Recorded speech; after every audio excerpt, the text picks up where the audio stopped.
11-1, and they're winning by paper-thin margins. So of all your teams, the team that blew people out was the Randy Moss teams. There's no ring.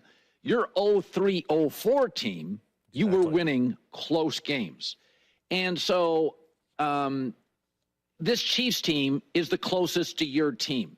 I want you to take me back. People keep saying, well, the Chiefs are lucky, and I'm like, timeout. That block field goal, that was coaching. Third down efficiency, that is coaching. I don't want to hear luck. That's even Rubik's Cubes and roulette, there's some strategy to it, right? Did you feel that totally. 03-04 team, did you feel like, you know what, close game, we're winning it. We're just better than everybody at it. Definitely. I think that, look, you're going to have a close games, you're going to have blowouts. To win the close games is always the mark of a really good team. To win when you're not playing your best football is the mark of a very good team.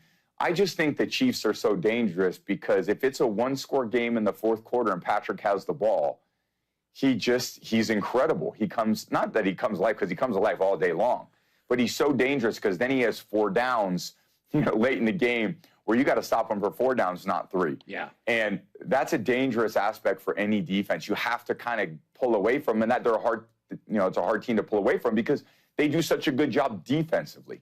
So I think when they transition from really this great offensive team, and I would say when Patrick first started, they weren't as good on defense. Now they have a tremendous defense. They got Spags is a phenomenal coach. He's got them playing well defensively. Patrick is going to manage the game so well. He's going to throw to the open guy when it's there. He's got Travis out there that is going to make the right decisions in the big moments like we've seen time and time again. So they have a group of players. That organization does so many things the right way. They're going to be tough to beat in the playoffs. I don't care who they play, where they play. It's a lot like the teams that I played for at the Patriots. If you were going to beat us, man, you had to beat us. We weren't going to beat ourselves. Bingo. I mean, it sounds like what I've been trying to tell you for the last 2 years, right? Not only that, the 2 most important things I take from that is, 1, that's Tom Brady. And if anybody is credible to talk about what a dynasty is or how do dynasties do things, it's Tom Brady. No doubt. Whether you hate him or like him or not, I'm starting to really like Tom Brady now that I get out of his playing career. The other thing that I think like him better in that situation than I do on the games, though. Oh, okay. That's not, I mean, I think he's been okay as an announcer. Better than okay. Yeah, he's fine. But like that, where he's kind of opining and telling you things of what he experienced and whatnot. I like those open forum discussions better. I think the other thing that I really love about that audio is the fact that there's the Mahomes effect. Like, that's the thing that no other team has. And when you hear what he says, where it's like, it doesn't matter where they play, who they play, I'm going to take the Chiefs because Patrick Mahomes is going to manage the game perfectly, and they're not going to get beat. They're going to beat. You have to beat them. They're not going to beat themselves. Right. And last year, that's what this team was. They went 11-6 because they beat themselves in 3 different games: Buffalo game, Detroit game, and there's another one that they beat themselves in as well. And when you look at that, you look at this year. They're 11-1. They're not blowing anybody out, but they're winning because when they have to put it together, they put it together perfectly. There's no misstep. There's no miscue. And you look at the games that we were talking about earlier on the board, the Tampa Bay game, they had to have an overtime drive. Is it frustrating that it's against Tampa Bay and like you let that game kind of slip away and kind of let them hang around? Sure. But when you had to win, you won. You won. And Carolina, same thing. It was tied. That team is less superior than you. You should beat that team every day. You still beat them, and you won because you had to be perfect, and you were. And, yeah, I mean, you can look at the other games. The blocked field goal, you hear Colin Cowherd say it's not luck, it's coaching. Right. We talked about that as well. They knew the weak spot. They hit it. They exploit it. They get the block. Bingo. So, again, that's Tom Brady talking about a team that is, they don't win perfect, but they play perfect. I know that doesn't maybe make a lot of sense when you hear it, but when they play the game and they know what they have to do, when they have to do it, they do it every time. Well, I think what they're doing right now, the Chiefs, is more impressive than what Detroit's doing right now. It's more impressive than what Green Bay's doing right now, who happens to be the Thursday matchup, or Buffalo, or Philadelphia, or any of these other teams, because nobody's lining up every single week and playing Philadelphia or Detroit like it's the greatest team on earth, like it's their Super Bowl, and if they win, they're going to go down in annals of, hey, we beat the Chiefs in 2024, and we were the only team to do it type thing. Nobody's writing that script about Buffalo or Detroit or Green Bay or Philadelphia or any place like that. But they are writing that script about Kansas City, and they've been writing that script about Kansas City probably since about 2020. 2019, 2020 is when it really started that. When you're playing the Chiefs, man, that is a big game. Every network puts their number one announcer on it. Every game wants to be in prime time. Every game is featured basically as a standalone game. These are big football games, and the Chiefs have to get up for these big football games 17 times out of 17 every single year. The Carolina Panthers have to get up for a big game 1 time. The Raiders had to get up for a big game 2 times. The Broncos have to get up for a big game 2 times. Carolina 1 time. All these teams that are playing the Chiefs, that's the only time they need to bring their A++ game every single, when they play the Chiefs. And they do every single time when they play the Chiefs. We see it. Just go look at the scores. Everybody is bringing their best game. So every game that you've put up on this board here, right, that they've won, Baltimore, Cincinnati, Atlanta, the Chargers, New Orleans, San Francisco, Las Vegas, Tampa, Denver, all of those teams on that board are literally playing their best game. They're utilizing their best plays. They're utilizing all their tricks. They're throwing out everything. And the Chiefs are still beating their ass.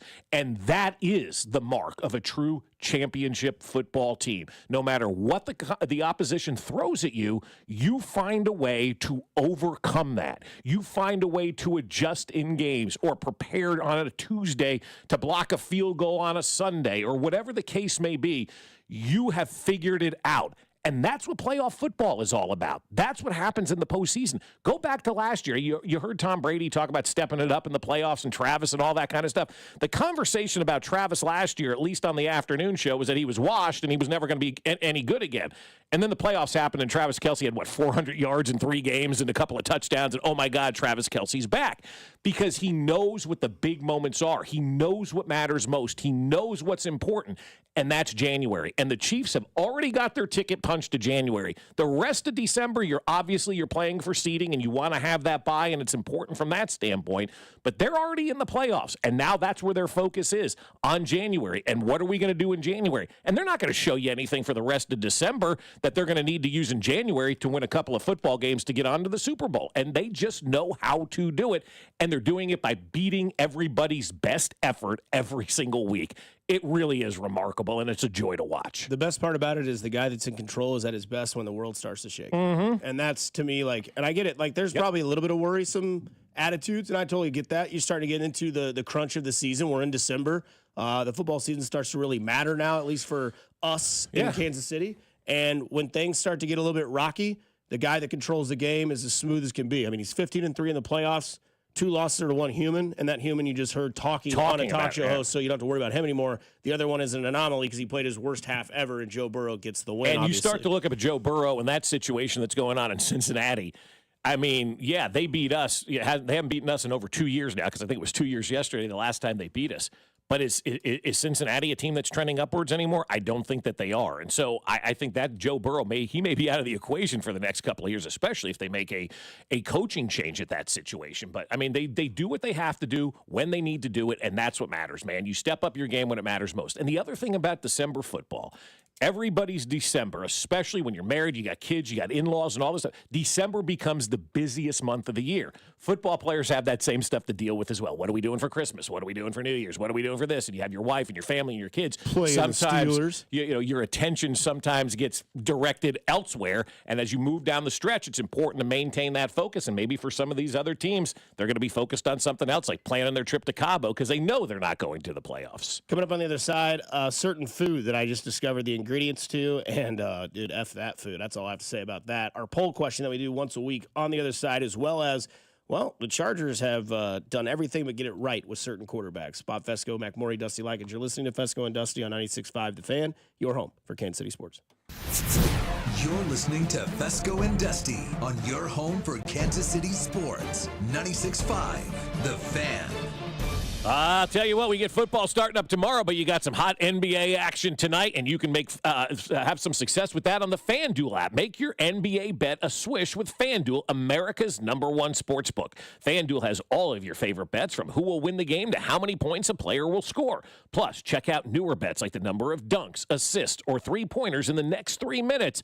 It doesn't matter if you tap into FanDuel before the game starts or after it's already tipped off. You can pick up a W whenever. And now is the perfect perfect time to get in on the action. Right now, new customers can bet $5 and get $150 in bonus bets if your first bet wins. Just visit FanDuel.com/610Bob for your chance to score $150 in bonus bets. Have a ball betting ball with FanDuel, official sportsbook partner of the NBA and of 96.5 The Fan.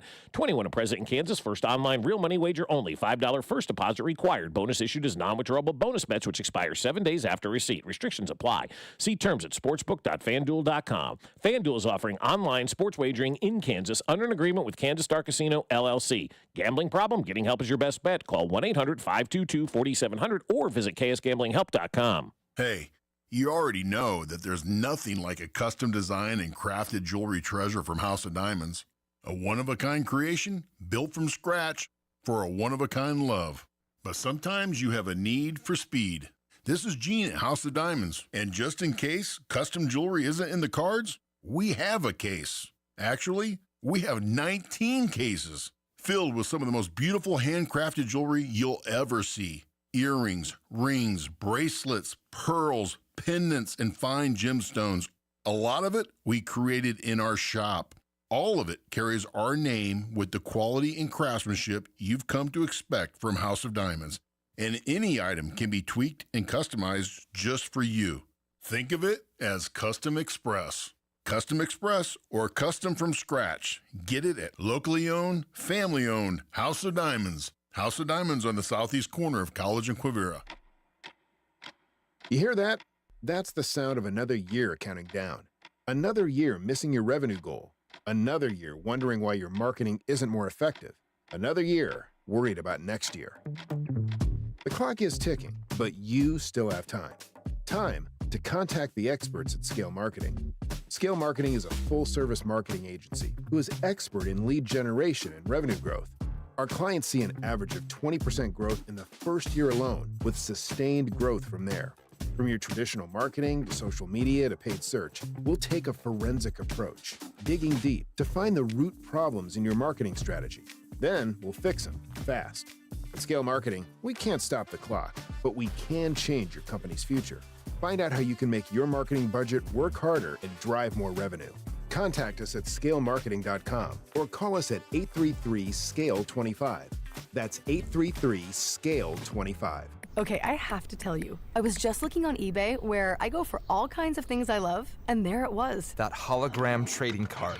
One of the rarest, the last one I needed for my set. Shiny like the designer handbag of my dreams. One of a kind. eBay had it, and now everyone's asking, ooh, where'd you get your windshield wipers? eBay has all the parts that fit my car. No more annoying, just beautiful.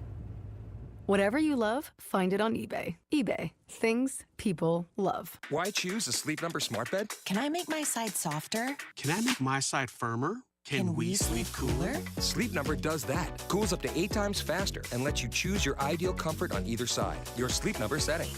And now, during our Cyber Week sale, save 20% on most Sleep Number smart beds, plus free home delivery with any base. Limited time. All Sleep Number smart beds offer temperature solutions for your best sleep. To find a store near you, visit sleepnumber.com. Wesley Financial Group is not a law firm. If you own a timeshare and you want out, you need to get the facts. Wesley Financial Group and its founder, Chuck McDowell, have helped over 40,000 families cancel their timeshares permanently, and he may be able to help you too. Call right now. Chuck will send you a timeshare exit information guide free explaining how your timeshare works and all your options for cancellation. You want to call Wesley Financial Group, 800-761-0000. That's 800-761-0000. Once again, 800-761-0000. Shop Black Friday deals now at Lowe's. Get up to 50% off select major appliances. Plus, take an additional 10% off when you buy select major appliances. And get 2 free select tools with purchase of a select combo kit or battery kit from brands like Cobalt, Craftsman, and DeWalt. Hurry and shop these savings only for a limited time because Lowe's knows deals. Valid 11/28 through 12/4. Cannot be combined with additional discounts. See Lowe's.com for more details and qualifying items. While supplies last. Selection varies by location. Want more from your dealership? At Metro Ford, every new vehicle comes with a lifetime limited powertrain warranty. Family owned, just 10 minutes from downtown and packed with unbeatable value. Drive smarter, only at Metro Ford. Online at kcmetroford.com. You're listening to 96.5 The Fan from the Mission Plumbing, Heating, and Cooling Studios. Here's traffic, brought to you by DM Injury Law. Have you or a loved one been in a car wreck? Contact DM Injury Law today and get the money you deserve. Car wreck? Remember, Mike's got this. On the Missouri side, 35 southbound from Missouri 152 into downtown is a 12-minute trip. Checking 49 northbound, no delays from Belton to 470, and 71 northbound moving well from the Grandview Triangle into downtown. Alan Carr, 96.5 The Fan, traffic.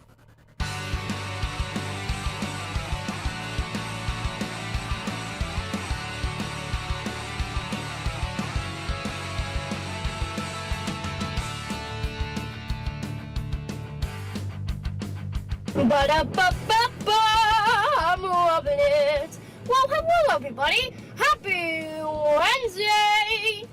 Look.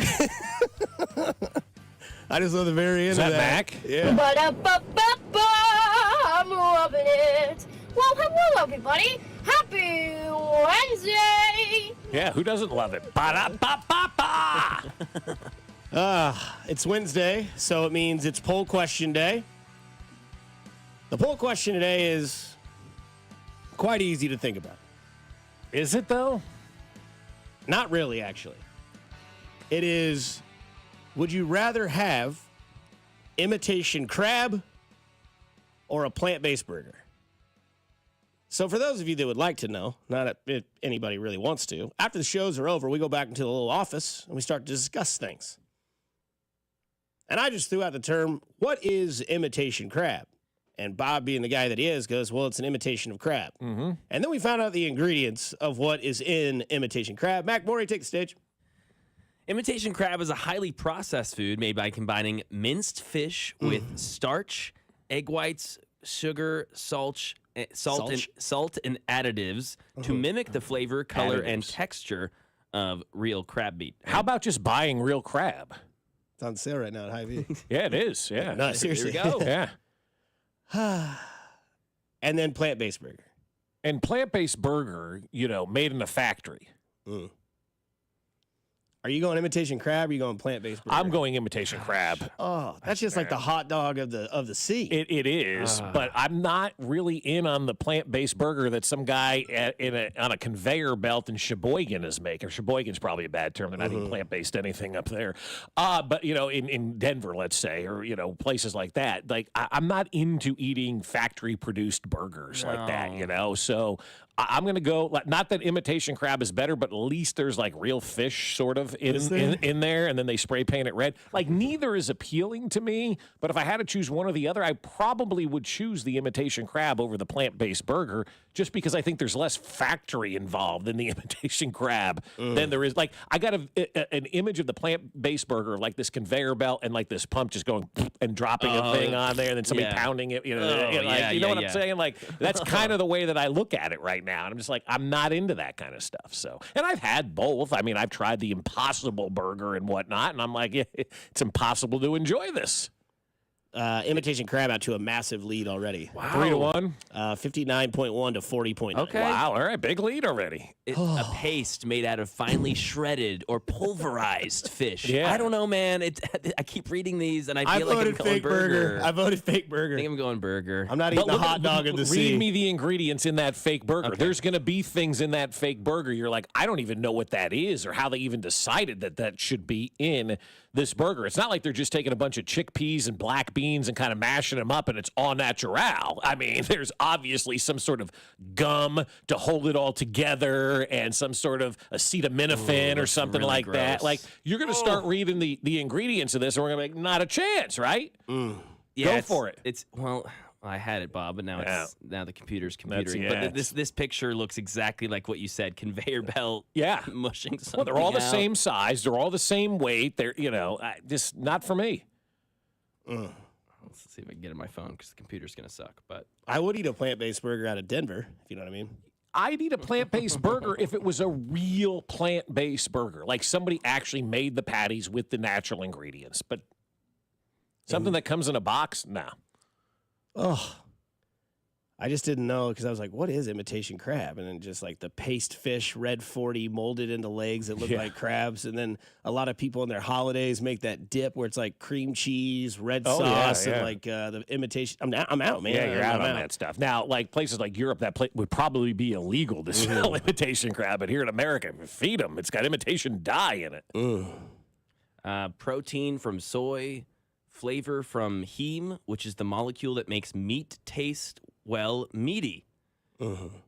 Oils and then binders that hold it together. See, I don't like that either. Man. I don't like binders. Binders. You don't even know what that is. Binders. I had a binder in 8th grade. Yeah, Trapper keeper, man. That was a big deal back. Mac has no idea what a trapper keeper is, does he? You couldn't have one in school. They banned trapper keepers for you? Why? They said they weren't allowed when I was in 8th grade. Why? I don't know. I have no idea. If I knew the answer, I'd were tell people you. like whacking people in the head with it or something as they were going down the hallway? They were just like one of those things that were like frowned upon. It's like you can't have. It was like when you got your school supplies list. It was like binder, no trapper keeper. Oh wow! I don't know what it was. Huh? Those are the. The big one when I was a thing kid was back 5-star. That was the one that was big. Yeah. And our binders were so bulky that you could barely zip it up. And then we did you use a locker? No, I had a duffel bag. Okay, yeah, because my kids they have locker. They don't use them. You don't have time. At least we didn't when we were in passing time. We had 3 minutes. You had to decode your locker, get stuff in and out. We just got to the point where we had a duffel bag. We roll over our shoulder, put all our books and stuff in there, and just walk through. Yeah. That's what they're doing now. I'm like, God, really? Chargers in town. It's officially Charger week. Kind of interesting. Bob and I were sitting at Smokehouse and just randomly having a conversation, and Bob came up with this thought. He was like, the Chargers have really kind of had the same sort of luck that I guess luck isn't really the right word. The result ability that the same thing as like the Green Bay Packers. You think about the Packers in their past, always have had a quarterback, right? You go to Bart Starr, you go to Brett Favre, you go to Aaron Rodgers. There's $20. My bad. Yep. I'll put it in there. But this conversation, I'll let you slide on that. We're not talking about the Jet version of him. Those are the rules. Okay. So I'll put $20 in there. That's my bad. I own that. Damn it, Dusty. I mean, they had those 5 years of like Stay Don focused, Mikowski. Dusty. Yeah, and then they get Jordan Love. Right. Let's go talk about the Chargers. Right. The last quarterback to go to the Super Bowl for the Chargers' name was Stan Humphries. They had a running back by the name of Natron Means. Yeah, he was good. I like Natron Means. Lived up to his name. He means right? business. Yeah, and you go past that, and then it's, they had Drew Brees. Yeah. And if my memory corrects me, if it doesn't, text line, please do. I believe he had like a shoulder surgery in the offseason, and the Chargers were like, we're not going to pay this guy because we don't know what the future holds. Right. Thank you. Right. So they drafted Eli Manning, traded him to the Giants, got Phillip Rivers. Didn't really ever get anything accomplished with Phillip Rivers. A lot of wins, a lot of playoffs, had the number one running back of all time at the time, Daniel Tomlinson. Had a pretty good defense, a 14-2 season. Ran into Marty Schottenheimer problems, right? They did, yeah. Then they go from Rivers to Herbert. Right. Now, Herbert's career is still young. He seems to have figured it out. He's had a lot of head coach changes. I love Justin Herbert. I think he's great. He's like the LA version of Joe Burrow. He's kind of like, Joe Burrow's kind of cool. I think so is Justin Herbert. And Justin Herbert now, I think he's a little bit more athletic than Joe Burrow. I think people underestimate how athletic he can be when he's in the open field. If he does have to run, Justin Herbert can do that. But now, I'm a little bit more of a believer in Justin Herbert because I think he's bought into the system that he has because he has a coach that now believes in him more than any coach has ever believed in him because that's the Harbaugh way, and they bought into it, and the Chargers look like they have been, rejuvenated in their system. Again, they play the Chiefs this weekend. They've already lost to them once in their house. But again, I got it wrong with Harbaugh, man. I thought the Chargers were going to have an epic collapse. I thought Herbert's foot was going to be an injury thing that happened all year. We heard about it in the offseason. It was like, he's not playing any games. He might be a little tenderfoot. That's a shout out to the past. And all of a sudden now, I was wrong. The Harbaugh way is working in L.A. Herbert's playing great football. And this is, I think, the Justin Herbert that we had all thought we'd see coming out of Oregon. Yeah, so we'll see what happens. He's playing really good this year. And I'm not a huge Justin Herbert believer because I haven't really seen the success in wins and losses. Now, he did that under a coach who was a total idiot in Brendan Staley or whatever that guy's. I mean, one of the dumbest head coaches that possibly has ever walked an NFL sideline was that guy Staley. He was a dope. And so he may have hurt Justin Herbert's development. But you said something about Harbaugh that I think is the big reason why Justin Herbert's having success, and it has nothing to do with the X's and O's. You said he believes in that guy, and that I think is Jim Harbaugh's biggest strength. Like and that's what a coach needs to do. That's what a boss needs to do. That's what a parent needs to do. That's what people of the higher power, if you will, in an organization they need to do. They need to believe in their guys. They need to love up their guys, and they need to let those guys know, hey, I got your back. And if you go out there and make a mistake, so what? We'll figure it out. It'll be okay. And Harbaugh's got a pretty good way of doing that. I mean, you look at the guy's track record from Stanford to San Francisco to Michigan to now, the Chargers. He's a winner. And that's because he believes in his guys. He loves up his guys. And I think that is so important, even in the NFL, that you've got to show that faith in your players. And you've got to show those guys that you have their back. And he's done an unbelievable job of doing that. And Herbert's doing some really good things out there right now in San Diego. But to bring it full circle, I mean, you talk about, we have not had a quarterback since Len Dawson, basically, right? Trent Green was really good, but that team never had a defense, and they weren't able to get over the hump. Save those couple of years, we went basically 50 years without having a quarterback. The Chargers basically have gone 50 years with having a quarterback. You could even start it with Doug Flutie. You could go then to Breeze, then Ryan you go Leaf.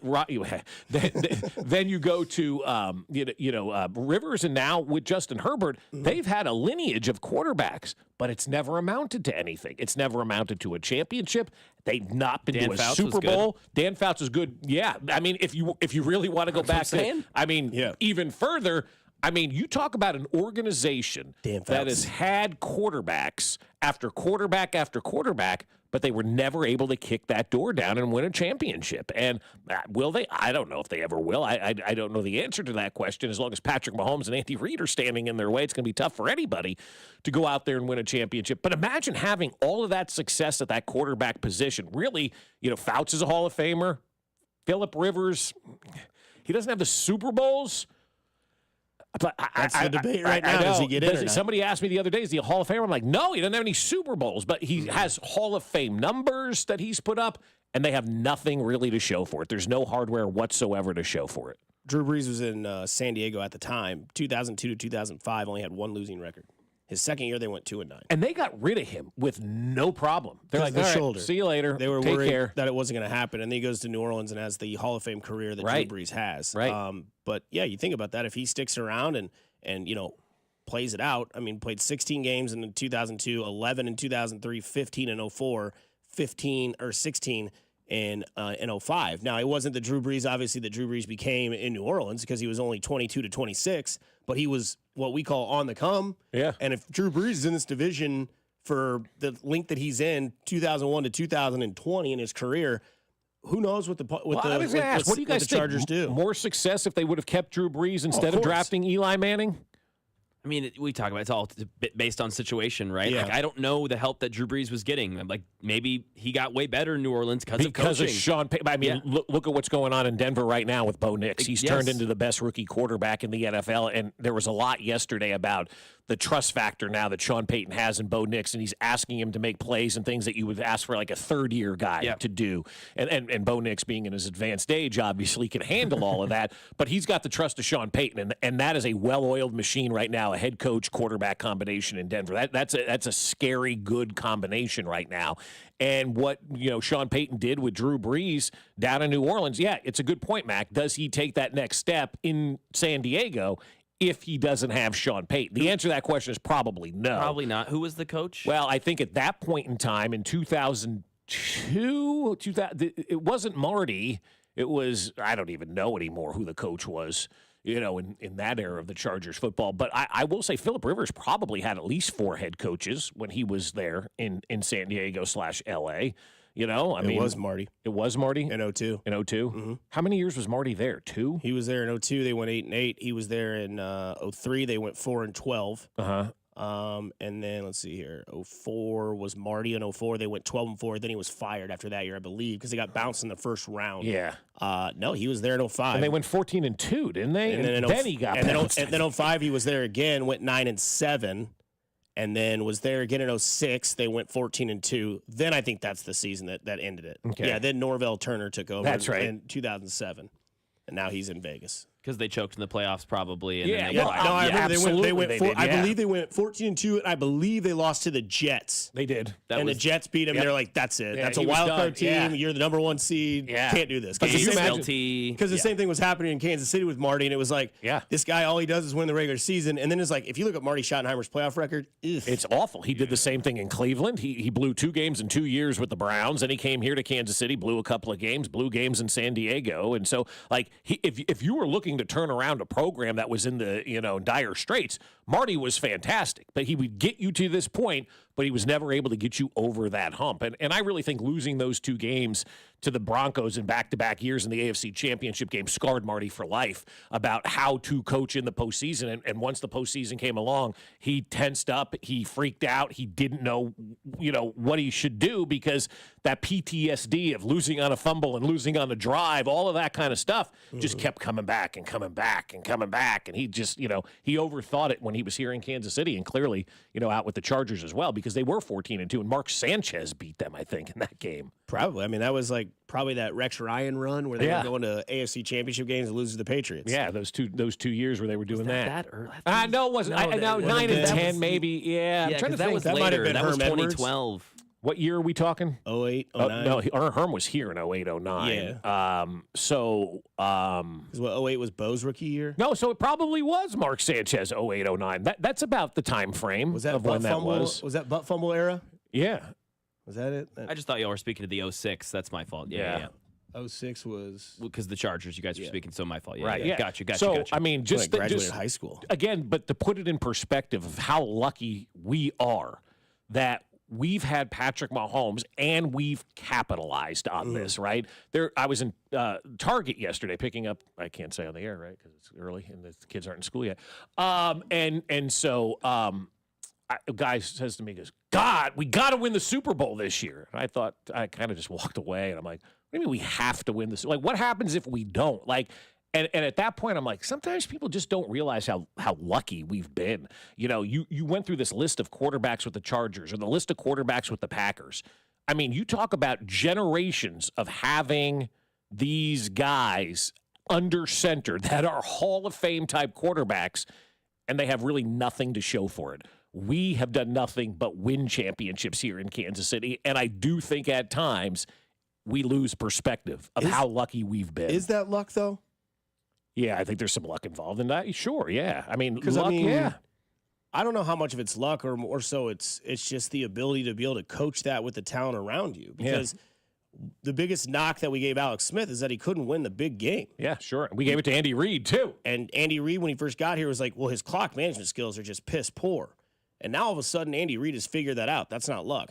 They drafted a quarterback that they researched and found, and that's not luck. I guess luck from a fan perspective, like we're lucky we have this going on here. Not I would say them. fortunate would probably be the For more. us, we're very lucky to be living in this era and to be watching what's going on right. From our perspective, we're very lucky for this because you could have, the Patriots capitalized. You saw the Giants win 2. You saw the Chiefs win 3. And not many other teams are getting the job done. So as a fan base, yeah, we better enjoy this because we are lucky it's happening in our backyard. I mean, think about being in Green Bay. Oh, we're so good. You got 2 Super Bowls with Favre and Littlefinger, man. Like,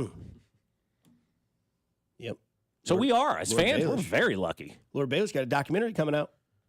Hard pass. Can't wait. I think I will watch. I'll watch. It's like a bad train wreck. I'll find myself laying in bed at night, be like, what to watch? Well, I guess we'll see what Lord Baelish has got to deal with, meditation and all that. What did he say? He's got like some sort of like autism. Is that what he said? It's something like that. He said he talks about like autism that he has in his documentary.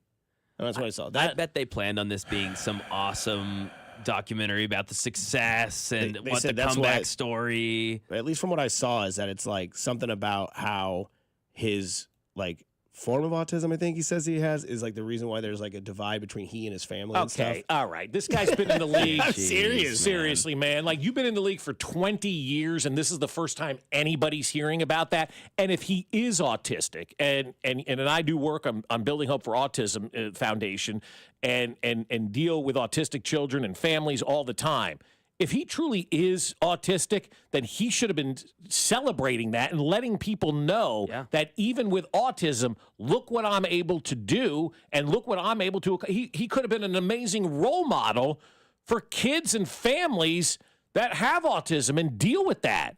And 20 years later, now he's telling people that? I thought that's what it said. The documentary is called Enigma. It's to follow the NFL quarterback's rebound from his Achilles injury and his inside look and the defining and controversial moments of his life and career. I don't know. The most non-interesting man in the world. So that tweet went out yesterday, and former Royal Cody Decker retweeted it and goes, "Effing lunatic. That's a better name for this." Bingo. Not 100% wrong. Don't forget we have our weekly poll up at the Fan 965. It is, would you rather have Impossible or fake burger or imitation crab? I just can't ever find myself ever wanting to eat imitation crab again because I don't know what it is, even though we got the definition of fragments of shaved fish molded together mixed with red 40 to make it. Still don't know what it is. I we literally gave you the ingredients. I have no idea what that is. I'm out. Hey, he's back. Your guy, our guy, Mr. College Football, Mr. Friday Night, Mr. Jay Binkley will join us on the other side. He's back from his holiday hiatus. Jay Binkley joins Fescoe and Dusty and Mac on 96.5 The Fan, your home. For Jay Binkley on the other side. You're listening to Fescoe and Dusty on your new home for Chiefs football. 96.5 The Fan. Well, my friends over at Golden Oak Lending want to help you out, just like they've done for me and my wife over the last couple of years. These guys have been awesome for us, and I suggest you call them and take their free mortgage checkup, especially at this time of the year. The year's starting to wind down. You're starting to maybe look forward to 2025 and trying to get your financials in order, and now you've got holiday bills that are coming due, right? You're going to have to pay off these holiday gifts and everything like that happens at the end of the year and the beginning of next year. How would you like a little financial freedom and be able to skip your next 2 mortgage payments? If that's something that sounds great, then take the free mortgage checkup over at Golden Oak Lending. And I'll tell you, they've helped us numerous times, whether it was paying off some bills or paying off some home repairs.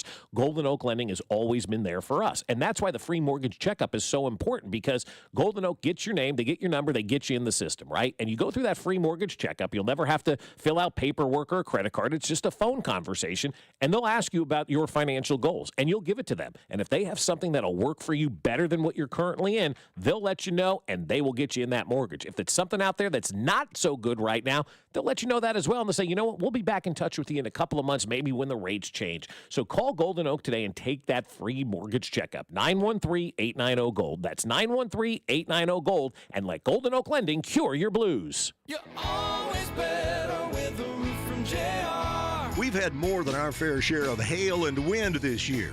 Are you playing Roofer Roulette? That's when you bet your roof and your home on the first random roofer to ring your doorbell. Why do that when JR & Company offers a free hail and wind report online at jrstormcheck.com? Just plug in your address and we'll pull a multi-year storm report. You'll know exactly what your roof has been put through and if you even need an inspection. If you do, no one is more thorough and works better with your insurance than locally owned, veteran-owned JR & Company. And if you need a new roof, remember, a roof from JR comes with a lifetime warranty on workmanship. Don't play Roofer Roulette with your home. Visit jrstormcheck.com. And remember, you're always better with a roof from JR. Visit jrstormcheck.com. Hey, it's Cody and Gold, and for those of you who've been listening to the show for a while, you know all about our friends over at Centric and how you can find a brand new career in as little as 4 months. But did you also know that you can work with your current schedule with some of their flex options for learning online or in person? Maybe you're just getting out of high school and want to start that career now and that career path now, or you're looking for that change with better advancement, better pay. Centric can do those things for you. They have plenty of funding options like the GI Bill. You just got to go talk to our friend Russ at Centric.com. That's CENTRIQ.com. What is GMTVCC? That's a mouthful, but translation for GMTVCC.com is Give Me the VIN Classic and Collector Cars. It's a brand new buying division of Give Me the VIN, but it's for classic and collector cars. Experienced pro buyers will appraise an offer on your 1970 Hemi Cuda or 1988 Fox Body Mustang or your granddad's old 1985 square body Chevy truck. GMTVCC.com is where you go to get real money for classic and collector cars to get paid now. That's GMTVCC.com, brought to you by Give Me the VIN. You're listening to Leaf Filter Radio, and the guru of gutter protection himself, Chris Coonahan, is here to take your most pressing leaf-related questions. Hey, everybody, Chris here. I understand we have Ron on the line. Ron, where are you calling from? Uh-oh. Ron, are you calling from a ladder? Well, I was.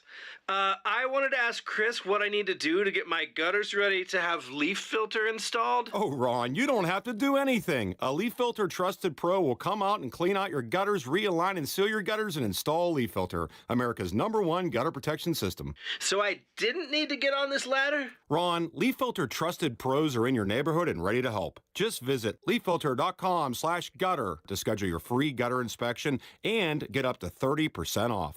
Thank goodness. What was that site? That's leaffilter.com/gutter for your free gutter inspection today.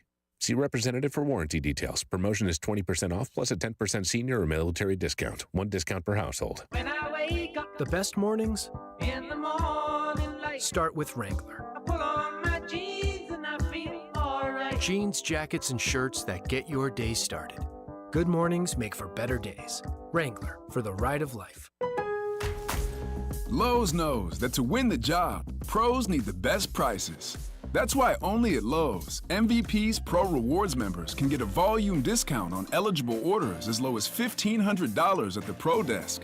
That means you get the prices you need to start any job, small or large. Because Lowe's knows pros. Valid in-store only. More terms and restrictions apply. Visit Lowe's.com/terms or Pro Desk for details.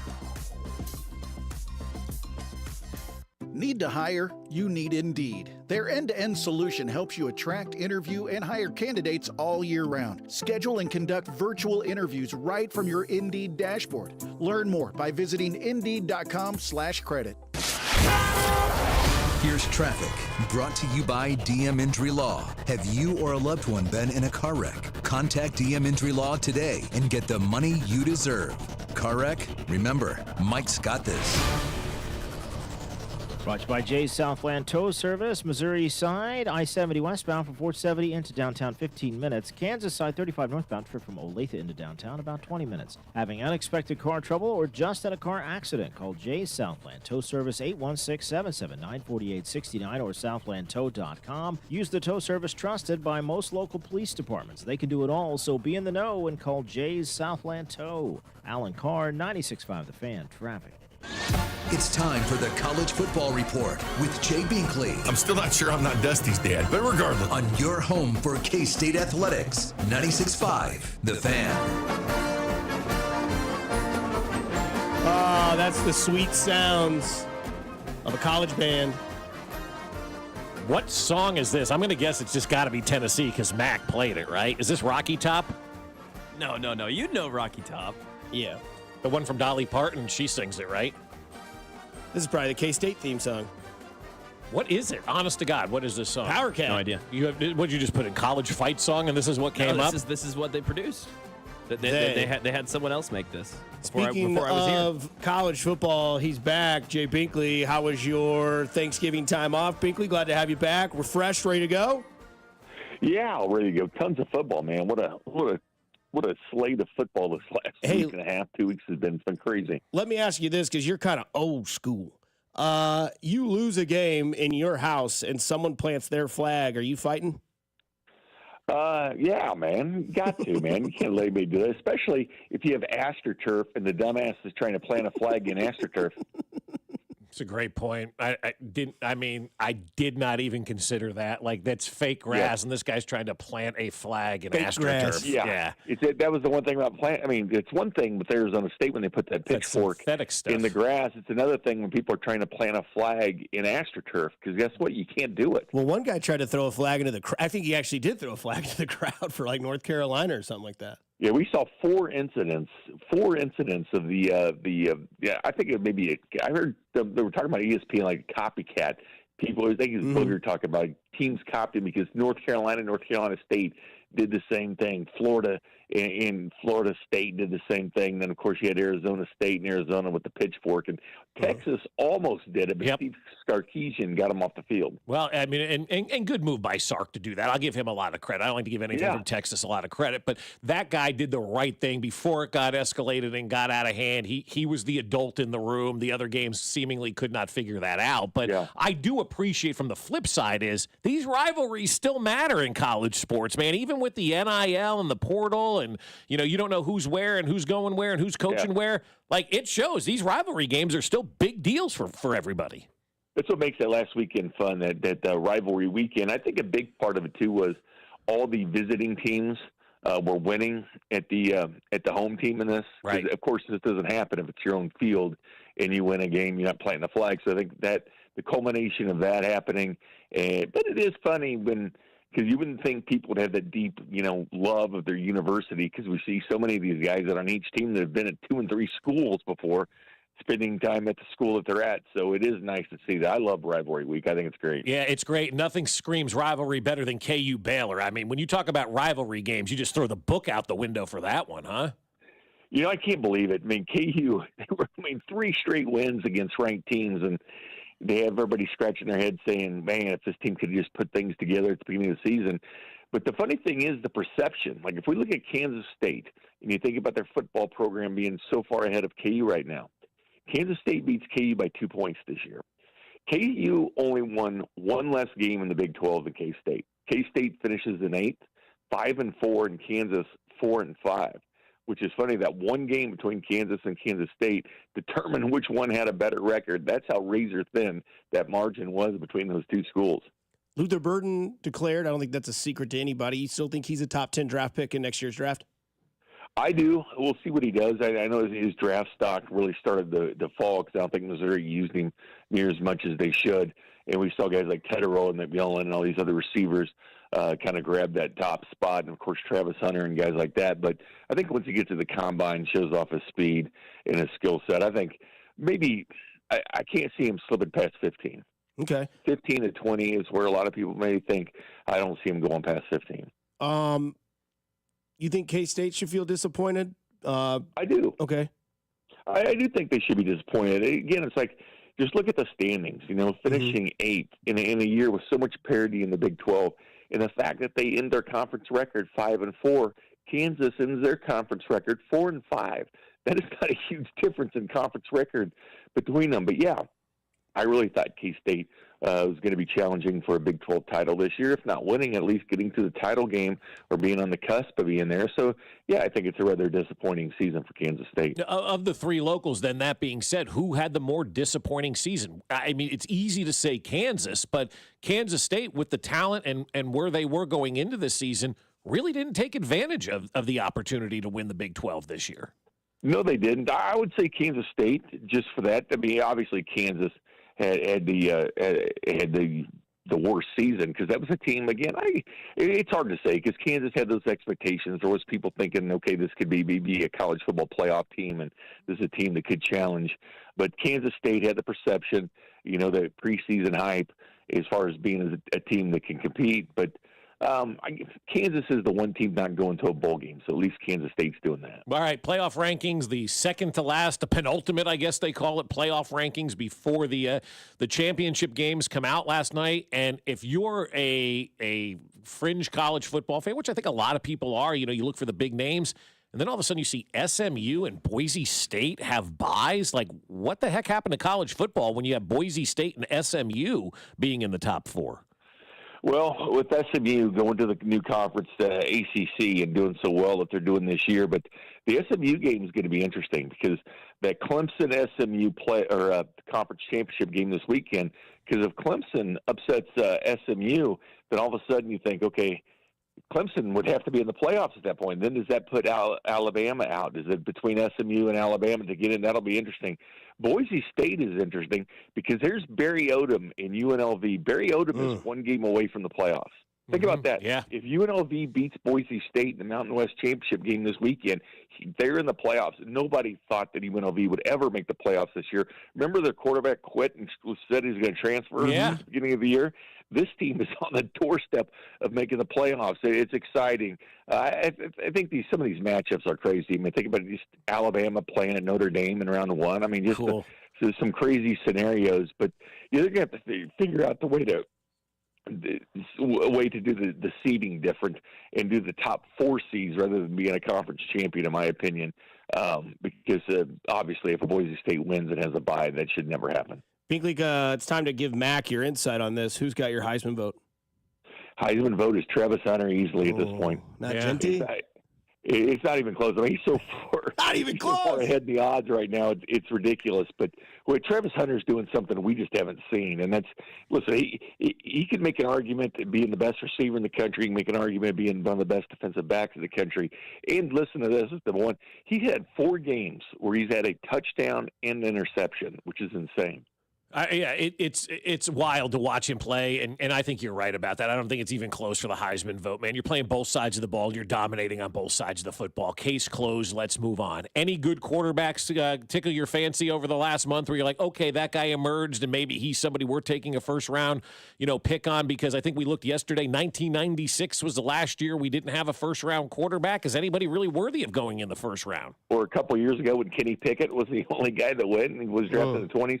I did like Cam Ward. I still like Cam Ward a lot, and I don't think it's his fault at Miami with the defense collapse that they've had towards the end of the season. That's the guy that I would go in the first round. Shedeur Sanders is obviously his stock's risen the most. He'll be the number 1 quarterback out of all the quarterbacks going this year. Will be Shedeur Sanders going, but no, I just haven't been enamored by the quarterback play. Binkley, what's your opinion of imitation crab? Not a fan of a dustman. No. Would you call it the hot dog of the sea? It is, man. Would you choose imitation crab or a plant-based burger? Probably imitation crab. I can't eat a plant-based burger. Not I a can't. chance. Not a chance. It's not going to happen. You're back in action on Friday night, I believe, right? Yeah. Looking forward to that. What's going on Friday night? Tell us about it, Jay. I mean, my God. Sure am. See you later, guys. Do you need an invitation? No, it's the fans' football show. With back in action with Mitch, Sean Barber, and the guys at the Buffalo Wild Wings. We always have a ton of fun and ton of football breakdowns of what's going wrong with the offensive line and where can the Kansas City Chiefs go next. Great breakdown with those guys. One last question before we get you out of here. Justin Herbert, top 5 quarterback in the league right now, yes or no? Yes. Okay. Jay Binkley, we'll listen to you on Friday night. Thanks for joining us, and welcome back, brother. All right, guys. Thank you. Jay Binkley there, our college football insider. Top 5 quarterback, Justin Herbert. According to Binkley, yes. Travis Hunter, Heisman Trophy, not even close was the exact quote. What? Come on, Jay. You really think Gentry has a chance? Oh, no. He's not going to win it. That's what's You're just frustrating making the about case about it. No, I think he should. Yeah, You're I just a think big he should. awards hater. I am a huge awards hater. Why should a guy who's a one-dimensional player dominate over a guy that's a two-way player? I've never heard someone who just plays one position described as one-dimensional. Well, that's just a football player. One-way player. He's a one-way player versus a two-way player. We have an anomaly in college football this year. We need to honor that. And it's not an anomaly like, oh, this guy, is okay, one play a game on offense. Or this guy is playing both ways every play and dominating both ways every play. He dominates for the most part. Yeah, against a lot of lesser competition. He plays 4th down and 30s, and they throw to him. They stat pad. I mean, he plays the most snaps. It's the only thing he leads in college football is snaps. He doesn't lead in yards. He doesn't lead in interceptions. He doesn't lead in touchdowns. I mean, Genty leads in every category that a running back should lead in. Playing in the Mountain West Conference against a bunch of teams you'd never heard of before. Destroyed Oregon this year, too, man. So what? I destroyed an 8th grade football team the other day. He destroyed Oregon this year, the team that is favored to win the national championship. He ran for over 100 yards and a touchdown against them. So, I mean, I don't know, man.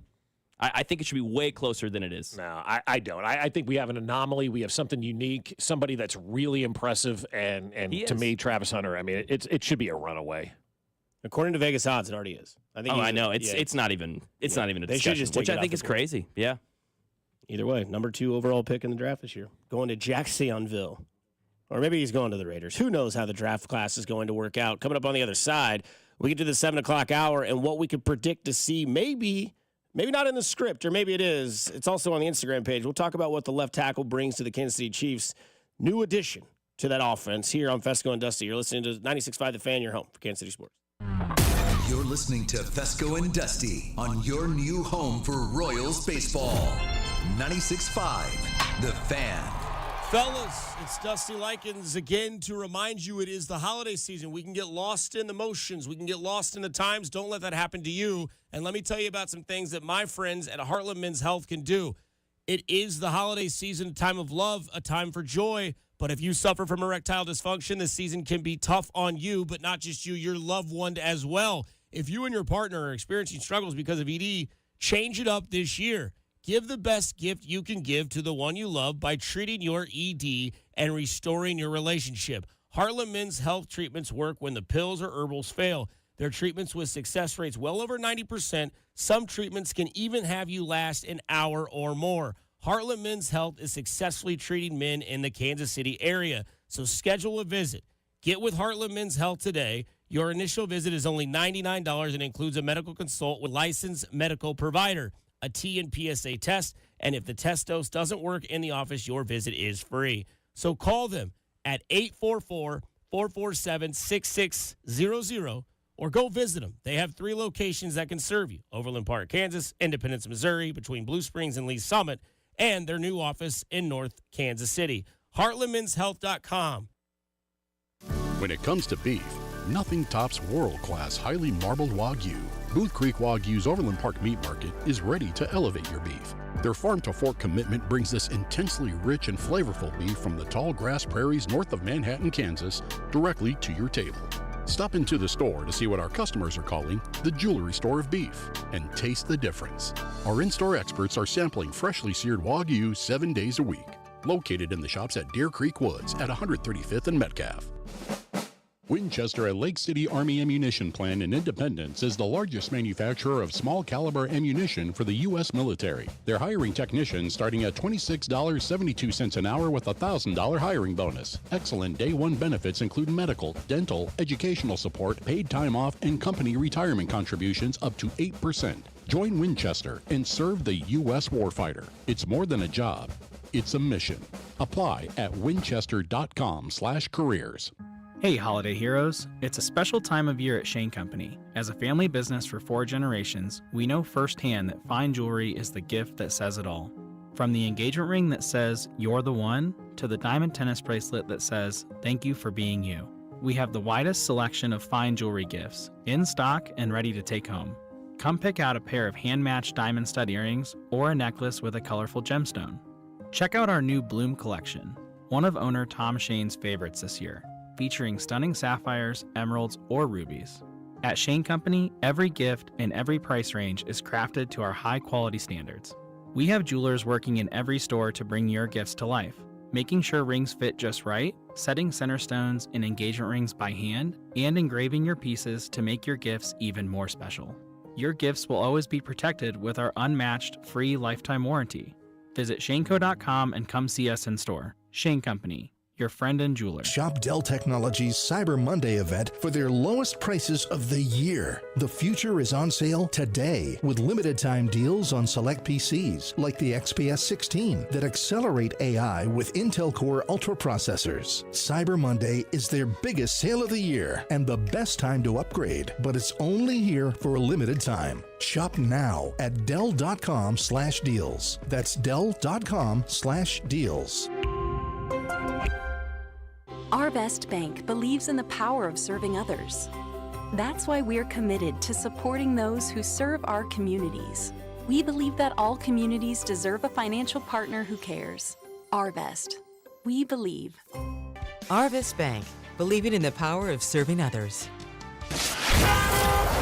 Here's traffic, brought to you by DM Injury Law. Have you or a loved one been in a car wreck? Contact DM Injury Law today and get the money you deserve. Car wreck? Remember, Mike's got this.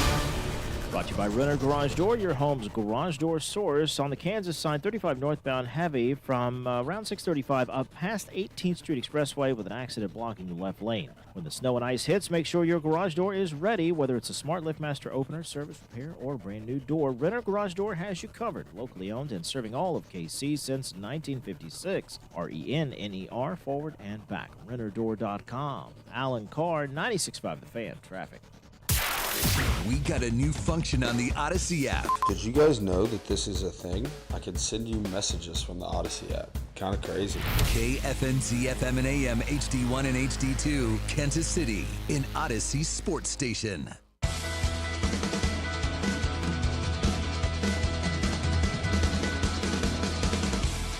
I'm loving it. Well, hello, everybody. Happy Wednesday. That's right. I love the very Mac Morey, Bob Fescoe, Dusty Likens with you on 96.5 The Fan, your new home for Kansas City sports. Damn glad to have you on a Wednesday. There is a new addition coming to the Kansas City Chiefs, I think this week, hopefully, at left tackle. Not only that, the Chargers come to town.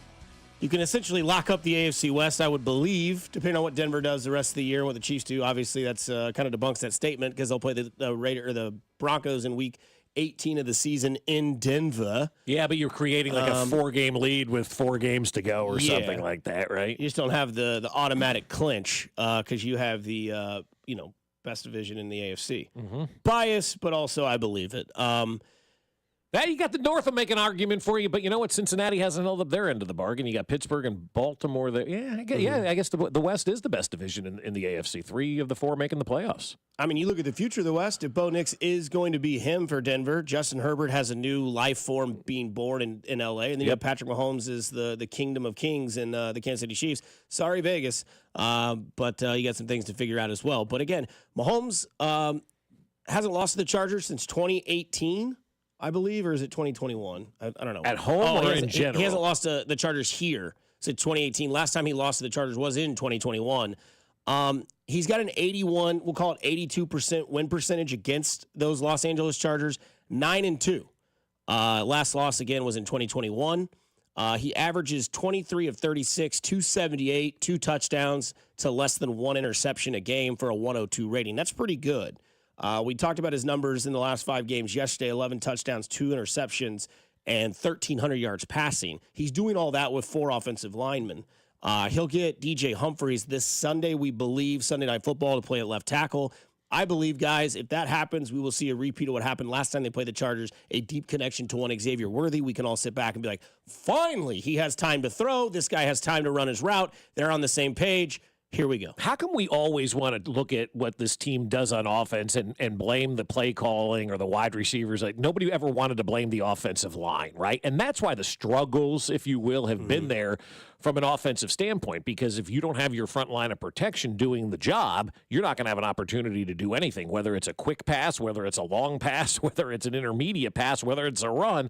If your offensive line isn't getting the job done, you don't stand a chance. And that's why if people want to complain about the offense, that's the only thing you should be focusing on is Wanye Morris. And now he's gone, and he's yesterday's news, and DJ Humphries is going to be in there. And I'm with you, and shockingly enough, we do these Instagram videos every day, and Kramer asked us, like our Chiefs take of the week, and I said, well, I think this is the week we finally get the long ball with DJ Humphries. And you come into the room, and, unbeknownst to you, comes into the room and goes, I got a take. I think this is the long ball week. I'm like, I literally just said that to Kramer, right? Like, so you and I are kind of on the same wavelength when it comes to, what we think we can see. And the reason is because now we have an adult in the room at the left tackle position. Oh, I thought you were going to say me. No, not a chance. Mac's more of an adult than us. That's fair. And so, now that there's an adult in the room, a veteran player, somebody who's been in the league for a while and whatnot, knows how to play at this level, he is going to man that left tackle spot, and it's going to give Patrick Mahomes the ability to finally do his thing back there and work a little bit more than what he's been able to do. Again, I keep harping on the video I watched on Monday afternoon, sitting in the pickup line in the Baldy breakdown of this thing. Wanye Morris stunk out loud, and Patrick Mahomes lost it. And that was just the one play where Patrick Mahomes lost it. How many other plays throughout the course of the first 10 weeks, 12 weeks of the season is Patrick Mahomes looking around going, guys, I don't have time to do anything. I mean, there's literally no time to even throw a slant route with the way that the rush is coming off the left side of that line. So that's going to be a huge addition to this team, and I think it is going to open things up from an offensive standpoint. And maybe those fans that have been clamoring for the big play and the blowout and all that kind of stuff, maybe you start getting more glimpses of that as the rest of the season moves along, because now we have an adult in the room at that left tackle position, and it makes all the difference in the world. Just go back to Willie Rofe. Go back to, Eric Fisher. I know people, poo-pooed Eric Fisher. Even Orlando Brown Jr., as much as we didn't like Orlando Brown Jr., I'd take him out there and have somebody that has the ability to block on every single play. And so hopefully DJ Humphries can bring that to the party on Sunday night and give Patrick Mahomes that time that he deserves to let this offense open up and let this thing cook. Because if they start connecting on long routes and doing some things against this Chargers team on Sunday Night Football on national television, then everybody on Monday morning will be like, well, I guess we were sleeping on the Chiefs. No, they just upgraded a position that was clearly the worst spot in their organization. The other problem here, we talk about Mahomes' numbers the last 5 weeks. You want to guess, top of your head, guys, how many times he's been sacked in the last 5 weeks? I'm going to say 10 times. Okay. 13. He was sacked 10 times in the last 2 games. He's been sacked 20 times in the last 5 games. I'm sorry. That's right. The last 5 games, going back to the Tampa Bay game, he was sacked 4 times. Denver, he was sacked 4 times. Buffalo twice. And the last 2 weeks against Carolina and Vegas, 5 times each. 20 sacks in 5 weeks. Yet, Mahomes still has thrown in those 5 weeks for 1,300 yards, 11 touchdowns, and 2 interceptions. Imagine if you take half of those sacks away, and 5 of those 10 sacks, 5 of them are completions. No, 20. I'm just saying, saying half of the 10. Gotcha. And then take half of that 5 plays that either he connects or he's able to take the step up or to get away because he's not getting pressure. 20 sacks in 5 weeks is just inexcusable. And I'll ask you this. We were looking, whatever they were showing right before Good Morning Football started was like a bunch of Patrick Mahomes interceptions, right? Yeah. Go back and watch all of those interceptions. How many of those are him just trying to get rid of the ball because Wanye Morris took the day off? So you went through that, the sack stuff right there, and then showed the numbers of what he's done. The only thing I have to say for that is MVP. Fair enough. I mean, we'll see how he finishes off the season, because right now Josh Allen is the leader in the clubhouse, which I don't have any argument to that. Right. But what Mahomes is doing under the pressure and the sack, it's not just 20 sacks is a lot. How many hits, how many pressures, how many hurries, how many times do you have in your mind Patrick is going down and trying to throw that ball? There's at least 2 of those plays. I think one against Denver and maybe one against the Raiders where he had a bad interception. There was a bad interception against the Bengals he had earlier in the season, but I won't count that one. But just in the last month or so, how many of the plays that Patrick Mahomes made behind center were impacted because Wanye Morris was having lunch? Mahomes' most times he's been sacked in his career in a season was in 2021, 28 times. You want to guess how many times he's already been sacked this year? 40? Close. 45? 32. Okay. But 32. 20 in the last 5 weeks. Wow. So before those 5 weeks, he'd been sacked 12 times. And we had talked yesterday. When do we start seeing this regression at left tackle and right tackle? After the bye week, really. And it's essentially been almost the last 5 weeks. And in those 5 weeks, he's been sacked on the ground 20 times. And when your career high is 28 and you're already at 32 and you've only played 12 games, I'm interested to see where that number finishes off, because that's where I'll judge the offensive line, or at least the tackles, because we remember talking to Mitch Holtis before they played that Raiders game and had the blocked field goal, and he told us, he goes, guys, I worry about the tackles. Yeah. And he was right. He was right, yeah. And since that game, it's been focused on the tackles. And what did you say yesterday? The best thing you can do is not talk about the line. Because when you're not talking about it, it means they're doing their job. They're doing their job. And right now, that left tackle is an issue. And if DJ Humphries can come in here and clean that up, I mean, God forbid. Carolina got 5 sacks against That's right. Carolina got 5 sacks. They had 12 sacks all year before that game. Yeah, that's right. I knew it was a very small number that they had going in. They right? ate. And that's not a credit to Carolina. Okay, No. I'm not crediting Carolina with that at all. They went out and played against the JV left tackle. Yes. Right. Okay? They went out and played against a guy who's not capable of playing right now at this level. Maybe he gets stronger or whatever he has to do in the offseason or new team, whatever the case may be. It wasn't like Carolina was a dominating defensive front and they got us. They were a middling, mid, at best, defensive line, and Wanye Morris is like, here you go. Mm-hmm. Coming up on the other side, we're getting to Bob's Bottom Feeders and Max Pack, and we have to say goodbye to a bit that we did for 1 week because it just didn't work out, unfortunately. Sometimes you catch L's. I'm Dusty Likens, Bob Fescoe, Mac Morey, 96.5 The Fan, your new home for Kansas City sports. You're listening to Fescoe and Dusty on your new home for K-State Athletics, 96.5 The Fan. Well, I'll tell you, you're looking for something fun to do this holiday season, then you need to see my friends over at Foaling. It is the perfect activity for Christmas break. You're going to have family in town. Friends are coming in. You're looking for those cool things to do around Kansas City. Well, you need to go Foaling. And whether it's for kids, whether it's for adults, it doesn't matter. Foaling is perfect for everyone. And here's what happens at Foaling. You set up the bowling pins just like you're going to bowl, and then you start throwing footballs at them, and you try to knock them down. And it sounds so easy. It is if you go underhand. That's the best way to do it. Throw that football underhand. Get all that control of the football. Knock those pins down. And the first one who does it absolutely wins. Re-rack, play again. It's so much fun. It is so addictive. And with a world-class bar, you're going to spend all your waking hours with my friends over at Foaling at 435 in State Line. So if you want to plan a birthday party, a Christmas party, an event, you can do that at Foaling as well. And you can cater in your own food, barbecue, pizzas. It doesn't matter. Foaling lets you bring it all. So check them out at 435 in State Line or reserve a lane at foalingkc.com. That's foalingkc.com and get your Foal on. Thanks, Bob. We're here with Doug the Elf, asking about the hottest holiday gifts of the year. Doug, what's on your list? Yeah, we're getting Missouri lottery scratchers and draw games. We came all the way from the North Pole. They don't have lottery tickets there? Now, Missouri lottery tickets, they created a new millionaire every 8.1 days last year. Woohoo! I just won! But I thought that was a gift. Well, yeah, for me. You heard it here first. Scratchers and draw games from the Missouri Lottery make great gifts for the holidays. Play it forward and play responsibly. Back to you in the studio. Listen, you've been making house payments for years, right? And right now your home's value has never been higher, right?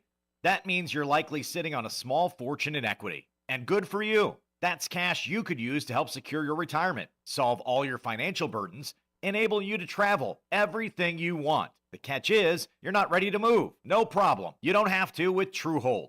Sell and stay leaseback program. It's a genius financial strategy. You sell your home to TrueHold while its value is high. You bank all the equity in cash now, and you can stay as long as you like with an easy, affordable lease. And TrueHold pays property taxes, insurance, and maintenance. TrueHold unlocks your wealth without uprooting your life. Get a TrueHold offer now while your home's value is sky high. Call 1-855-300-9993 or visit TrueHold.com. The smarter, faster way to cash out without moving out. TrueHold.com. I'm Bob Burke, founder and chairman of Burke America Parts Group, a family of brands that includes RepairClinic.com, an appliance and HVAC parts solution company that's grown into an international brand. Before AmericanEagle.com, we partially launched a new technology platform developed by another firm. American Eagle helped take our technology to a whole new level with digital marketing, software development, and business insights into our key markets, appliances, HVAC, and outdoor power equipment, and did so both on time and on budget. AmericanEagle.com has the resources, experience, and talent needed to produce solutions. Our new technology platform, developed by AmericanEagle.com, has produced tremendous results with higher traffic, conversion, engagement, and online revenue. If you have any home repairs you need to take care of, check us out at RepairClinic.com. If you need a world-class website or technology project, then I would highly recommend AmericanEagle.com. Call AmericanEagle.com at 773-NETWORK. That's AmericanEagle.com, 773-NETWORK. Presenting Again Fling's love story. Dear love of my life, we were on the 12B bus this morning when I caught a whiff. A scent so fresh, so life-changing, I had to find its source. Alas, I didn't know if you were the woman in the pink freshly washed cardigan or the retired mailman next to me, but I knew one of you was my soulmate. Ah, the scent of Gain Flings. Try Gain Flings with OxyBoost and Febreze. Okay, so that's with bacon, cheese, lettuce, tomato, grilled onions, ketchup, and hold the pickles. You know what you like. You wouldn't order your burger just any way. Why should your sports talk be any different? With Chapters on the free Odyssey app, you can choose the topics that matter to you most. Whether it's reactions, matchup previews, injury updates, or team news, quickly find what you really care about. Your football talk, your way. Download the free Odyssey app and start listening today. When I wake up The best mornings in the morning. Start with Wrangler. I pull on my jeans and I feel alright. Jeans, jackets, and shirts that get your day started. Good mornings make for better days. Wrangler, for the ride of life. Lowe's knows that to win the job, pros need the best prices. That's why only at Lowe's, MVP's Pro Rewards members can get a volume discount on eligible orders as low as $1,500 at the Pro Desk. That means you get the prices you need to start any job, small or large. Because Lowe's knows pros. Valid in-store only. More terms and restrictions apply. Visit Lowe's.com/terms or Pro Desk for details. Welcome to TGL presented by SoFi. Golf's newest league, live on ESPN and ESPN Plus. It's 2 hours of hammer-dropping, overtime forcing, playoffs on the line golf. Tiger, Rory, and more of the best from the PGA Tour split into 6 teams. Learn more at TGLGolf.com. And tune into the inaugural season beginning January 7th. Keep up, it's golf. You're listening to 96.5 The Fan from the Mission Plumbing, Heating, and Cooling Studios. Here's traffic, brought to you by DM Injury Law. Have you or a loved one been in a car wreck? Contact DM Injury Law today and get the money you deserve. Car wreck? Remember, Mike's got this. Kansas side 35 northbound slow from before Antioch. Stays heavy up past 18th Street Expressway with 2 separate accidents. 435 westbound before Rowe. A problem slows you back beyond Holmes. Lee Summit US 50 westbound heavy from 3rd Street up to 470 with a problem. Alan Carr, 96.5 The Fan, traffic.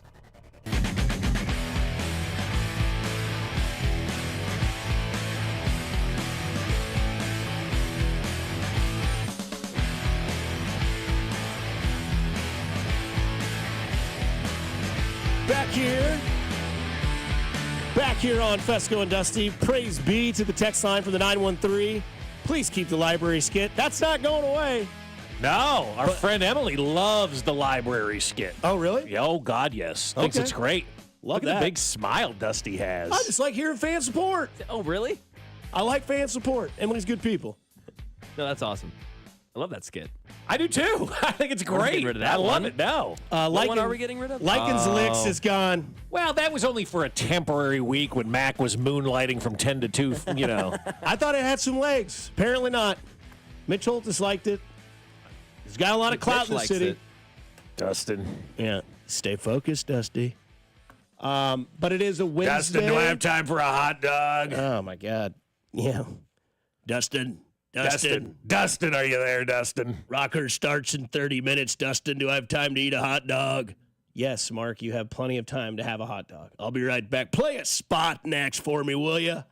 Okay. I love it. Nobody really even knows what this whole thing just was, but for me, and maybe for Josh, right, it was glorious, and for you, it was wonderful. Those are the best jokes when, like, 3 people get them. Inside jokes. Those were my old cutting teeth days when I produced Rockhurst football and basketball with the 9-time High School Voice of the Year award, Mark Miller. Shout out to Mark. Wholesale Batteries. Way to go, Mark. Yeah. Dustin. Yes, what? I'm here. Back before I did this, I produced church shows and Friday night sports. That's called cutting your teeth. That's right, man. I never understood that because I feel like that'd be a terrible pain. But speaking of not so much terrible pains, we are back with Max Pack. It's time for Max Pack.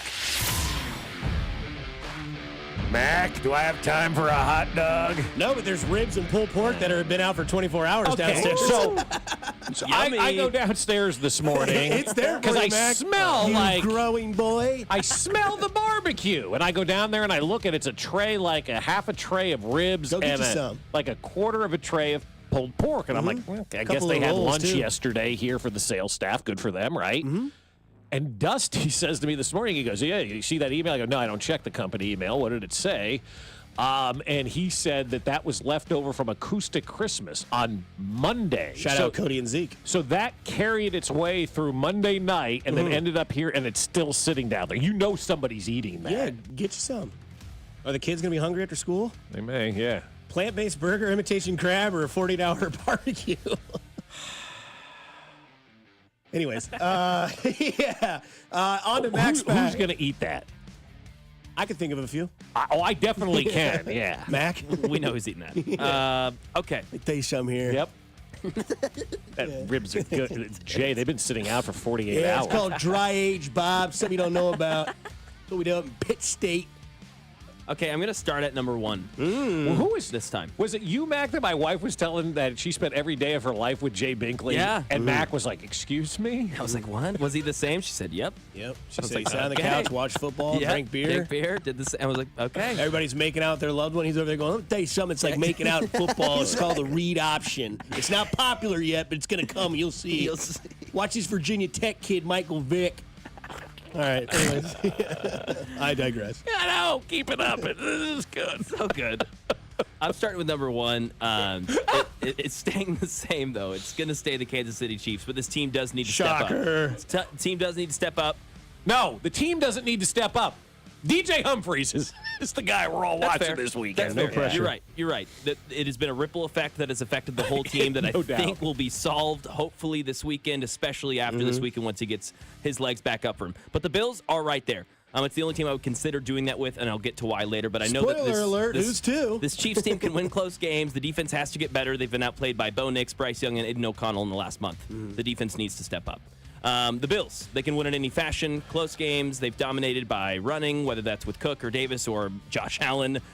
Snow, sun, running, passing. They can have him whip it around the yard 40 times. Yeah, he doesn't need no dome. What if Buffalo gets mollywopped by Detroit?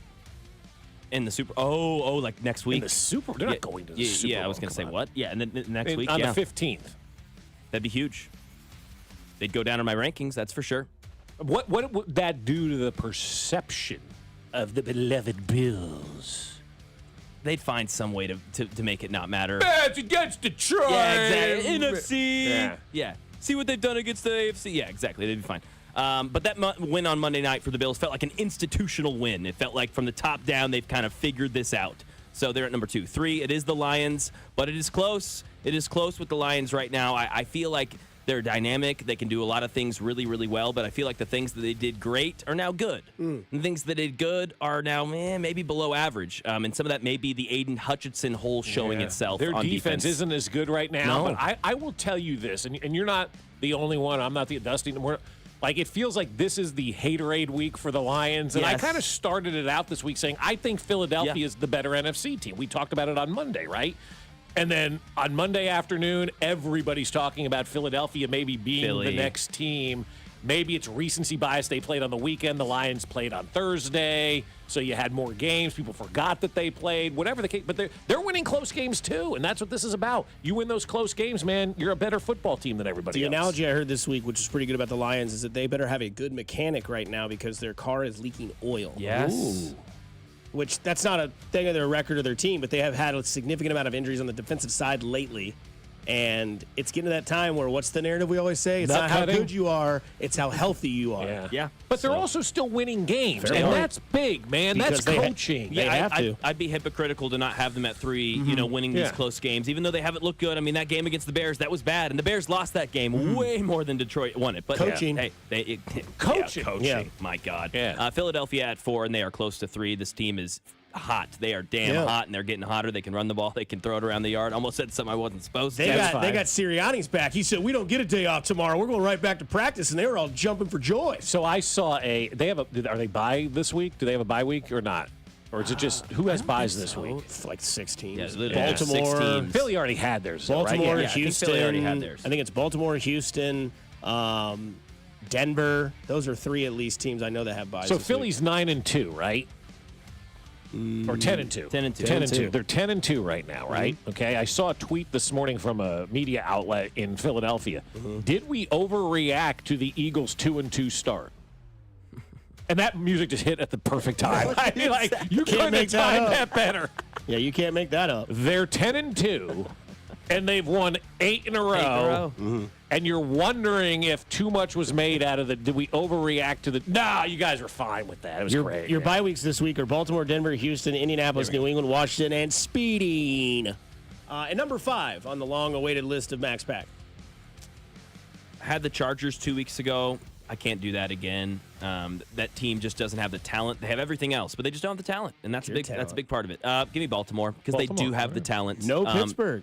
Nope, no Pittsburgh because I'm going to go with Lamar over Russell Wilson with having the potential to win that many games in a row. I still believe in Harbaugh, but I think Tomlin is the second best coach in the league. But the Ravens are way more talented than most any team in the league, but they're the most penalized team. They have the worst kicker in the league right now. They struggle with some stuff, but I'm going to put them at 5. But, man, I'm struggling with the 5th team right now. So is it strictly Lamar that's giving you the nod over Pittsburgh? And Henry, yep. Henry, too. Okay. Yeah, that's it. Right. I just don't know. I just don't trust that defense. But I don't love it. No, I agree. Their defense rots. And you mentioned trust, and he mentioned it as well. Playoff game, Justin Tucker, you don't think that guy is going to be going, I see 6 goalposts. They need to cut him. I don't think he's seen a goalpost. I think he's missing them. Who are you going to pick up at this time? Yeah, I don't know. I don't know. I don't have a good answer. But Matthew Wright is not walking through that door. No. Bob's bottom feeders? All right, we'll start with the 5 teams that just suck. Jacksonville on the list this week. If the season were to end today, they would be a number 1 pick in the draft. I've got the Raiders. I've got the Giants. I've got the Jets. And I've got the Patriots as my bottom feeders this week. Miss anybody? Dolphins, Raiders? Time. Got 'em? Oh, sorry about that. It's time. It is time. No, I don't think you missed anyone. I think the Raiders have lost 8 games in a row. The point with the Eagles. I think the Raiders are on the flip side of that. Wow. They started 2-2 and beat Baltimore. Like, think about that. Gardner Minshew beat Lamar Jackson, and you're taking Lamar over Russell. I am. I don't feel great about it, but I am. I mean, who would you put at 5? You'd put Pittsburgh? I would. I'm biased though, but I'm also biased with I love Lamar and I love Mike Tomlin. God, if those 2 guys were together. I think if you just go, I mean, who's the better, I guess, Tomlin and Russell or Harbaugh and Lamar? Is it those 2 teams pretty much? Is that what we're... I think that, and then I think the one that's outside of that is probably the Chargers. Yeah, there's no one from the NFC that's... Yeah. But what did the Chargers do on Minnesota, Green Bay? Minnesota's 10-2. And they're doing it in that division with that quarterback and that head coach. Yeah, they could If anybody deserves Coach of the Year, it's Kevin O'Connell. I agree. I mean, but let's give it to Dan Campbell, because who saw this coming? What a joke. I'm still hot about that. Back to your Lamar and Harbaugh versus Tomlin and Russell.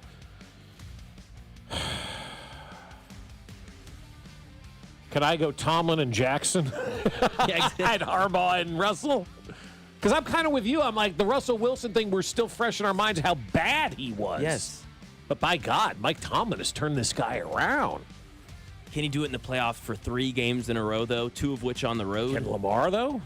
Yeah, I don't know. I have more faith in that. Why, though?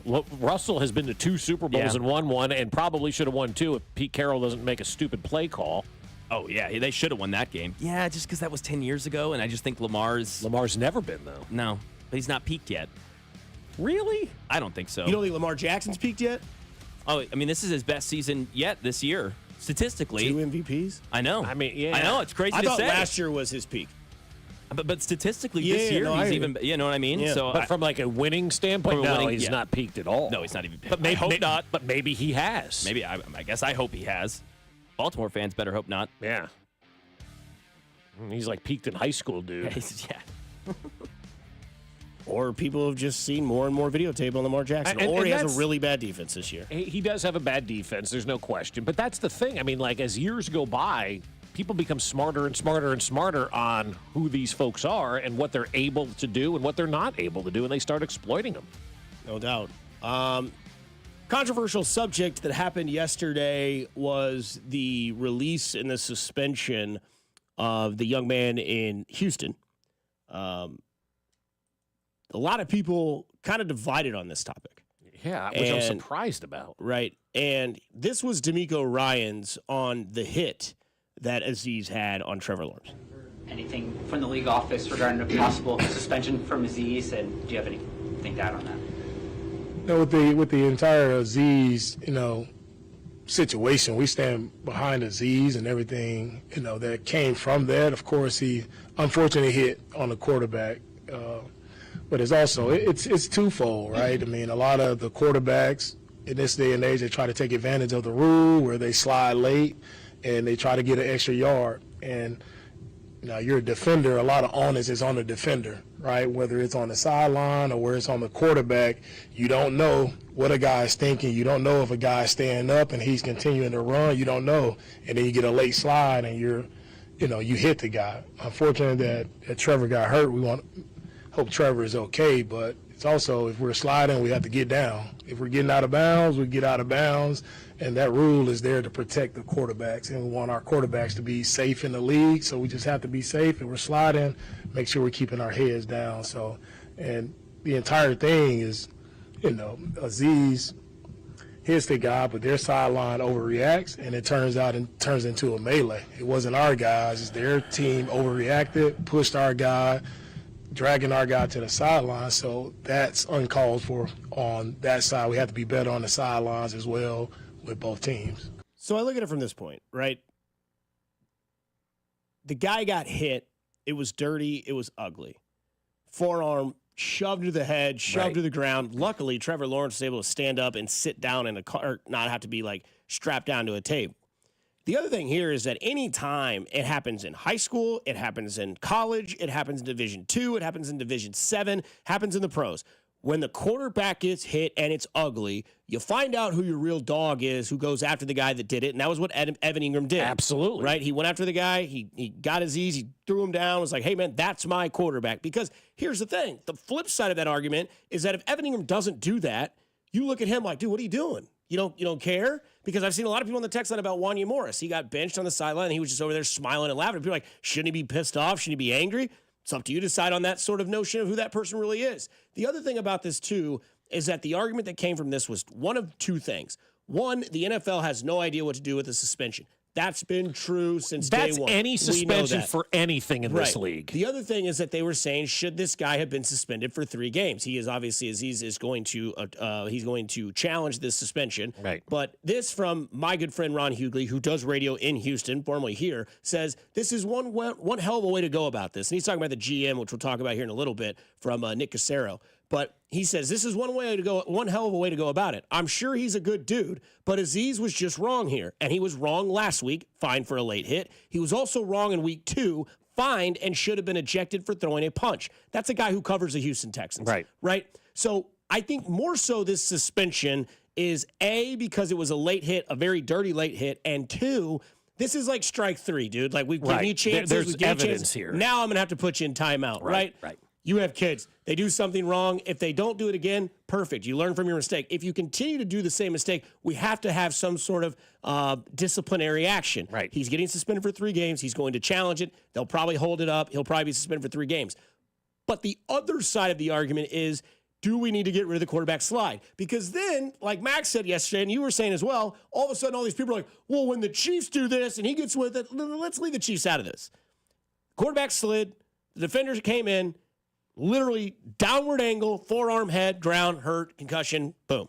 And I think a lot of it has to do with who the player is that did the damage as well, right? Like for me, when I look at Aziz Ansari and you went through all the stuff that he's already been penalized for this year alone, this month alone, well, that makes you a habitual offender. And there's an old saying, strike 3, you're out, right? And this ended up being strike 3.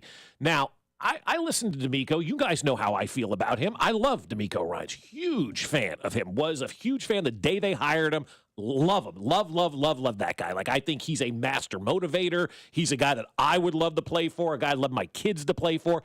And I was listening to that yesterday, the 2 minutes or whatever we played, and I'm with D'Amico Ryans until he started to blame the Jaguar players for standing up for their guy and going after them. And what he's seemingly forgetting is your guy started it. The Jags were just finishing it. And if you're on the fire Doug Peterson bandwagon, which I think is probably inevitable at this point, maybe you have to think twice and go, these guys still have some fight in them. They're going out there and they're defending their quarterback, they're defending their team, and they're doing what's right. I have no ill will towards Evan Ingram at all. That's what you should do as a teammate in that type of situation. He didn't throw a punch. He just threw him down. He just kind of pushed him. I had no issue with what Evan Ingram did. Aziz Ansari, I've got all the issue in the world with what he did because we know in this league now, in 2024, you just can't touch the quarterback. So do yourself a favor, whether he dekes you or not, or however you viewed it, or whatever the case may be. I hate to break it to you, though, the onus is on you. You have got to find a way to not hit the quarterback because these rules are in place. And at the end of the day, more people are buying Trevor Lawrence jerseys and going to watch him play than Aziz Ansari, a defensive back, or any defensive player, quite honestly, for any team in the NFL. Quarterbacks rule the league. Do you think that the slide is flawed, though? It is, but I was trying to think yesterday. Talk about a new rule that's coming next season. Well, yeah. Guarantee 100%. it. But I texted you guys this yesterday, and I wanted to read it right. I said, maybe the NFL needs a new rule that calls quarterbacks down if they try to deke the defender in that type of situation. I don't know. I don't know what they can do about the slide, because at the end of the day, it's about preserving the most important player at the most important position in sports on every team. This league, say what you want about Trevor Lawrence, this league is not as entertaining and interesting with Mac Jones playing quarterback than it is with Trevor Lawrence playing quarterback. The quarterbacks dictate. Everything in this league is dictated on the success of the quarterback. So you do have to protect those guys. No matter what team you root for, you don't want to see a quarterback knocked out of a game. It changes the entire dynamic for everybody. So I don't know what the solution is right now for this, but I do know what the rules are in place. If you're a defensive player, you got to watch it. We deal with this almost every single game where you get a late hit or whatever the case may be. And they say to these guys, you got to figure it out. Here's the GM on the suspension. Some of the commentary that has been made about his character, about the person that he is, about what his intentions are, from people that, quite frankly, don't know anything about Aziz Al-Shaair, okay? And for the league to make some of the commentary that he made about lack of sportsmanship, lack of coachability, lack of paying attention to the rules, quite frankly, it's embarrassing. So I think the big thing from our – and they're talking about a player who – didn't you say this was the third incident this year? So what's this guy talking about? Who's never been suspended, never been ejected. So now we're saying that he's going to be suspended for 3 games? Because this is the third time it's happened. Right. I understand the thought of sticking up for your team, sticking up for your guys, because if he was to go out there and be like, you know what, he is moronic for this. He should have been suspended.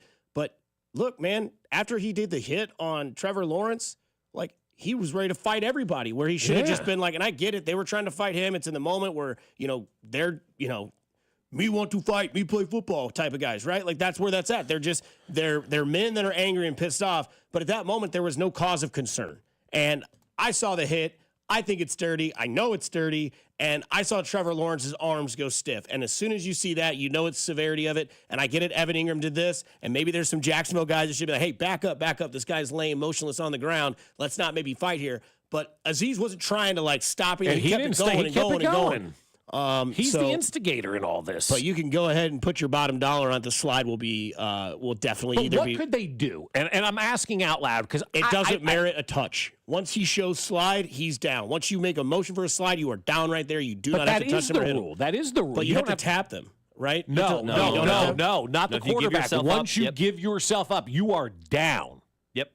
I don't know, man. So I don't know what more they can do. How about this? This is pretty simple. Follow the rule. And I understand you're going 100 miles an hour, but this is peak 2024 where we want to blame everybody else instead of taking self-ownership and looking inward and saying, I did that wrong. Like D'Amico Ryan's out here blaming the Jags and trying to deflect the attention on the Jags.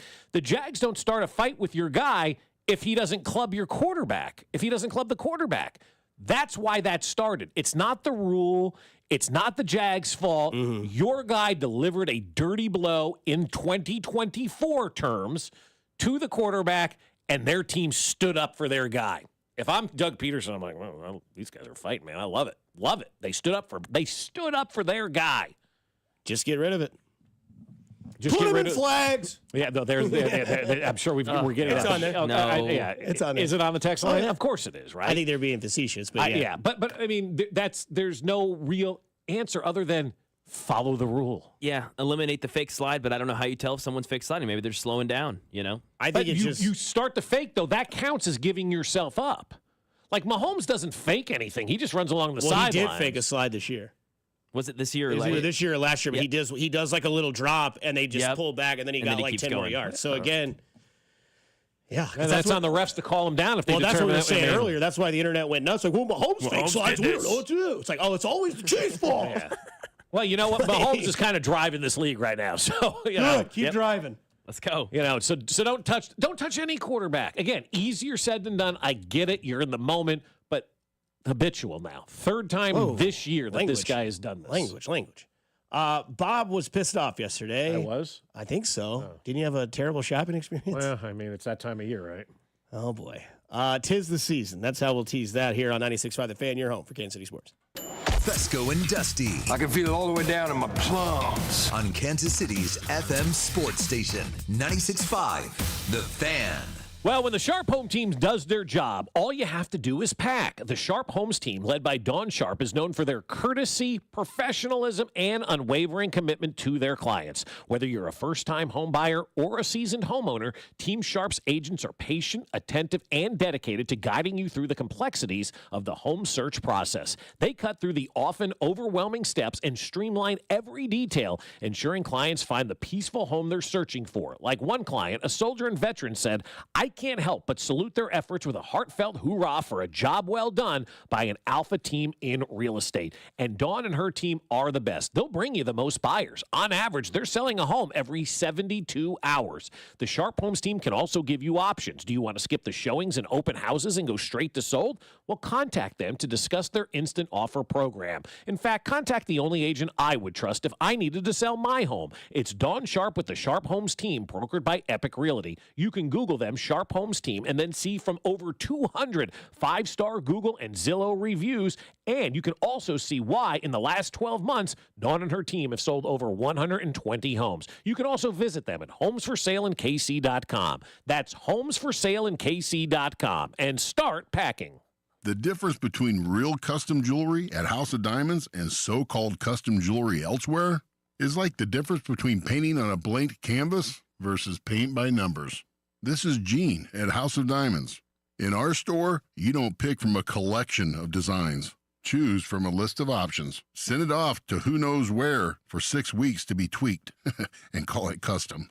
At House of Diamonds, you and we together design and create a one-of-a-kind custom ring, pendant, earrings, or necklace. And since 100% of the work from start to finish is done right here in our shop, we can deliver real custom jewelry and can back it with a double lifetime warranty instead of a disclaimer. One-of-a-kind, real custom jewelry, handcrafted just for you, only at House of Diamonds. House of Diamonds on the southeast corner of College and Quivira, and online at mybigrock.com. You're always better with a roof from JR. We've had more than our fair share of hail and wind this year. Are you playing Roofer Roulette? That's when you bet your roof and your home on the first random roofer to ring your doorbell. Why do that when JR & Company offers a free hail and wind report online at jrstormcheck.com? Just plug in your address and we'll pull a multi-year storm report. You'll know exactly what your roof has been put through and if you even need an inspection. If you do, no one is more thorough and works better with your insurance than locally owned, veteran-owned JR & Company. And if you need a new roof, remember, a roof from JR comes with a lifetime warranty on workmanship. Don't play Roofer Roulette with your home. Visit jrstormcheck.com. And remember, You're always better with a roof from JR. visit jrstormcheck.com. You hear that? That's the sound of another year counting down. Another year missing your revenue goal. Another year wondering why your marketing isn't more effective. Another year worried about next year. The clock is ticking, but you still have time. Time to contact the experts at Scale Marketing. Scale Marketing is a full-service marketing agency who is expert in lead generation and revenue growth. Our clients see an average of 20% growth in the first year alone, with sustained growth from there. From your traditional marketing to social media to paid search, we'll take a forensic approach, digging deep to find the root problems in your marketing strategy. Then we'll fix them fast. At Scale Marketing, we can't stop the clock, but we can change your company's future. Find out how you can make your marketing budget work harder and drive more revenue. Contact us at scalemarketing.com or call us at 833-SCALE-25. That's 833-SCALE-25. When I wake up The best mornings in the morning light, start with Wrangler. I pull on my jeans and I feel alright. Jeans, jackets, and shirts that get your day started. Good mornings make for better days. Wrangler, for the ride of life. Lowe's knows that to win the job, pros need the best prices. That's why only at Lowe's, MVP's Pro Rewards members can get a volume discount on eligible orders as low as $1,500 at the Pro Desk. That means you get the prices you need to start any job, small or large. Because Lowe's knows pros. Valid in-store only. More terms and restrictions apply. Visit Lowe's.com/terms or Pro Desk for details.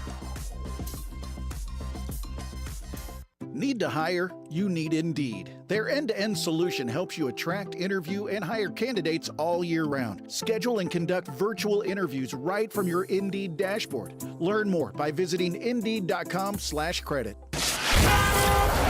Here's traffic, brought to you by DM Injury Law. Have you or a loved one been in a car wreck? Contact DM Injury Law today and get the money you deserve.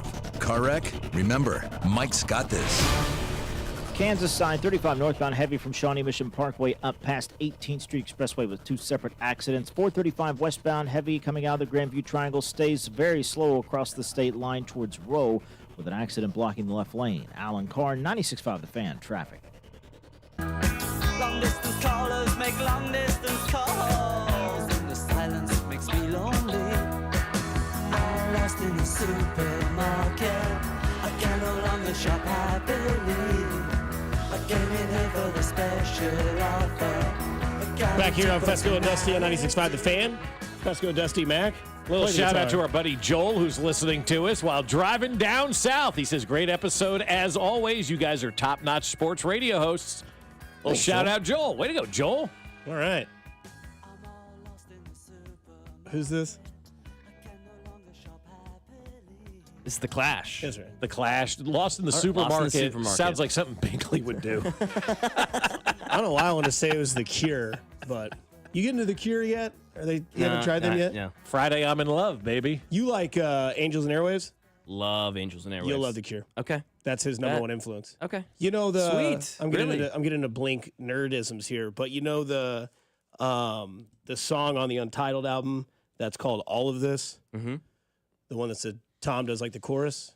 That's The Cure's lead singer Robert Smith in that song. Really? With all of this I feel. Like that's Robert Weird Smith. era of music, The Cure, the 80s. Head of their time. Love The Cure. Pictures of You. Listen to it on your way home. Okay, there we go. Pictures of you. I love it. Pictures of me. Guys are teaching me something new every day. That's I not love the it. song. Yeah, But, no, I just. and here's a little note. The creators of South Park, Trey Stone and Matt Parker. I think Matt Parker. Matt Parker and Trey Stone, Yeah. right? Yeah. I think that's what it is. Thank Yeah. you, Their favorite musical group, The Cure.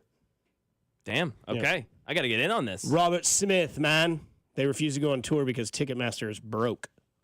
Meaning as in like ticket prices are The super Cure high. refuses to go Because they said until it gets fixed, we will not go on tour. Well, they're never going to go on tour. Exactly. Why can't these artists just sell the tickets on their own website and call it a day? Yeah, seriously. Age-old question, but 'tis the season. It is shopping season. You had I guess a conversation with us yesterday about your experience at a certain type of store. Yeah, like in my opinion, it's so funny. I just walked into the bathroom and one of the other guys, Which one? Bob on the Rock, their boss down there. He goes, "I got to tell you this old person technology story real fast." I'm like, and he starts telling me, he goes, "Every time my mom's phone died, she would take it to the phone store." I'm like, "Oh my God, were you like listening in? Like we're just getting ready to talk about this." He goes, "Yeah, every time her phone's battery would run out, she'd go to the phone store." And I don't know if you've dealt with that with your dad or stepdad or stepmom or anything like that, or Mac, maybe your parents not quite into the older age range that where my parents are in their 70s and whatnot.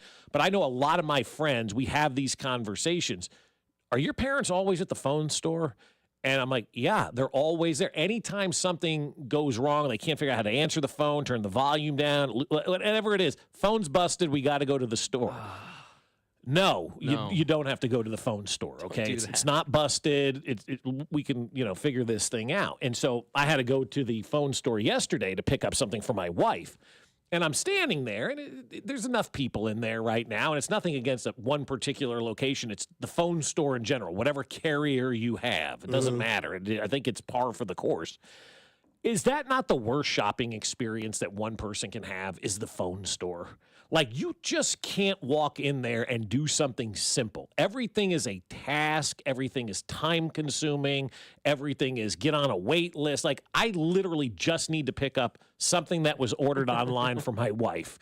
Okay, you're third in line, and then like every person that they deal with is a good half hour because they're walking them through setting up a new phone or connecting this or connecting that. Like, I don't know about you guys, but like when I hear I have to go to the phone store, that is like, I get the anxiety. I don't know a worse shopping experience than the phone store.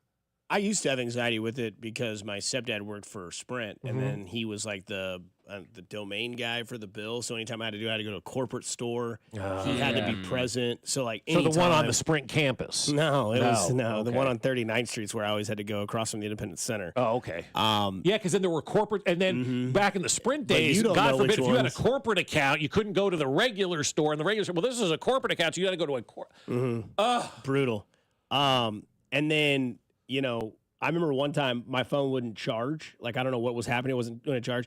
The guy literally, I don't know if you've ever seen a Saturday Night Live skit where they can't figure out the computers and like the nerds come in like, Yeah, oh, yeah, and yeah, they get yeah, there and yeah, change yeah, it. And they're like, all right, it's fixed. Yeah. Like, he literally took, I'm not even kidding. I was so pissed at myself because I couldn't get it. And I know this happened to everybody out there. I could not get it to charge. I don't know what was going on. It wasn't wet. It didn't, like, nothing happened to it. He takes my phone and takes a paper clip and undoes it and starts scooping out the charge port where there's like pocket fuzz and all this Yeah. like dirt and hair. Puts my phone in, charges. I was like, really? He goes, happens all the time. This is all on your phone. So now if that ever happens to me again, paper clip, scoop it out. I'm like, Do you have to take the phone apart, or you just scoop it into a little it's charger just in hole? the charge port. Yeah. Okay, I think so that's actually happening to mine. It was happening to mine too, so I went and bought a can of air. Oh, that works. You Aired it up, and the kid's like, "That's cool." I'm like, No, "It's you not should a do toy." it. Just if you can find a paper clip, which is really weird. They're obtuse nowadays for some reason. I can't ever find one. Yeah. But if you can find one, literally do that to your charge port, and you will see all the basically the toe pocket. jam in your phone. Phone Phone jam. Okay. But the phone store. I mean, I asked you guys this: is there a worse shopping experience than the phone store? I said the DMV, but you said that doesn't count. Yeah, that's not really a store per Yeah, se. it's not really shopping. Yeah, you're there Yeah. because you have to be. I will Yeah. say the electronic stores, I guess same to the phone. Like if I ever got like a TV during Christmas or some sort of game system, it was like, are you a member? No. Would you like to sign up? No. Would you like a warranty? No. Which maybe that's not my fault to not get a warranty, but like, come on. Like you really getting a warranty on your TV? No. I don't think so. No. And yeah, so like that whole part is like, are you a member? Would you like to sign up? You save 10% on your next visit. I'm not coming back after today. See you later. So it's like, just ring this up and let me just get out. Save me the 10% and save me 10 minutes to get out of here. Because not everybody's kind in stores. Everyone's like, oh, I should be next. Like, I don't care. Like, I'm, numb anyway when I go into those places. And I'm just like, you know what? I know what my day is. I'm going to go in there, get in, get out, and that's it. Like, we could streamline this thing. Like, because a lot of people are doing these online orders these days. Have like a separate online pickup. Some stores do, but the phone store, for whatever reason, man, every time you go in there, you feel like, all right, I got to cut an hour out of my day minimum. Easy. And I know you can sign up for an appointment online, but I was picking something. I wasn't getting a new phone or a new service, or I was picking something up. Car shopping is leading the text line. Because they just don't get, they do not get subtle hints. Like you'll go in there and be like, hey, I'm looking for something anywhere between $500 and $7,500. Man, I don't know if I got anything like that. I'm sorry. Okay. You take one step towards your car. Actually, hang on. Why don't you come inside real quick? Here's my yeah, business yeah. card. That's Let me a talk to you good about one. it. You know. Yeah. Yeah, cars are tough. But you gotta have a red ass go with you to shop for a new car. My wife is good at that stuff, like this You need timeshare thing somebody. we're getting ready to do. Like, I can't say no and that kind of stuff. So, like, she's great at that kind of stuff, saying no and saying no. But because I can't. But the car shopping, that is like, people do not like to go car shopping. And yours too, the appliance store where they're trying to sell you every warranty under the sun. It's a $3 I'm like, look, headset. I'm mounting this thing on my wall and I'm not touching it. And I know that for a fact. If it breaks after 5 years, that's on me. But you know what? TVs are so damn cheap anymore, I know. I'm going to get one soon. My friend sent me a thing like on Amazon, like under $100 for like a 55-inch TV or something. Damn. Where is that? I don't know. It was one of the Cyber Send that to Mondays me. deals or something like that. I was just saying, because I saw a hell of a deal as a 55-inch Roku TV at Target for like $279. I'm about to buy that thing next week. 55-inch, that's good. Yeah, $279, that's solid. Yeah. Is that a good price? I would think Because so. I like buy the Insignias and just throw them up outside. Yeah, If yeah, they no, go yeah, bad, they go that's bad, great. you know. 55-inch mounted on the wall in my room, that's Yeah. way too big for a bedroom. Is it, though? Maybe. I mean, I think the 55-inch is good for a living room. I don't know. I think I have a 65-inch in my living room, and it's massive, at least in my opinion. Yeah. I don't that's need huge. the 80-inch. Yeah. You know? Yeah. I don't I have think the a bigger your wall, though, it's like I need a bigger TV. Yeah, yeah. You know? You got a small wall, small TV. Mac, you have any bad experiences shopping? Yeah, I'm with you on the phone store. You know, my brother years ago now used to work at an Apple store, and so he's got a bunch of stories exactly what you're talking about, Bob. You know, yeah, hey, Apple Store's the same way. Same yeah. th- I just need to pick something up. You got a guy with an iPad going, Hey, I'm Caleb. Can I help you? You know what's tough? Costco, I realized this. The phone salesman. Hey, how you doing today? Just You walk shop? You by. find everything all right? Yeah, I'm fine. Let me talk to you about this new phone plan. I'm like, I don't need it, dude. Oh, They do that. They get hawk. you there. Dude, they hawk, man. I go around Vultures, them. man. Yeah, I go. That's why I go through the candy aisle at Costco and Independence because it's on the other side of the phone guy. I'm like you, Bob. I can't say no. I struggle with it. So Oh, I yeah, can. Hannah's good at that too. So she's like Jen. Yeah. Yeah, I can say no real quick. Just not to a Miller High Life. Now I need a paper clip. I know, dude. You want to do it? Or if you have a toothpick, the text line says that's okay. better than metal. Okay. Oh, yeah, metal touching that. yeah. Yeah, it could short something out. Yeah. The 1 seed, it's not important for the Chiefs, but I'll tell you who it's massively important for on the other side. You're listening to 95 Fan, your home for Kansas City Sports. You're listening to Fescoe and Dusty What the hell's wrong with your station? on Kansas City's FM sports station, 96.5, The Fan. All right, basketball is heating up. The NBA is in full swing, and you're going to have an opportunity now to have some fun with FanDuel. Make your first NBA bet a swish with FanDuel, America's #1 sportsbook. FanDuel has all of your favorite bets, from who will win the game to how many points a player will score. Plus, check out newer bets like the number of dunks, assists, or three-pointers in the next 3 minutes. It doesn't matter if you tap into FanDuel before the game starts or after it's already tipped off. You can pick up a W whenever. And now is the perfect time to get in on the action. Right now, new customers can bet $5 and get $150 in bonus bets if your first bet wins. Just visit FanDuel.com/610Bob for your chance to score $150 in bonus bets. Have a ball betting ball with FanDuel, official sportsbook partner of the NBA. 21 and present in Kansas. First online real money wager only. $5 first deposit required. Bonus issued as non-withdrawable bonus bets which expire 7 days after receipt. Restrictions apply. See terms at sportsbook.fanduel.com. FanDuel is offering online sports wagering in Kansas under an agreement with Kansas Star Casino, LLC. Gambling problem? Getting help is your best bet. Call 1-800-522-4700 or visit ksgamblinghelp.com. 97 years. That's how long Overhead Door Company of Kansas City has been repairing and replacing garage doors. Locally owned and operated since 1927. Headquartered in Olathe. Always look for the iconic red ribbon of the genuine, the original Overhead Door Company of Kansas City. For same-day repair service 24/7, call Overhead Door Company of Kansas City, 816-221-0072, or schedule online at ohdkc.com. When it comes to beef, nothing tops world-class, highly marbled Wagyu. Booth Creek Wagyu's Overland Park Meat Market is ready to elevate your beef. Their farm-to-fork commitment brings this intensely rich and flavorful beef from the tall grass prairies north of Manhattan, Kansas, directly to your table. Stop into the store to see what our customers are calling the jewelry store of beef and taste the difference. Our in-store experts are sampling freshly seared Wagyu 7 days a week. Located in the shops at Deer Creek Woods at 135th and Metcalf. Make holiday magic this year with something beautiful and timeless from Diamonds Direct. A stunning eternity band, a pair of classic diamond stud earrings, something new and eye-catching from a world-class designer, or maybe you're looking for that perfect engagement ring or a fabulous timepiece. At Diamonds Direct, we have the perfect gifts for the season, starting at around $500. Come and let our experts help you pick out that headliner gift, or for some fabulous ideas, see the online seasonal gift guide now at diamondsdirect.com. You can even chat now with a virtual assistant for the ultimate convenience. Whether you connect online or in person, you're guaranteed to get the extraordinary value, ironclad warranties, and white glove service Diamonds Direct is known for. And to help make your purchase even more affordable, we've got special financing so you can spread out your payments. Get directions, details, special showroom hours, and our holiday gift guide now at diamondsdirect.com. Diamonds Direct. Your love, our passion. Chiefs coverage is brought to you by Comfort Systems Heating and Cooling, serving all of KC. From maintenance to emergency repairs, Comfort Systems Heating and Cooling will keep you warm when it matters most. Contact us today and stay cozy all season long. Comforting people is what we do.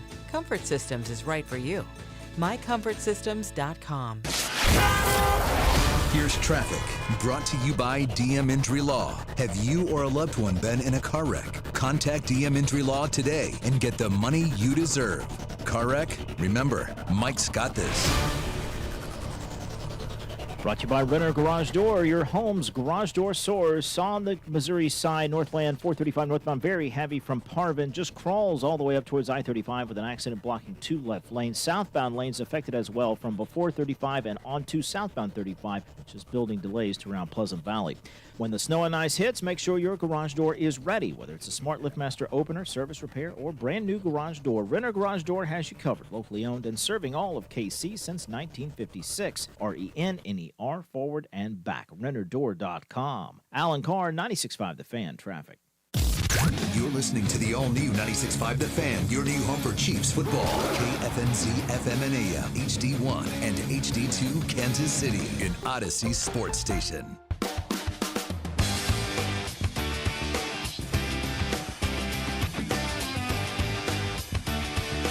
8 o'clock on a Wednesday here on Fescoe and Dusty 96.5 The Fan. I'm loving it.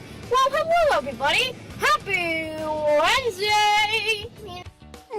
You want to talk about old people? I just had a friend of mine text me talking about Sean Connery roles. I'm like, that was yesterday's show, bro. Well, I opened it up, and there it was. No, that was yesterday, man. Do it in moderation, Dusty. That's right.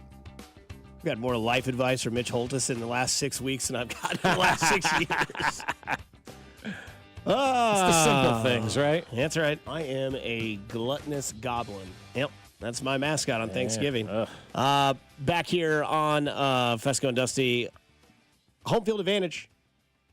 You can get a lot of advantages at your home field Johnny's Tavern if you think about it realistically, Bob. Yeah, you really can, because the football season, the best place to watch all the games is at Johnny's Tavern. And now through December 15th at any Johnny's Tavern, scan the QR code to enter for a chance to win a tailgate prize pack and the grand prize of a hosted watch party with a $300 bar tab for you and your friends. Each location will have a winner, so don't miss out. Grab your friends, grab a Yingling, and get in on the action only at Johnny's Tavern. In partnership with 96.5 The Fan, your home for football fun, and Yingling must be 21 to enter. Speaking of 96.5 The Fan, at The Fan 96.5 on Twitter, you can go to our Fescoe and Dusty poll question Wednesday. You have to pick one to consume. Imitation crab or fake plant-based burger? I'm going imitation crab on this one. The plant-based burger being made in the factory by like a Homer Simpson wannabe is just not something I'm interested in. Where do you think the imitation crab's being made? I don't want to know. I mean, like, if your focus is that, it's probably the same factory in the next conveyor belt over. It's like the Shane Gillis commercial for Bud Light right now. It's like, oh, I'm here for a Bud Light commercial. Oh, you're in the wrong studio. Oh, okay, that makes sense. Yeah. Imitation crab is leading 79.2% over fake burger, 20.8%. Didn't expect that. Yeah, well, enjoy your imitation crab. What's the runaway total? 79.2 to 20.8 imitation crab in the lead. Imitation crabs in the league. I'm surprised at that, quite honestly. At least that big of a gap, at least. Yeah, I think I'm with you, though, Bob. Like, if we were on the coast, well, maybe if we were on the coast, then we probably wouldn't, because they have access to real fish. Exactly. Right. Yeah. They're like, what's imitation crab? It's like when I went to Portland, Oregon, they're like, what's air conditioning? Oh, yeah. I was like, oh, you guys don't have air conditioning here? No, we don't need it. Like, the hottest it gets is like 80. Yeah. We're having a heat storm up here. It's 83. I was like, oh, wow. Yeah. Open the window. You're fine. What's your electric bill? What are you talking about? Yeah, 0. Mm-hmm. So imitation crab is running away with this thing. Yeah, it's just, I don't know. Focus, Dusty. Thank you, Mitch. Number 1 seed. I was thinking about this the other day when we were kind of finishing the show, and I was thinking to myself, because we were talking about how the race for the 1 seed in both divisions, really in the AFC, is between, I guess, 3 teams. It's Kansas City, Buffalo, and Pittsburgh. Yeah, Pittsburgh's still alive. Because they have the Chiefs on their schedule, so they can. There's a tiebreaker opportunity, and they lead their division. They have a good record, so that's there. Buffalo obviously has already beaten Kansas City. They're one loss behind the Chiefs, and they play the Rams this week, and then they play the Lions next week. The Chiefs play the Chargers this week, and then they will play Cleveland the following week. Correct? Okay. Detroit and Minnesota and Philadelphia are in a dogfight. Like, everybody talks about how Detroit is single-handedly the best team in football and they're running away with everything. Maybe, maybe not. But again, Detroit needs the 1 seed more than Kansas City needs the 1 seed. And this isn't me ducking out of the way to say, well, if they don't get it, the season's not over. The Chiefs didn't need the 1 seed last year. They went on the road to Buffalo and won, but the conditions were cold. Guess what? The conditions are cold in Kansas City. If we didn't have the success last year on the road, would we be having this conversation today, or would we be saying we need the 1 seed? Yes, because my narrative is Patrick Mahomes' road record, and Patrick Mahomes plays in the cold no matter what. Detroit needs the 1 seed because their last game outside of a dome is December 30th, and it doesn't really count because they play the Niners on December 30th. Yeah, that's not an outdoor game. That's going to be a nice day in the Bay. You might say, May. 65? Eat some hay. What do you say? And it's going to be probably 70 to 65 degrees, like you said. That ain't bad. Detroit needs a 1 seed because if they get the 1 seed, they ain't playing outside of a dome the rest of the way because guess where the Super Bowl's at, boys? It's in New Orleans, in a dome. Detroit needs the 1 seed because I can't imagine. Now, I know they've been to Green Bay this year, and it was crappy conditions, and their secondary defender got kicked out of the game, and they avoided the destruction of what that game could have been. Rainy, wet, nasty, and just Detroit won. Congratulations. But again, wasn't really like Lambeau. Wasn't like cold weather. We saw what that did to Miami, a team that plays in the South, played against bad teams and beat them, played against good teams and lost. The Chiefs, no matter what, will play in cold weather throughout the playoffs, whether they're the home seed, whether they have to go on the road. It's going to be cold in Pittsburgh. It's going to be cold in Buffalo. It's going to be cold in Kansas City. They don't necessarily need it because their quarterback on the road is great. Their quarterback in the playoffs is great. And he can spin it in anything, as we already heard him say when they played that snow game against Drew Lock against Denver. So I think the 1 seed is way more important for Detroit than it would be Kansas City. I think when you're talking about the 1 seed, the team that has the least amount of playoff experience probably needs it more than anybody else. And I think if you're Detroit right now, you have last year, and that's really it from a playoff standpoint. Now, obviously, their quarterback has playoff experience and Super Bowl experience, and that does carry weight.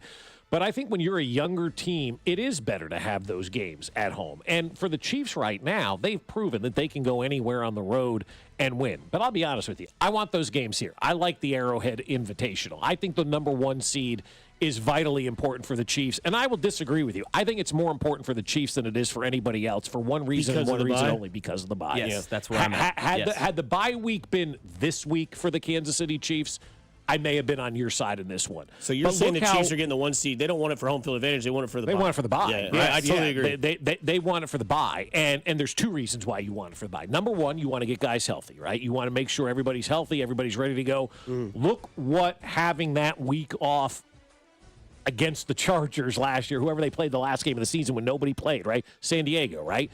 Travis took the week off. Chris Jones would have had the week off, but had incentives. How much fresher Travis was in the playoffs by just getting that 1 week off. So you haven't had a bye since week 6, which was like October 11th, okay? We're already almost 2 months removed from the bye. By the time you get to the playoffs, it'll be 3 months since you had a week off. You're also starting this 3 games in 10-day thing that's going to take place between the Cleveland game, Houston, and Pittsburgh. You're going to play Cleveland on the 15th. You're going to play Houston on the 21st. You're going to play Pittsburgh on the 25th. And then you're going to finish the season at Denver, who could be playing for their playoff lives against you. That is a gauntlet coming up for this team. So I think the number 1 seed is much more important for Kansas City than it is for Detroit. Number 1 for the rest, and number 2 for DJ Humphries. It gives you that extra week where he doesn't have to play in a playoff game. He can get ready for that playoff game, and you don't have the wear and tear on your guys by having to play in that wild card game. I think it's much more important for Kansas City than it is for Detroit. Yeah, I completely agree. And you mentioned that Week 18 game. Let's say, they don't get that 1 seed. The Chiefs get the 2 seed. Whatever happens against Denver happens. And then the very next week, they'll play Denver most likely again. And it will be a playoff game at home. And then more than likely, the way that it will turn out, if you just go based off favorites, you're playing 2 road games, 1 at Baltimore and 1 at Buffalo. And that's just going to be really, really hard. I know they did that last year, but with, combining the lack of rest, the injuries with this season. You mentioned DJ Humphries. For me, Hollywood Brown. He's going to have 2 weeks back actually playing. To get him a week of rest, a week, okay. Oh, that's another one. Let's watch this film. Let's watch what I did in these 2 weeks. Let's practice again. Let me learn some more plays with you guys. Let me learn these signals, whatever it is. I think the rest is massive for this team. I think the first round bye now in the NFL is so important. It gives you such at least for our standpoint, it gives the Chiefs such an advantage to have that week off. I know they didn't last year, and they took care of business, and that was all great, but they used that Charger game as a bye. You may not have the opportunity to use the Denver game as a bye this year going into the playoffs. Does your narrative change if they do use that Denver game as a bye? Or then are you saying, well, now they get 2 weeks off? No, I think the 2 weeks off would be good too. Yeah. But I don't think they're going to be in that position to use the Denver game as a bye. Because, other than Detroit, do you really see Buffalo stubbing their toe a little bit? I don't. No. Their last 3 games are Jets, Patriots, Jets. Right. They have not played the Jets yet this year. So it's just the Lions, unless you think the Rams are really going to give them a run for their money, which they could, I guess, this weekend, but I don't see it. So the Rams and Bills, you throw out the record books when those two teams get together. Now, maybe it's a letdown game for Buffalo because of what happened last week. Absolutely. The snow, the excitement. Now they're the team everybody's talking about. Maybe they have a letdown week, but I don't sense that. And there's only one other opportunity for Buffalo to stub their toe, and that's Detroit. And if they don't, like you mentioned, Jets, Patriots, Jets, to finish out the season, they have 3 byes going into the playoffs. I could see Denver losing 2 of their last 4. They got Cincinnati. Who else they got? They have a bye week this week. Then they play at home versus the Colts. Okay. That's a better game than you think. No, it's a good game. No, I think you want Denver to win, so they're not playing for anything in Week 18. Oh, I see what you're saying. That makes sense. Colts, Chargers, Bengals, Chiefs. Like, you'd love to go into that Week 18 game with both the Chiefs and the Broncos having to play for nothing, where everything is already wrapped up. Lined up. And quite honestly, I think there's an opportunity that the Chiefs may be playing for more in that final game of the season than the Broncos are. Because I don't know that the Broncos are going to move off that 7 line.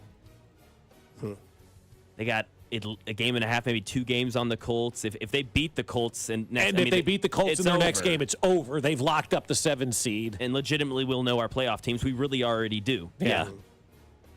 Yeah, would you rather have a week of rest, host Houston or Pittsburgh, and then play Buffalo at home, or have no rest and be on the road twice and have to play both Baltimore if you're the 2 and seed, Buffalo? you get 2 home games. Because you play the wild card in the division around here. The only way you travel is if you win the AFC Championship game. If you're the 2 seed and the 1 seed, you get 2 home games. You get 2 home games. So you play home, and then you travel. Home away. Yeah, okay, but that's the fair. less games you can play in the playoffs is better for everybody. No doubt about it. That's duh, Bob. So no, I think like if there were 2 byes, imagine how different we'd be kind of talking about that. Or if there were no byes and everybody, I think the bye is just a huge advantage from a health standpoint. And the Chiefs have shown that over the years. And they've also shown where they didn't have a bye, they can still beat your ass. So I think you should automatically have a bye if you have to play 3 games in 10 days and 2 of them are in 4 days. I mean, give me a break. But like, I know Chris Jones kind of spoke about it, and I'm not saying this because I'm a homer, but honest to God, 3 games in 10 days, and your bye was in October? Yep. Coming up on the other side, we'll talk disappointment, but not with the Chiefs. We talk disappointment with everybody but the Chiefs here on 96.5 The Fan, your new home for Kansas City sports. You're listening to Fescoe and Dusty. Make sure to follow us on Instagram @TheFan965 for behind-the-scenes content from the show. Kansas City's FM sports station, 96.5 The Fan. Well, I'll tell you what, my friends over at QC Kinetics want to help you feel great going into the new year. And if you're going, my shoulders, my knees, my back, I just don't know what to do anymore. If you're dealing with that same old joint pain and you're losing sleep and not able to take walks, then you need to call my friends over at QC Kinetics. Take action now to get the pain relief you deserve and say goodbye to shoulder and back pain. QC Kinetics local medical professionals are waiting for you. Their advanced protocols in regenerative medicine have helped tens of thousands of people, and I'm talking lasting relief. Imagine a new year without those achy joints. No more pain pills, no more steroid shots. QC Kinetics uses the healing properties of your own body to attack the root cause of your pain, revitalizing your joints so you can move again.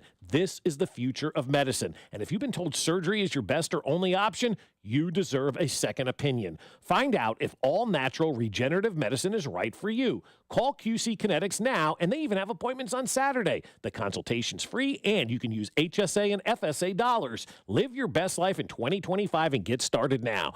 816-412-6299. That's 816-412-6299. QC Kinetics off 435 in State Line and in Gladstone. 816-412-6299. Thanks, Bob. We're here with Doug the Elf, asking about the hottest holiday gifts of the year. Doug, what's on your list? Yeah, we're getting Missouri lottery scratchers and draw games. We came all the way from the North Pole. They don't have lottery tickets there? Now Missouri lottery tickets. They created a new millionaire every 8.1 days last year. Woohoo! I just won! But I thought that was a gift. Well, yeah, for me. You heard it here first. Scratchers and draw games from the Missouri Lottery make great gifts for the holidays. Play it forward and play responsibly. Back to you in the studio. Has a loved one died and left you an old car to sell? GiveMeTheVin.com has just launched the new service GMTVCC.com. Write this down, GMTVCC.com, which is Give Me the VIN classic and collector car buying service. GMTVCC.com will hook you up with GMTVCC Pro buyers that will appraise and offer on that 69 Chevelle, old Corvette, old truck, and especially Restomods. We love Restomods at GMTVCC.com. Don't mess with consignments or auctions. Get paid today on your classic or collector car at GMTVCC.com. The best mornings in the morning light start with Wrangler. I pull on my jeans and I feel all right. Jeans, jackets, and shirts that get your day started. Good mornings make for better days. Wrangler, for the ride of life. Lowe's knows that to win the job, pros need the best prices. That's why only at Lowe's, MVP's Pro Rewards members can get a volume discount on eligible orders as low as $1,500 at the Pro Desk. That means you get the prices you need to start any job, small or large. Because Lowe's knows pros. Valid in-store only. More terms and restrictions apply. Visit Lowe's.com/terms or Pro Desk for details. Welcome to TGL presented by SoFi. Golf's newest league, live on ESPN and ESPN Plus. It's 2 hours of hammer dropping, overtime forcing, playoffs on the line golf. Tiger, Rory, and more of the best from the PGA Tour split into 6 teams. Learn more at TGLGolf.com and tune into the inaugural season beginning January 7th. Keep up, it's golf. It's better over here. If you're 55 and up, T-Mobile has an exclusive rate plan just for you. Right now, get 2 lines of talk, text, and data for just $30 a line. That's a 45% savings versus Verizon and AT&T. Plus, you can get one of the latest 5G phones free when you add a line. That's right, a free 5G phone. Experience all this and more on America's largest 5G network. So why wait? At T-Mobile, customers 55 and up can get 2 lines of talk, text, and data for only $30 a line. Just go to T-Mobile.com/choice55 or visit your local store to make the switch. With AutoPay using debit or bank account plus taxes and fees, 45% off 2 lines versus AT&T Starter and Verizon Welcome. Plan benefits vary. Free phones up to $300 off with 24 monthly bill credits and qualifying new line for well-qualified customers plus tax and $35 device connection charge. Contact us before canceling entire account to continue remaining bill credits. Bill credits end if you pay off device early. See details at T-Mobile.com. Welcome to Staples. Help! My family's in for the holidays and I need gift ideas. That's why we're here. Staples has amazing deals on everything you need. Photo gifts, laptops, and gaming systems. Even custom holiday cards and shipping solutions to send gifts to the family that can't make it. Perfect! Have anything for Uncle Frank? I love him, but the guy is never quiet. Noise-canceling headphones.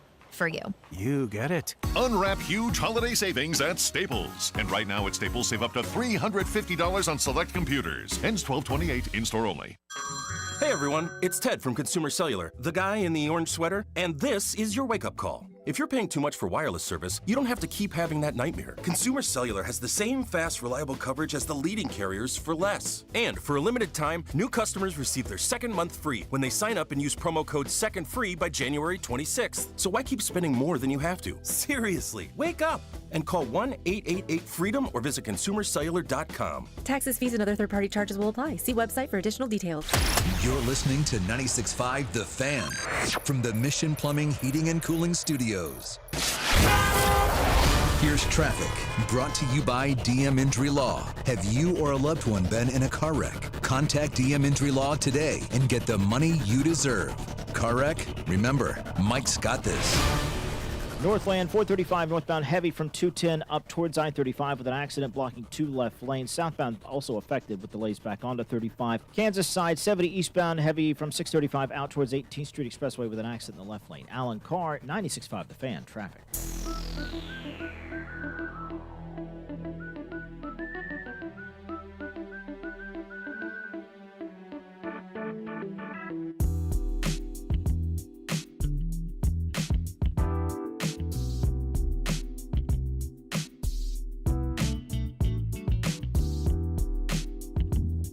Pounding through a Wednesday here on 96.5 The Fan. Mac Morey, Bob Fescoe, and some other guy with you today.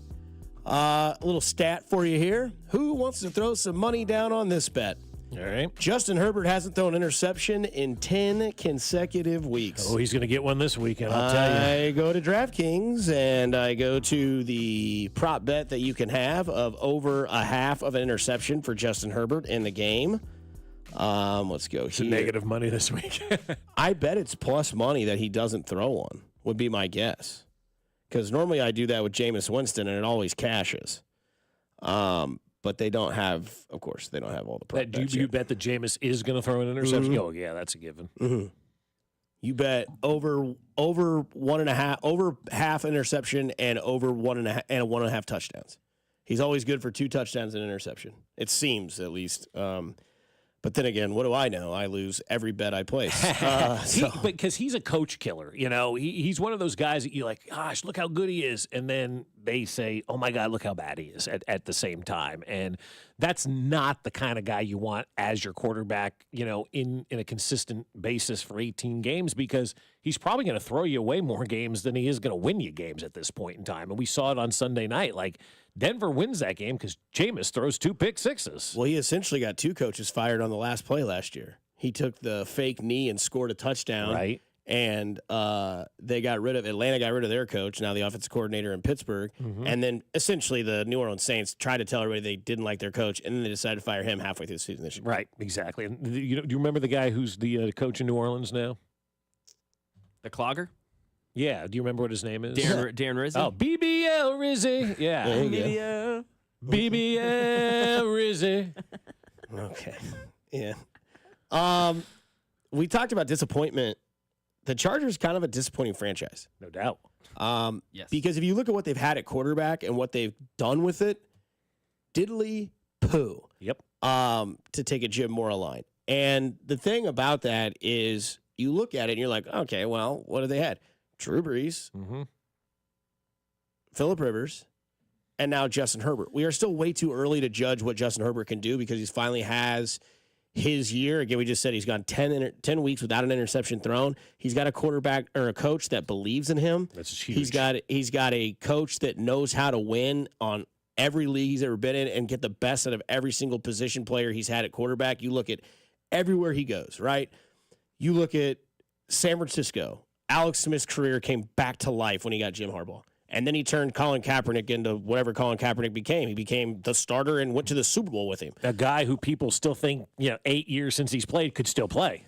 That's what he did for Colin Kaepernick. And then he goes to college and gets J.J. McCarthy, gets everything he can out of J.J. McCarthy, first-round draft pick. Yep. Probably going to take over the reins in Minnesota, I would think, next year. Maybe not. He's got to beat out Daniel Jones. Oh, yeah. And then you look at this year, right? And I was wrong. And I want to take time to say that. I was very, very, very wrong about the Chargers this year. I thought, knowing what we knew in the preseason, that Justin Herbert was going to have like foot issues, which he had. Yeah, he was missing games. A lot of people were thinking, all right, how's that foot going to hold up? Is he going to have, because I think it was like plantar fasciitis, or however you say that word. And I was worried. I was like, okay, Justin Herbert's going to be, inconsistent. He's going to get injured. He's going to be in and off the field. Chargers are going to have an upsetting season with year one under Harbaugh. Completely wrong. I admit it. Hello, hand of the sky. I was wrong about the Chargers. They are all bought in on the Harbaugh way, which is going to be interesting because, as we know, Harbaugh likes to run, then pass. Whereas before, they were like, hey, Justin Herbert, go out there and just create everything, even though you've only been in the league 4 years and you've had 3 different head coaches and none of them know what they're doing, but go out there and just make something happen. Go do you. Whereas Harbaugh comes in and builds belief, he builds structure, and he builds winning. And he's done that with Herbert, who now will be without J.K. Dobbins, which is going to be a big blow for them. That's a big blow for them, right? Yep. Gus Edwards is taking over as the realm at running back. Gus Edwards has played since the 90s, hasn't he? I think he's younger than you think. Is he? Yeah. I feel like he's been a San Diego / LA Charger since the 90s. Well, this is his first year with the Chargers, but he's been with the Ravens, I think, for the previous 3 or 4 as the backup to J.K. Dobbins. He's 29, yeah. Yeah. So, but he's getting close. He's aging in running back years. But you think about what the Chargers have done. Maybe this is now the time they do it because they didn't do it with Marty and Drew and Phillip Rivers. They didn't do it with Norv Turner and Phillip Rivers. And now they've got a chance with a new quarterback. But again, the one thing they've got to be able to do, which they didn't have to worry about back in the day, they got to get past the Chiefs. And this is one of those games where you guys talk about how every team plays their Super Bowl against the Chiefs. Mm-hmm. You better believe this is probably the first time in a while where the Chargers are coming into this game, into the Red Kingdom, thinking, we can play with these guys. And with all the disappointment their franchise has had with the line of quarterbacks they've had, which you were thinking about the other day at Smokehouse, and you think, yeah, it's interesting. They've had 2 14-2 seasons, nothing to show for it. Phillip Rivers, is he a Hall of Famer? I don't know. Never won in the playoffs. Big mark on your resume. Now you have Justin Herbert, who we all can agree, I think now at this point, top five quarterback, in my opinion. And Binkley's opinion too. Yeah. And when you look at this, I still can't believe Rob Brenton would take Jared Goff over Justin Herbert. Still can't believe that. But does this team, with all this disappointment now, do you believe in this Charger way that Harbaugh is built? And with Justin Herbert coming into Arrowhead, will we see a different type of Chargers team? I'm a bigger believer in Jim Harbaugh than I was the day that he was hired. When he was hired as the head coach of the Chargers, we were still talking about the confetti looking like pieces of snowflake and all that weird stuff that went on after they won the national championship. He looked like Mr. Magoo. And I'm like, I don't know that this is going to work again in the NFL. He hasn't been there in a long time. You know, it's probably not going to cut it in the NFL anymore. It's a bit corny. It's a bit cheesy. I was wrong, right? Like that could I don't know if you saw this tweet. He had people that are grown men, millionaire athletes, in the locker room singing for "He's a Jolly Good Fellow." That's right. That team is bought in to what Jim Harbaugh is preaching, as they should be. And that's the number one battle right there: getting grown men to buy into your corny stuff.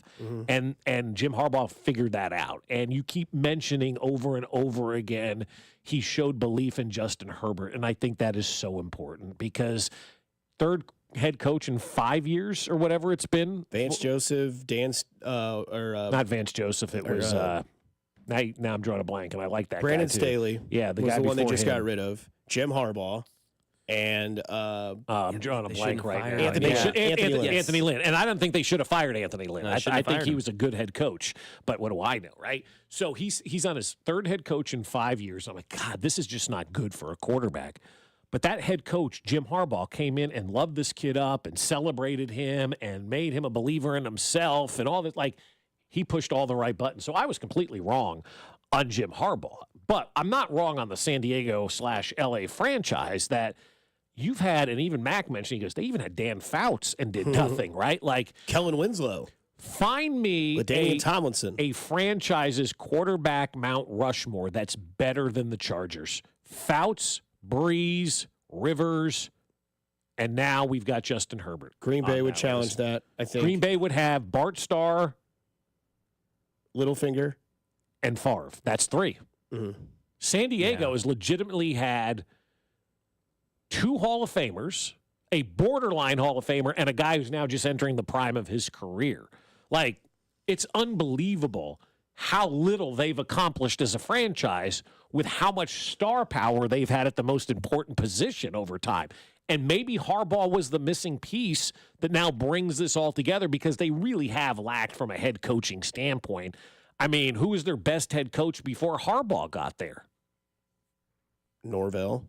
But was he a good head coach, or was he Phillip Rivers carrying that team? Because Norv hasn't really had much success. Offensive-minded, so, I mean, he probably built that offense around what he had at quarterback. I'd give Norv a little bit of credit. Okay. The other thing that's interesting, too, is that, you know, they're building around Justin Herbert, right? Like, I know that he had Keenan Allen, who was a great receiver for him, but, again, the coaching didn't have a system that everybody was bought into, and Keenan Allen went to the Bears, who's still got some life and Now we know why he wears that skull cap. Man, when his helmet got pulled off, he got that penalty last week. I was like, oh, Keenan Allen. No wonder he was upset. Yeah. But the thing that's kind of like maybe needs to be a little bit spent more time on focus is like the up and coming AFC West. That's the best division, in my opinion, in the AFC is not going anywhere. It's not going anywhere because of the quarterbacks. And you look at, and again, we're going to have to see what Bo Nix can do over time, but you look and see what Sean Payton has done with Bo Nix.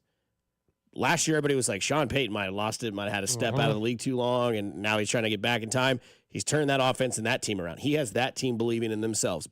Denver. And he's trusting Bo Nix, too, which is huge. Right. Huge. And, they're building around him. Like, he has found Cortland Sutton. That is his guy, right? Like, he knows that's where he's going with the football more often than not. You look at the Chargers. They drafted Ladd McConkey, who's been an absolute stud for Justin Herbert. That's exactly what he needed. Somebody that he could trust, like Harbaugh, trusting in his quarterback. The last time that Harbaugh and Herbert were not on the same page was the first year they did their little quarterback prep pound up, where he didn't know what he was doing. Since then, they've been hand in hand, a tandem. And then you look at the Chiefs. They're not going anywhere. They're locked up. Right. They've won the division for 8 consecutive years, going for 9 this year. And eventually, teams get tired of that. And you add that plus disappointment, which the Broncos don't really have because they've won. But you look at what the Chargers are trying to do. They're trying to be that team of, being relatable, being talked about when it comes to the Kansas City Chiefs. And you look at the AFC West, man, coaching, quarterbacks, that division is dynamite, and it's not going anywhere, and it's very young. Mahomes isn't 30. Bo Nix is 30. Yeah. Justin Herbert isn't 30. Peyton's experience. Andy Reid's the best coach in football, and Harbaugh might be one of the best coaches to ever do it in any sort of platform of football, college, or pro. Harbaugh's moving up the list for me. And again, I was wrong about that. I did not think they'd have success with the reincarnation, the rebirth, if you will, of Jim Harbaugh. I just thought he was in the college game too long, and he could be corny and weird with college students, but the pros, the professionals, adults kind of see through that and roll their eyes. They've all bought in. They've all bought into that program. And you're right. This is going to be the division, I think, for a long time to come, where it's going to be, all right, who's winning the AFC West this year? Because they've got 3 great quarterbacks. They've got 3 great head coaches. Who knows what the Raiders are going to do? Tom Brady may play a game for them. I don't know. But Matt, this has your topic written all over it. Like, who are you taking? Lamar, Burrow, and Russ with Tomlin, Harbaugh, and Zach Taylor? Or are you taking Bo Nix, Justin Herbert, Patrick Mahomes with Andy Reid, Harbaugh, and Peyton? Do we even know if Zach Taylor's guaranteed to come back? Not yet. Yeah, I think he'll get fired. I don't know. You do think he's going to get fired? I think he'll get fired. I think they'll miss the playoffs. They were a 10.5 How win many years over-under. are left on his contract? No clue. Because the reason I ask, and it's a real reason, Cincinnati's notoriously cheap. Marvin Lewis hung out for 2 decades. I'm sure they extended him after the Super Bowl appearance, right. I would imagine. And so what's his buyout going to be? Like, Mike Brown is notoriously cheap. The old story goes he supplied the players with 1 pair of socks each year. That was it, because they didn't want to spend money on them. Wow. They don't even have a practice facility. To your question, Dusty, I kind of, even though I'm still not fully bought into Bo Nix, I have been wrong this season. I don't know the longevity of where that'll go, but I lean towards the AFC West because of the coaching. I mean, Harbaugh, Peyton, and Andy Reid. I mean, that's the best trifecta of coaches in a division. I mean, I think we're celebrating Zach Taylor a little bit too much. Yeah. Maybe, like I know he beat us over 2 years ago now. But Lou Anarumo and that defense were a massive part of that. T. Higgins, Jamar Chase, Joe Burrow. I mean, it's not like he was. Where is that defense right now in Cincinnati? Yeah. Still looking for it. Well, yeah. Where's Lou Armadillo? Yeah, I mean, like this guy was being celebrated 2 years ago, and now nobody even talks about him. That's why you don't hire a coordinator that has a flash in the pan for 1 year to be your head coach. That's why the NFL is so effed, because they can't hire the right head coaches. But maybe some of these teams are starting to figure it out. You got more good coaches now in the NFL than you had 5 years ago. Both Harbaughs, Tomlin, D'Amico, Andy. I mean, Sean Payton, really good head football coach, what he's done with Bo Nix and so far. What did all those guys do, which was what you guys have both mentioned? They buy into what they have. They buy into their quarterback. They support them, and then say, okay, here's what he's really good at. We're going to become that. We're morphing into that. Yeah, but that's got Andy Reid written all over it. 100%. I know we've talked about it a lot, but like Andy Reid traded for Alex Smith. And Binkley will tell you this story 10 times on Sunday and twice on Monday and 17 times on Tuesday. He went out and hired some guy that created the pistol offense or whatever it was that was Alex Smith's bread and butter when he was at Utah. I think the name was Chris Alt of the guy. The Chiefs hired him as like a consultant the first year they had Alex Smith and said, you had success with this guy. Show us how to have success with Alex Smith. Lo and behold, they had success with Alex Smith. What's happening here? I don't know. Andy Reid listened. Andy Reid looked at the player and said, okay, you do A, B, and C so well. I'm not worried about D, E, and F because you can't do that. So we're going to focus on what you do well and accentuate what you do well. Novel idea. Then they draft Patrick Mahomes. The first phone call Andy Reid makes, Cliff Kingsbury. Why did you have success with this guy? Tell me everything about him. Cliff Kingsbury told him everything. Patrick Mahomes hits the ground running, has success. Why? Because Andy Reid is smart and says, you know what I'm going to do? I'm going to talk to the guys where these guys were successful and find out why. And I'm going to learn something new. And Andy changed constantly in his coaching. He didn't bring guys in like the old days of NFL coaches and said, I run this offense, so get out there and do it. Now, Andy came in and goes, this guy's been doing this for 4 years in college and has success. This is what we're going to do with him here. And you check your ego at the door, and everybody has success. Everybody gets credit. Everybody wins. It's not that hard to figure out. That's why Todd Haley was an abject failure, because he wouldn't check his damn ego at the door. And when Charlie Weiss was getting credit, Todd Haley was bitching about it. And then grew his hair out. And a beard. Zach Taylor's under contract with the Bengals through 2026. So he's got 2 more seasons, 5 and 6. And he ranks 14th in the league in terms of salary at $4.5 million a year. So you're talking about $9 million to buy him out. I don't know that Cincinnati's going to eat that money. Or you could trade him.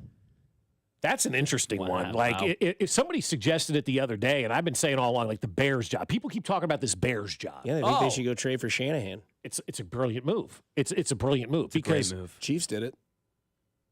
I mean, he wasn't a coach at the time, but they had to give up a second and a third-round pick for Dick Vermeil. For Vermeil and for Trent Green. And Herm Edwards, too, they had to give up picks for. Yeah, Vermeil, he was under contract, but he wasn't coaching because they went with Martz. He retired. Right. And then they were like, hey, dude, like, you want to run one of the best offenses ever in Kansas City? All right, it's going to cost you a second and a third. Fine. Vermeil's still pissed about that. What would Shanahan cost? I would absolutely, I would give up my first-round draft pick for him. Yeah, me too. I think Chicago's a great job.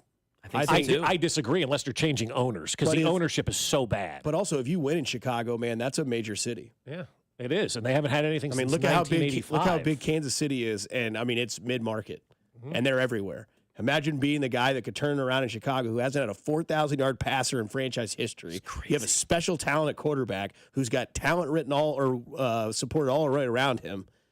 I mean, defense is pretty legit. I mean, it might be a first, second, and a third for Shanahan if you're the Niners. And I wouldn't think twice about doing that if I was Chicago. You need a legit head coach in there after whatever this Eberflus was. You got to do the Clark Hunt move, man. You got to make sure Andy Reid doesn't leave the airport. Right. Like, here's a blank check. I got to save my ass. Our franchise has been terrible. Can you save it? And since that day, Clark Hunt's been able to put his feet on the ottoman and have somebody else make him a sandwich. And if I'm Chicago, I'm calling Pittsburgh too and seeing what they want to give up for Mike Tomlin. He might be untouchable. From what he just did to Russell Wilson, they might be like, dude, whatever you have, dude, like you keep it here. Yeah, you just keep 3 going. Coaches in franchise history, 4 coaches. They're not getting that in our lifetimes. Yeah, in our lifetime, they've But Shanahan, I've been saying for a couple weeks now. I feel like it's time. There, like it's time for him to move on. Can I ask this? How many number 1 picks would you demand if somebody called for Andy?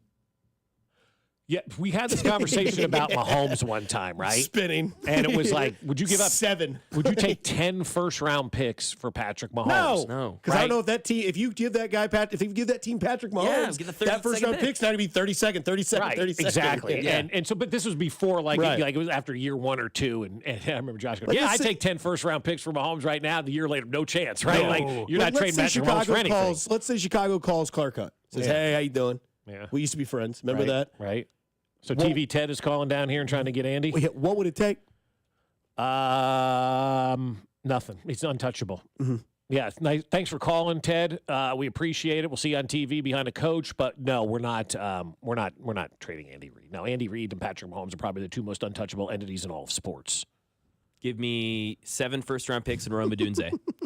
There we go. And no, you're not trading Andy Reid. And Andy probably like, I'm not going up there. Yeah. Coming up on the other side, who's more tradable, Patrick Mahomes or Andy Reid? No, but if you're the Bears, I think the Shanahan one, I love that. Whoever floated that out yesterday, like that's a good idea. The time has come and gone in San Francisco. Mm-hmm. Blow it up. Trade Debo, get picks. Yep, absolutely. Brock Purdy, is not that good of a quarterback. He was a benefit of and that's fine. But you have to understand when a window is open, but you also have to understand when that window is closed. That thing is slammed shut in San Francisco. I saw a funny meme. It was a guy laying in snow smoking a cigarette. It said, "This is Kyle Shanahan after losing to the Bills knowing that their window is closed."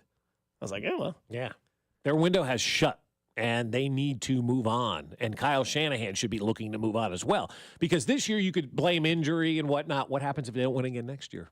Text line says, Caleb Williams and 6 first-rounders for Mahomes. Not enough. No. Not enough. No. No. Fun topic.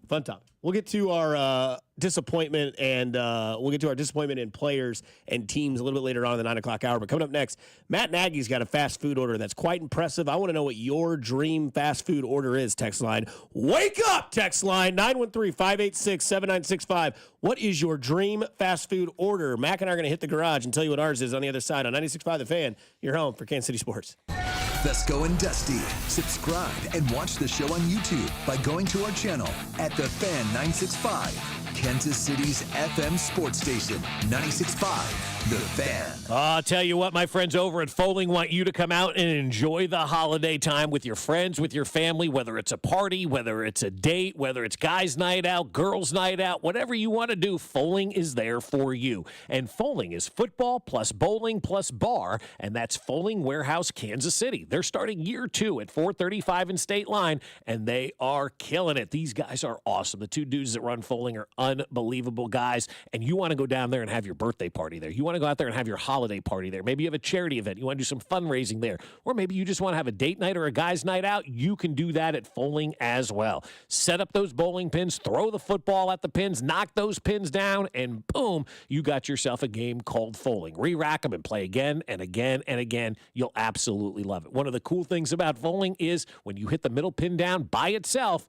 the bonk horn goes off, and you get to write your name on the board, and it stays up there all month long. Everybody's trying to knock that down because you want bragging rights over everybody else. So get on over to Foaling. It's the perfect event for having folks in town for the holiday break and all that kind of stuff. Foaling has got you covered. World-class bar, and you can bring your own food as well. So reserve a lane today at FoalingKC.com. That's FoalingKC.com, and get your Foal on. Men, it's the holidays, the season of all kinds of hustle and bustle. But if your energy is down, if you aren't sleeping well, if your sex drive is MIA, and you just don't feel like the guy you once were, maybe it's tough to get excited for all the holiday cheer. This is Jeff for Heartland Men's Health, and if this sounds like you may have low testosterone. And if so, this is the season for you to get treated. At Heartland Men's Health, we're experts in treating low T. If you're like most guys, you'll feel the change in just a few weeks. And truly, the results can be life-changing.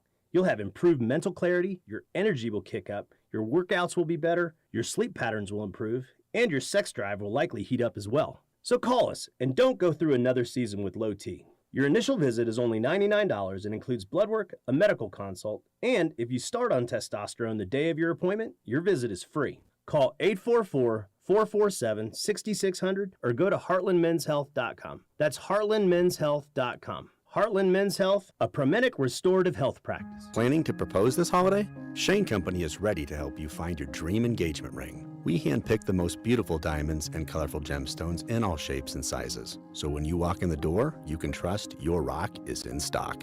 At Shane Company, we've always sourced directly, cut out the middleman, and pass the savings on to you. We work with your budget, not against it. We'll also protect your ring for life with our free unmatched lifetime warranty. Come see us at shaneco.com and in-store. Shane Company, your friend and jeweler. Neighbors getting new roofs due to hail damage this year? Then you're a likely candidate for a new roof, too. Century Roofing, voted best roofing company in Johnson County 3 years straight, is giving back this holiday season. For all roof repair and replacement contracts signed before the end of the year, Century Roofing will donate a portion of proceeds to benefit Operation Breakthrough, which helps KC kids in need.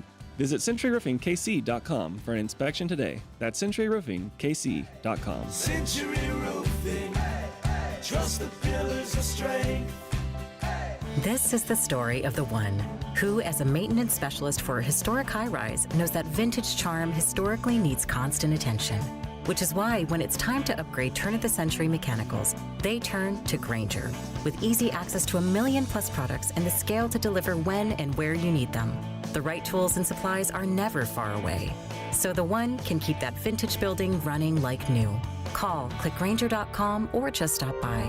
Grainger, for the ones who get it done.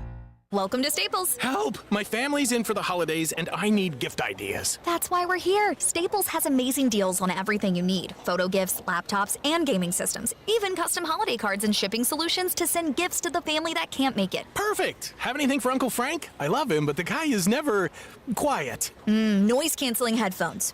For you. You get it. Unwrap huge holiday savings at Staples. And right now at Staples, save up to $350 on select computers. Ends 12/28, in-store only. As a mom, comforting my family is what I do best. Vicks Vapor Stick provides soothing, non-medicated Vicks Vapors in an easy-to-apply stick. And it dries fast, so there's no mess. I use it to comfort myself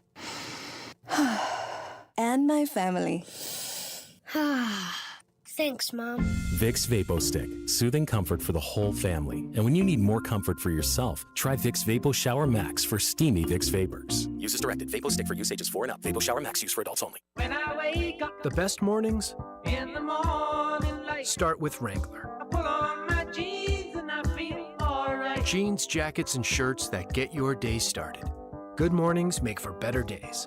Wrangler, for the ride of life. Welcome to TGL presented by SoFi. Golf's newest league, live on ESPN and ESPN Plus. It's 2 hours of hammer dropping, overtime forcing, layoffs on the line golf. Tiger, Rory, and more of the best from the PGA Tour split into 6 teams. Learn more at TGLGolf.com and tune into the inaugural season beginning January 7th. Keep up, it's golf. When Google Fiber first launched 1 gig internet right here in Kansas City, it cost $70. Cut to today. Over 10 years later, 1 gig internet still costs the same, $70. That's what you get with Google Fiber. Fast, reliable internet with simple, straightforward monthly billing. No data caps, no annual contracts, no hidden fees. Just a small local fee for the city on top of your flat, predictable price. Go beyond good enough. Go beyond fiber. Sign up today at fiber.google.com. Want more from your dealership? At Metro Ford, every new vehicle comes with a lifetime limited powertrain warranty. Family owned, just 10 minutes from downtown and packed with unbeatable value. Drive smarter, only at Metro Ford. Online at kcmetroford.com. Here's traffic, brought to you by DM Injury Law. Have you or a loved one been in a car wreck? Contact DM Injury Law today and get the money you deserve. Car wreck? Remember, Mike's got this. Brought to you by Metro Ford online at kcmetroford.com. Kansas side 35 northbound, lingering delays from earlier problems. You hit them around 75th Street, and it just off again, on again, slow up past 635. Heading southbound 635, sluggish from Gibbs down towards I-35. Alan Carr, 96.5 The Fan, traffic.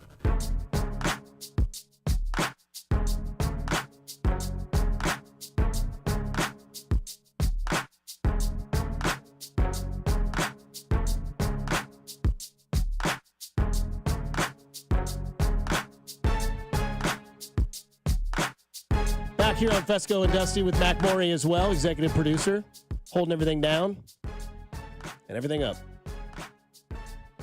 That's not right. Okay, I'm sorry. From the text line, which we'll get into a little bit later, but I owe somebody a shout out from Lance. Hey guys, can you give my mom Cheryl a happy birthday shout out, please? And thank you. Happy birthday, Cheryl. Happy birthday. As they call it in Game of Thrones, happy name day. Happy birthday, Cheryl. Happy Wednesday. Okay. We asked you on the text line, 913-586-7965, what is your go-to dream fast food order? Now, if you ask me this at 4 o'clock in the afternoon, it might differentiate. That's not a word. It might be different than a lot of coffee. I also had an Alani today. I'm like just pissing lightning today, guys. I can't tell you why. I can tell you why. But Matt Nagy, audio, this is his go-to order at McDonald's. Do you remember the order? Long ball, what was the order? A Big Mac, no pickles, a double cheeseburger, no pickles, a fish fillet, a 6-piece nugget with barbecue, hot fudge sundae, and a Diet Coke. I throw it all away when I'm done eating it in the garage trash before I go inside to the kitchen. One more time. You remember the order? Long ball, what was the order? A Big Mac, no pickles, a double cheeseburger, no pickles, a fish fillet, a 6-piece nugget with barbecue, hot fudge sundae, and a Diet Coke. I throw it all away when I'm done eating it in the garage trash before I go inside to the kitchen. I mean, Matt, you better be in the garage after you eat that. How do you maintain that figure? So Seriously. So Things NFL become facility helps. superstitions a lot, you know. So a Big Mac, no pickle. A McDouble, no pickle. What do you a do with fish- the pickle? You just throw it on the cardboard floor? Or, I love pickles. I'm the on same burger. too. I'm the same with Matt. No pickle. Let's go. Oh man, the pickles on a Freddy's burger, the planks, fire. Nah. A fish fillet, never had one in my life. Don't plan on it. Same. Love it. R.I.P. to my mother. That was her favorite thing from McDonald's when she was hungover. A fish fillet? Yeah, dude, a fish fillet with fries and mayo. By the way, Mom, happy birthday today. It's her heavenly birthday today, December 4th. Then he would get a 6-piece nug, barbecue sauce. I'd go sweet and sour. Yeah, sweet and sour is the goat of any kind of dipping sauce. And then a hot fudge sundae, very underrated ice cream. Oh, it's good. Very Yeah. underrated. I used to try to get the spoon in the grooves of that Oof, cup to where make you sure I can got just all scoop the it. hot fudge Oh, out. Better Yeah. believe it. I looked like Tim Allen in the Santa Claus, and they're like, "All right, we're getting lunch orders. Anybody want anything?" He's like, "I'll do the hot fudge sundae, white fudge, and a couple cookies." Jesus, Scott, where'd you put all that? He's in sweatpants in the board meeting Love with that movie. Ray Romano's Yeah, dad. yeah. R.I.P. to that guy too. Peter Boyle, Yeah, and former coach at St. Joe's. the Diet Coke, I disagree with. I do love me a McDonald's Coke. But I go to you guys first, and I'll go to the text line, and I can talk about my fat ass as well. What is your go-to fast food order if you're in the garage? I think Because that's where he throws it away. Yeah, he throws. Well, which is funny though because You know, we might find out. I looked in the trash like last week. Oh, yeah? And Gin been in the garage? 2 bags of Freddy's in the trash can. Not yours? No, it's not mine. You know how I eat. I mean, I don't know. I mean, so I was Is like, it Friday? It was like, who's eating the Freddy's? Clearly, the kids were like, okay, Dad made dinner, but we're gonna make sure we eat. Throw the evidence away. I'm not hungry. Why are you full? Yeah, well, we ate a big lunch at school today. Which Why are clearly, you in the garage, Dad? Clearly, Matt's doing that, so Stacy doesn't find out that he's chowing down on all this McDonald's. But like all these guys that came from Philadelphia have a McDonald's story because, well, Andy Reid would send them. I mean, you talk about Brett Veach. He used to make these midnight runs before McDonald's would close in Philadelphia for bags of double cheeseburgers for everybody. Like that's just the way it went, with those guys. So they, became part of their lexicon. And then you know how athletes are, right? Coaches, something starts working, they have to continue to do it. And I guess my new kind of superstition has been I got to go to Cactus now every Friday at 159th and see my guy Ryan have a shot of something because the only week we haven't been there on a Friday was the Buffalo game. Ah, superstitious. So, this is a Friday where we got a lot going on early, but we're slipping in.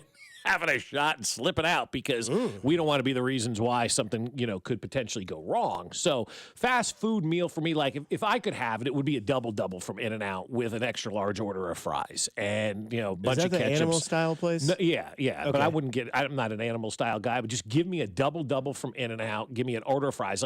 There's a place in Peoria, Arizona, on the corner of 101 and Bell Road, okay? I wish it was. So you picture in your mind, if you've ever been out to spring training, Peoria, Arizona, the 101 and Bell Road. And it is a parking lot that shares an In-N-Out burger and a Chick-fil-A. And you want to talk about the best of both worlds in that intersection. If you love the Chick-fil-A fries, you can go get yourself an In-N-Out burger. Waffle fries. And then go get some waffle fries. You're in the same parking lot. Nice. That may be and then if you go, I believe it's a little bit west down Bell Road, there's a Whataburger there. So if you wanted to stop there, 101 and Bell Road in Peoria, Arizona may be the most glorious fast food intersection. And then to have a parking lot with an In-N-Out burger and a Chick-fil-A in the same place, except on Sunday, that's the go-to right there. I could sit in that parking lot 24 hours a day, 365 days a year, and just gorge on both of those two things. From the 913, wings from the Peanut, a Whopper, McDonald's fries, and a Dr. Pepper. Solid. That's a good one. That is a good one. From the 620, Big Mac, spicy chicken sandwich from Casey's, tater tots from Sonic, and a large Pepsi from Taco Bell. But see, Matt went to one place and got all this. And then Matt McMullen went and ate this whole thing. You can watch the video on the Chiefs' social channels. How put Matt's that in the feeling Hallmark on that movie. one. Yeah, they should have. But if you're going to one place, too, for breakfast right now, for me, it's Whataburger. I'm smashing those honey chicken biscuit sandwiches and their taquitos. Yeah, that is taquitos are money. great. That is a money breakfast right now. From the 913 and Casey Hunk, killer fast food meal. 2 hard tacos, 2 soft tacos, 2 tostadas at Taco Bell. That's a good one. Ooh, Or if you're okay. like our old boss. You could order the whole menu at Del Taco and not share. From the 816, Chick-fil-A Spicy Deluxe Sandwich, Sonic Onion Rings, Arby's Jamocha Shake. 2 Alby patties, 2 special sauce, loves cheese, pickles, onions on the same sesame bun. My buddy Matt sends me, he says his meal would be Culver's Double Deluxe Butter Burger with cheese curds, Freddy's fries, and a chalupa with spicy ranch. Know what? That sounds really good. Yeah. Just give me any $7 box at Taco Bell and throw in a spicy chicken sandwich from Chick-fil-A, and I'll be your best friend. What are you going with, Mac? Yeah, I mean, everything sounds delectable. I got to start with Winstead's double. I got to get my onion rings there. And then, probably something from that cheesy double beef burrito from Taco Bell.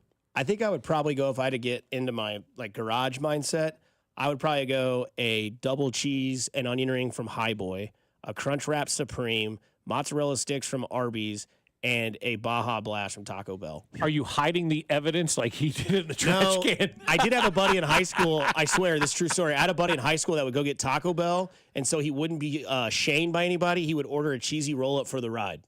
That was like his appetizer. And so he wouldn't be shamed? Yeah, because he already had a huge order, but he wanted that cheesy roll-up too. So he could tie it over. Yeah, right, yeah. And there's been times, boys, where I've gone to McDonald's and gotten 2 spicy McChickens, and because my order, if I ever get to McDonald's, which is once every 2 weeks, is a spicy McChicken, a McDouble, and a medium fry. Oh, my. That's what I get. It's $9 nowadays. It used to be $3.50. But I was looking at McDonald's prices from when I was in high school yesterday. For whatever reason, I was like, I guess Jen went to McDonald's or whatever. I'm like, do they still have the 79-cent cheeseburger? Is that still a thing? Yeah, right. And so then I started looking at every value meal was $2.99. The Big Mac value meal, the double cheese, everything was $2.99 except for the McChicken grilled chicken sandwich. Gross. That was $3.49. For and then 39 cents, of course, the supersize. Who's not supersizing?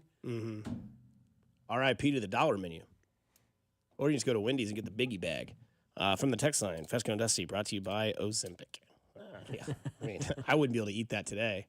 But no, every once in a while I would get the spicy McChicken, the McDouble, and the fry, and I'd add a spicy McChicken, and I would eat that before I got home. That was like my SIG. Oh, just yeah, dude. just died.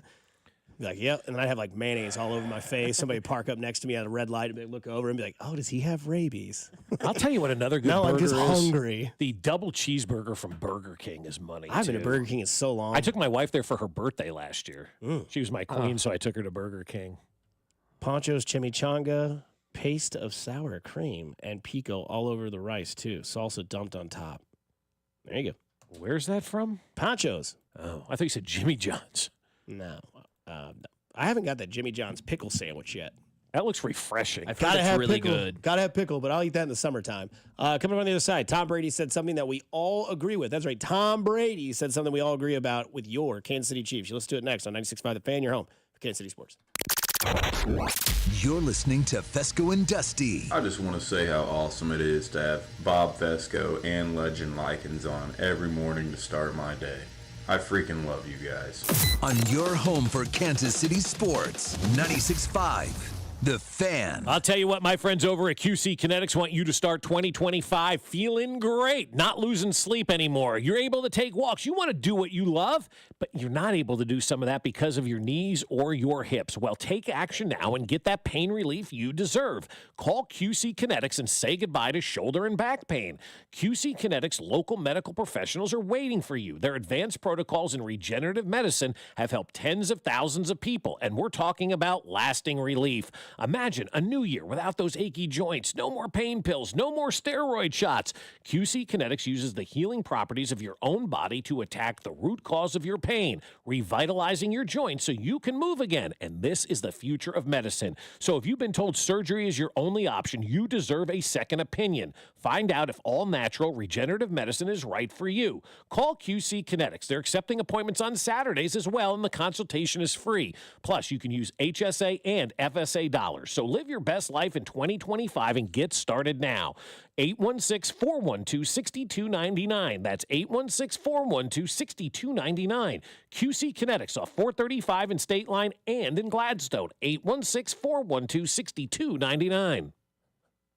Make holiday magic this year with something beautiful and timeless from Diamonds Direct. a stunning eternity band, a pair of classic diamond stud earrings, something new and eye-catching from a world-class designer, or maybe you're looking for that perfect engagement ring or a fabulous timepiece. At Diamonds Direct, we have the perfect gifts for the season, starting at around $500. Come and let our experts help you pick out that headliner gift. Or for some fabulous ideas, see the online seasonal gift guide now at diamondsdirect.com. You can even chat now with a virtual assistant for the ultimate convenience. Whether you connect online or in person, you're guaranteed to get the extraordinary value, ironclad warranties, and white glove service Diamonds Direct is known for. And to help make your purchase even more affordable, we've got special financing so you can spread out your payments. Get directions, details, special showroom hours, and our holiday gift guide now at diamondsdirect.com. Diamonds Direct. Your love, our passion. Hi, this is Toby Tobin along with Jason Goodenkoff from Lewisburg Ford in Lewisburg, Kansas. Hi, Jason. Hello, Toby. Let's talk about the buying experience at Lewisburg Ford. It's the best anywhere. Just ask all our customers, Toby. It is hands down the best experience you can have buying a new car. We have the no-hassle Toby Tobin price that we've had for 35 years now. Nobody else can say that. We've been saving Kansas City thousands and thousands of dollars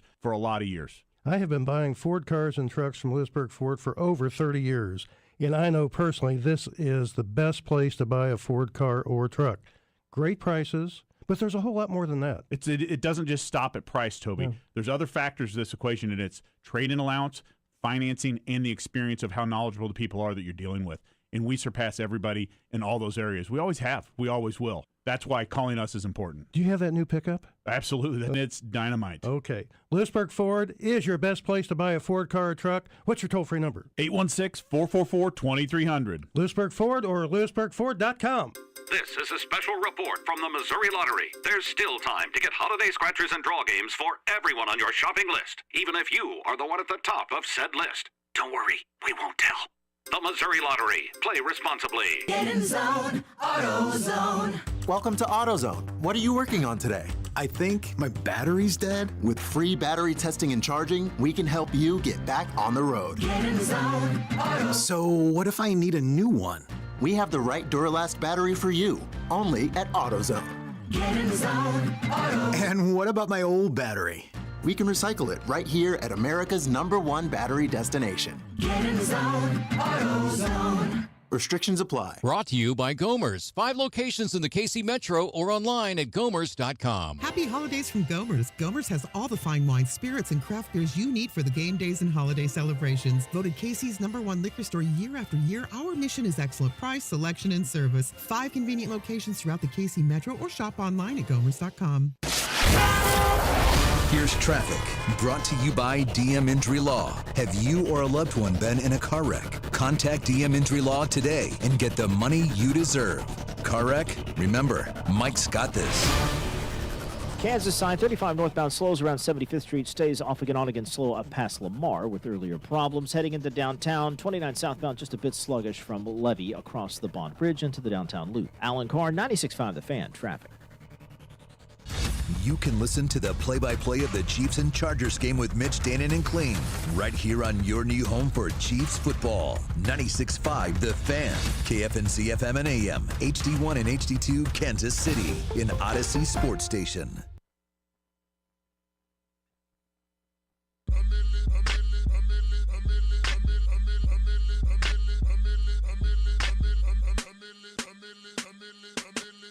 I will say this, with Spags now in the building, and he's been there for a while, his wife Maria is one of the greatest cooks of all time. When he was the coach in St. Louis, she used to make food, and everybody used to get it in the meat.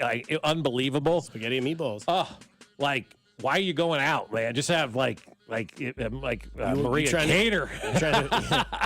Trying to feed defensive and offensive linemen every week? Oh, my God. No, I'm talking about the coaches. Oh, the coaches get it, yeah. Yeah. I don't know. Sometimes you want that.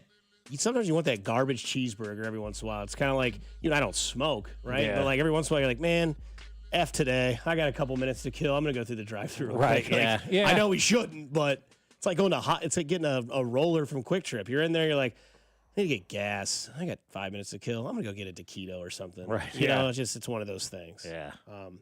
It's also Wednesday. I'm loving it. Well, hello, everybody. Happy Wednesday. Did you ever think Tom Brady would say something that you'd agree with? I agree with, yes. Tom Brady was on Colin Cowherd's show yesterday. Colin Cowherd basically asked him about the Chiefs and the Patriots in the past and what similarities they share. Kansas City's 11-1, and they're winning by paper-thin margins. So of all your teams, the team that blew people out was the Randy Moss teams. There's no ring. Your 03-04 team, you were winning close games. And so this Chiefs team is the closest to your team.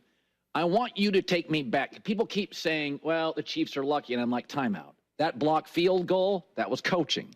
Third down efficiency, that is coaching. I don't want to hear luck. That's even Rubik's Cubes and roulette, there's some strategy to it, right? Did you feel that 03-04 team, did you feel like, you know what, close game, we're winning it. We're just better than everybody at it. Definitely. I think that, look, you're going to have a close games, you're going to have blowouts. To win the close games is always the mark of a really good team. To win when you're not playing your best football is the mark of a very good team. I just think the Chiefs are so dangerous because if it's a one-score game in the fourth quarter and Patrick has the ball, he's incredible. He comes, not that he comes alive because he comes alive all day long, but he's so dangerous because then he has 4 downs, late in the game where you got to stop him for 4 downs, not 3. Yeah. And that's a dangerous aspect for any defense. You have to kind of pull away from, and that they're hard, it's a hard team to pull away from because they do such a good job defensively.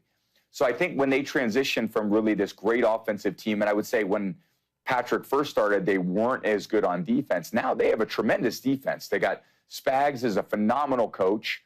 He's got them playing well defensively. Patrick is going to manage the game so well. He's going to throw to the open guy when it's there. He's got Travis out there that is going to make the right decisions in the big moments like we've seen time and time again. So they have a group of players. That organization does so many things the right way. They're going to be tough to beat in the playoffs. I don't care who they play, where they play. It's a lot like the teams that I played for at the Patriots. If you were going to beat us, man, you had to beat us. We weren't going to beat ourselves. No truer words spoken from a guy who knows more truer times than being a dynasty in the NFL. I mean, when you hear Tom Brady say it doesn't make it better than when we're saying it, because that's essentially what we've been saying all along about this Chiefs team. It doesn't matter what it looks like during the regular season. The only thing that matters is what happens once the postseason begins. And if you make a run to the Super Bowl and win this thing again, nobody's going to care what you did in the regular season. And winning close games to me is so much more difficult than going out there and blowing out teams. Yeah, it looks fun. You celebrate, you throw some confetti into the air, and everybody's excited because you won a game 40-10. But what are you really taking away from winning a game 40-10? Not a whole heck of a lot. But when you have to find ways to win late and you have to maybe come back or maybe make an extended drive on offense or come up with a big stop on defense in a close game, that's what you're going to need to do in January and in February when you're playing against good teams and playoff teams that are legit competition. The Chiefs are using these games where it is everybody's Super Bowl, and they're finding different ways to win. And it's I'm sure ticking people off. People aren't excited about it. People aren't thrilled that they're winning these games close. I know some inside the building probably aren't thrilled that all these games are close, and you'd like to have that blowout moment just for your own sanity. But at the end of the day, this is the best thing that's happened to them because you learn so much more from difficulties and having to figure out ways to win. Look at how many games that they've had to figure out ways to win. They had to figure out a way to win that game against Tampa in overtime, maybe the best drive of the year. They had to figure out a way to beat Tampa. They did that with coaching and blocking that field goal. They had to figure out a way to beat Denver. They had to figure out a way to beat Carolina, a couple weeks ago with a late drive. They had to figure out a way again to beat the Raiders, late in a game. They figure it out. They adjust. They adapt. They do what's necessary to win. And that's why I look at these games, I'm like, I'd like a blowout, it'd be nice, but you know what? What does a blowout really gain you? Finding ways to win in the course of a game, having to make adjustments, having to find ways and struggle and overcome adversity is the best thing anybody can do. I watched that whole interview on The Herd yesterday, and they were talking about how blowout, per se happens, and Tom Brady talked about that game that the Chiefs played Tampa, where I think Tyreek Hill had like 212 yards or something in that game. The same year they lost him in the Super Bowl, right? And Tom Brady basically said after that game, they got in the locker room and they were like, "We blew it. We decided we were going to go man coverage against Tyreek Hill. That was our strategy this week. It didn't work. We'll never do that again." The Super Bowl happened. Obviously, the offensive line was damaged, but they were like, "Hey, we're not doing that again. We're not gonna single coverage him anymore." And that was just a bad draw up on the game plan. That's what blowouts tell you, is that you found something that game, that day against that team that you exploited. And that's how blowups happen. Or a team in week 15, 16, 17, 18 has basically just said, we don't care anymore. We're just ready to go to Cabo, whatever it is. But the Chiefs don't have any of those on their schedule, though. Right. And the thing that's crazy about this is that the one thing that sticks out is that the Chiefs almost kind of use the regular season as a rough draft. They do. Right? Yeah. They get everything that they think is going to be okay. They don't put their whole, all mindset maybe into it. I think this merits this conversation because of what we've seen in the past. Obviously, last year 11-6, but it was drops. What they do after they had they hit rock bottom, they said, okay, we're going to simplify our offense. It's going to run through number 4, number 10, and number 87, and just trust the constructor of the band and Patrick Mahomes to make sure it plays the right tune. And that's what they did, and they won a Super Bowl. The most important, valuable asset that the Chiefs have that no one else in the NFL has is that when the time of the game happens where it gets shaky and nerve-wracking, the guy that controls the football is at his coolest and most just calm demeanor there is, and the clock gets slower. I always tell people this all the time. Mac, you probably know this too. First time you do radio, that clock is going. It's going in your head. But when you get on the air, you're like, oh, that was only 2 minutes. I've got 8 more minutes to fill. Mahomes is that way with the playoffs, but in an opposite mindset. It's like, okay, that was only 30 seconds. We've still got another minute 10. We're fine. The other thing that's key important is that when the playoffs happen, the other teams are now playing against 2 different concepts. They're playing against trying to win the game and not to give Patrick Mahomes the football with any time left. That weighs on another coach. That weighs on a team. That weighs on a quarterback. You cannot tell me that when the Chiefs play Herbert or Knicks or, whoever else, Josh Allen in the playoffs, Lamar Jackson, that quarterback is not only having to think about where they're going to be on the field and what they're going to do offensively, they're also have to think about, okay, I got to be able to make sure that we don't score within 10 intercepted. Yeah, right. Like you're thinking about other just things. That part of the aspect of the game happens because who you have orchestrating the band is completely calm no matter what's on story. For years, I used to tell people the Chiefs win games on Monday and Tuesday, and they go, huh? I go, yeah, because they're forcing these other teams to prepare for stuff that they may not see or prepare for stuff that you don't have to prepare for with another team. Like you had just mentioned there, the end of the game. Not just winning the game, but making sure you win the game with no time on the clock. Because if there's time left on the clock, you're screwed. Ask the Carolina Panthers, ask the Buffalo Bills, ask any team that has left time on the clock and Patrick Mahomes with the football. I think they have, 14 straight one-possession wins. That's more important than blowing somebody out. You gain more than doing that. You've had 14 one-possession wins. Do you think these playoff games are going to be blowouts? The answer is no. And that's why I go back to the you're like, yeah, but it's not. You go back to, do you know how to win a game? Do you know how to overcome adversity? And every single year, almost every playoff game that the Chiefs have been in since Patrick Mahomes and their 15-3 record in the postseason, other than the Dolphins game, has there been a playoff game, maybe the Pittsburgh game, where they didn't have to overcome adversity? And in the Dolphins game, Houston, they were down 24-0. That's overcoming adversity. Didn't have to. Yeah, didn't have to overcome adversity. Didn't have to find a way to pull out a win. Didn't have to find a way to make a big play late. Now, the only adversity that they faced in Miami was it being negative 20 degrees outside, right? And obviously that affected everybody out there. So you had to overcome that mindset. Miami couldn't, and the Chiefs won the game, and people were complaining about the location of the game. That was adversity that Miami was dealing with. Complaints all week, more on their plate that they were focused on instead of the game. Other than Miami and maybe the Pittsburgh playoff game, which nobody remembers because it just happened, right? Find me a playoff game where there wasn't a moment where they had to overcome some sort of adversity to win the game. Cleveland Browns, we needed Dan Sorensen to come up with some bundle-rooski play. People hate that now. I don't care. Okay. To win a game against the Cleveland Browns in the postseason. Houston, you were down 24-0. Tennessee down 10-0. San Francisco in the Super Bowl down 10-0. The time they couldn't overcome adversity was when they had no offensive line against the Tampa Bay Buccaneers in the Super Bowl, and then in the second half of Cincinnati, they couldn't overcome adversity there as well. But every one of these playoff games has presented themselves with some sort of adversity that they had to overcome. And if you're blowing teams out in every game of the regular season, you're not learning how to deal with adversity. You're not learning how to overcome adversity. It's like the Yankees. They knock the snot out of the baseball. Playoffs start, they get eliminated, right? You don't know how to do what needs to be done to win in the playoffs, and the Chiefs have experienced that now every game in the regular season. They're playoff ready. We go back to a topic we had earlier, but before we do that, on the other side, we'll get to who has been disappointing team-wise, player-wise. Mac Morey, Bob Fescoe, Dusty Likens. You are listening to 96.5 The Fan, your home for Kansas City sports. You're listening to Fescoe and Dusty on your home for Kansas City sports. 96.5 The Fan. All right, I'll tell you what, my friends over at Park and Go want to have you park your car with them when you're headed out of town, especially as we get to that holiday travel season. You want to make sure your car is protected from all of the elements. That's right. You want to make sure you have your car protected from the snow and the ice, and with every spot being a covered spot at Park and Go, when you're out of town, your car is going to be protected. And Park and Go makes it so easy to make that covered parking reservation.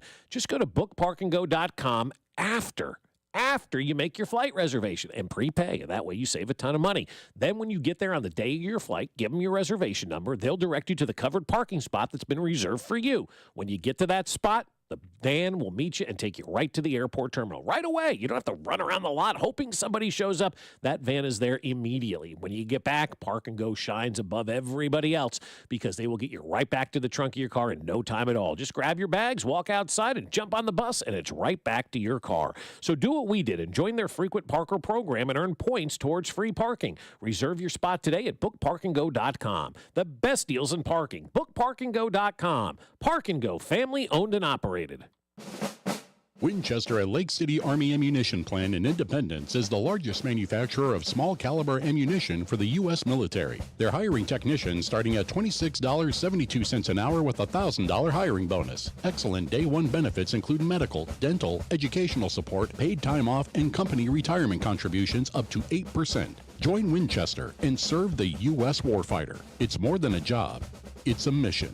Apply at winchester.com/careers. Hey, it's Cody and Gold, and for those of you who've been listening to the show for a while, you know all about our friends over at Centric and how you can find a brand new career in as little as 4 months. But did you also know that you can work with your current schedule with some of their flex options for learning online or in person? Maybe you're just getting out of high school and want to start that career now and that career path now, or you're looking for that change with better advancement, better pay. Centric can do those things for you. They have plenty of funding options like the GI Bill. You just got to go talk to our friend Russ at Centric.com. That's CENTRIQ.com. Are you playing Roofer Roulette? That's when you bet your roof and your home on the first random roofer to ring your doorbell. Why do that when JR and Company offers a free hail and wind report online at jrstormcheck.com? Football fans, picture this. You bet on your favorite player to score the first touchdown, and he throws a block, and his teammate scores instead. With BetMGM's second chance promotion, you'll get your stake back if your first touchdown scorer scores second. Bet on any pro football player to score the first touchdown of the game. If you're right,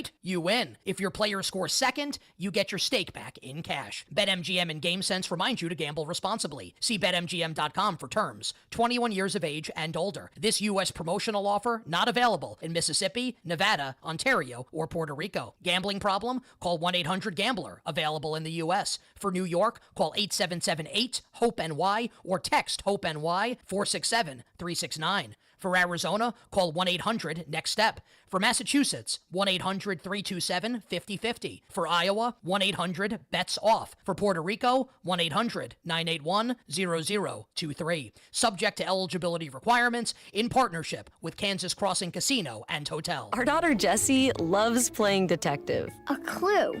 But since we discovered she has sensitive skin, we've been playing detective too. We thought the problem was our puppy. But it was actually our old detergent. Aha. So we switched to Tide Free and Gentle. Tide cleans better than the leading competitive free detergent, and it doesn't leave behind irritating residues. Plus, Tide Free and Gentle has no dyes or perfumes, so it's gentle on her skin. Case closed. If it's got to be clean, it's got to be Tide Free and Gentle. This is the story of the one. As a maintenance specialist for university housing, he knows college students can major in wear and tear. Plus, housing so many students doesn't leave a lot of room to house all the supplies he needs. That's where Grainger comes in. With over 1 million industrial-grade products and fast, dependable delivery, Grainger carries the quality products he needs so he doesn't have to. From a new door hinge to a whole new faucet. Call, click Grainger.com, or just stop by. Grainger, for the ones who get it done. Hey guys, it's Jim Costa from Cash the Ticket. If you're planning on betting college football bowl games, good luck. No, seriously, it's never been harder. And you don't want to be hurting your bankroll. You want to make sure you're doing your homework. Listen to Cash the Ticket. Mike Valeni and I will be breaking down every single bowl game, dropping new episodes nearly every day throughout college football's postseason. Spicing things up with a 12-team playoff. Can't wait to see some of those teams from the South come up north for the snow. Be sure to subscribe to Cash the Ticket on the Odyssey app or wherever you get your podcasts. Today, expect sunny skies with a high of 49. Weather brought to you by Staples. Your local Staples store has hot deals at super low prices throughout the store on everything for your business. Save even more with the Easy Rewards program at Staples. You're listening to 96.5 The Fan from the Mission Plumbing, Heating, and Cooling Studios.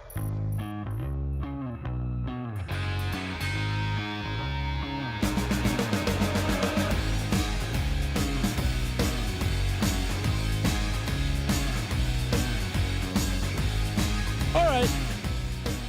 Moving along on a Wednesday here on 96.5 The Fan. Google searching Patrick Mahomes playoffs. What an impressive list. It's insane. Yeah. It really is. Like, to think that this guy's not even 30. Gee, many Christmas. Somebody was saying that the Colts game, his first playoff victory, seemed like they had a little bit of ease in that one. That's the game that got Andrew Luck to say, I'm good. Yeah. Yeah. I think there was adversity in the crowd that day going, oh, my God, another Colts game. But we saged Arrowhead before that game, so we got it taken care of. Mm-hmm. Yeah, that was a question that for the first time ever, I got a grumpy Andy Reid response. I said, the Colts are in town for a playoff game. This team's had a lot of, bad times with the Colts playing in the playoffs. Do you worry about that, or is that something you move on from? He just literally looked at me and goes, yeah, we don't discuss stuff like that. Yes, sir. Mm-hmm.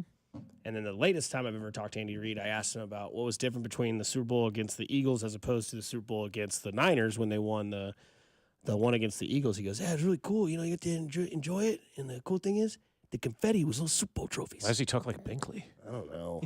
It's like a whispering Binkley. Yeah. Listen, he was really excited about the Super Bowl trophy confetti.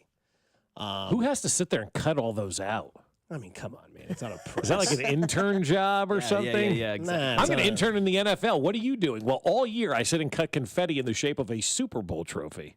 31-13 was the score against the Colts in 2018-2019. Yeah, that one was pretty defiant. Pretty defiant. Yeah. Yeah. Okay. And then Andrew Luck was like, I think I'm going to quit football. I made enough money, and then in 10 years from now, I'm going to join the Stanford Cardinals. Right? Yeah. Yeah, his GM. You're going to see that moving forward, by the way, in college. You're going to Have to. Because he's in It's pro sports. Because they asked him in the interview, they said, well, what does your role consist of, Mr. Luck? He said, I'm in charge of recruitment and NIL. I mean, like a lot of stuff. Like, it's a big job, man. Yeah, because they were asking if he's going to get in the way of the X's and O's of the Stanford head coach. And he was like, nah, it's his job. He goes, my focus is transfers and, NIL deals, which Andrew Luck comes to your house. Guess what? Now the head coach doesn't have to worry about recruitment. Now the head coach doesn't have to worry about going and talking to kids. He can be like, yeah, I'm going to send this former NFL superstar Andrew Luck to your house. Now you're going to start seeing former alumni go and be this general manager role in college football, and watch how that changes the recruitment portal and money. I will say this, though. That's not a cush job that you just give somebody and they're going to sit back and kind of hang out. That, I feel like, and with the way I'm interpreting it, like, it's a real GM job right now. Yeah. You got a budget you got to balance. You've got the kids that you got to get in place and try to assemble this roster. Like, oh, yeah. I don't know that I'd want that job at all. Good for Andrew Luck, man. Be fun to do it in a college town.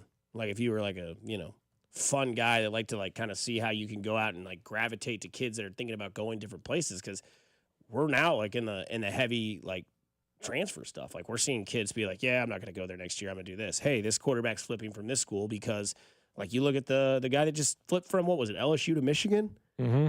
I mean, you have Dave Portnoy of Barstool Sports giving Michigan money so they can get top recruits at quarterback to play in the Big East. Right. Smart. Exactly what SMU is doing with Eric Dickerson, and their program got shut down, right? Funny, NIL comes back and SMU's winning again. Well, former grad and owner of the Chiefs has a lot of money, so I assume there's a reason why they have resources. Mm-hmm. I know all his kids it's have done everybody that's gone SMU's loaded. Oh, yeah.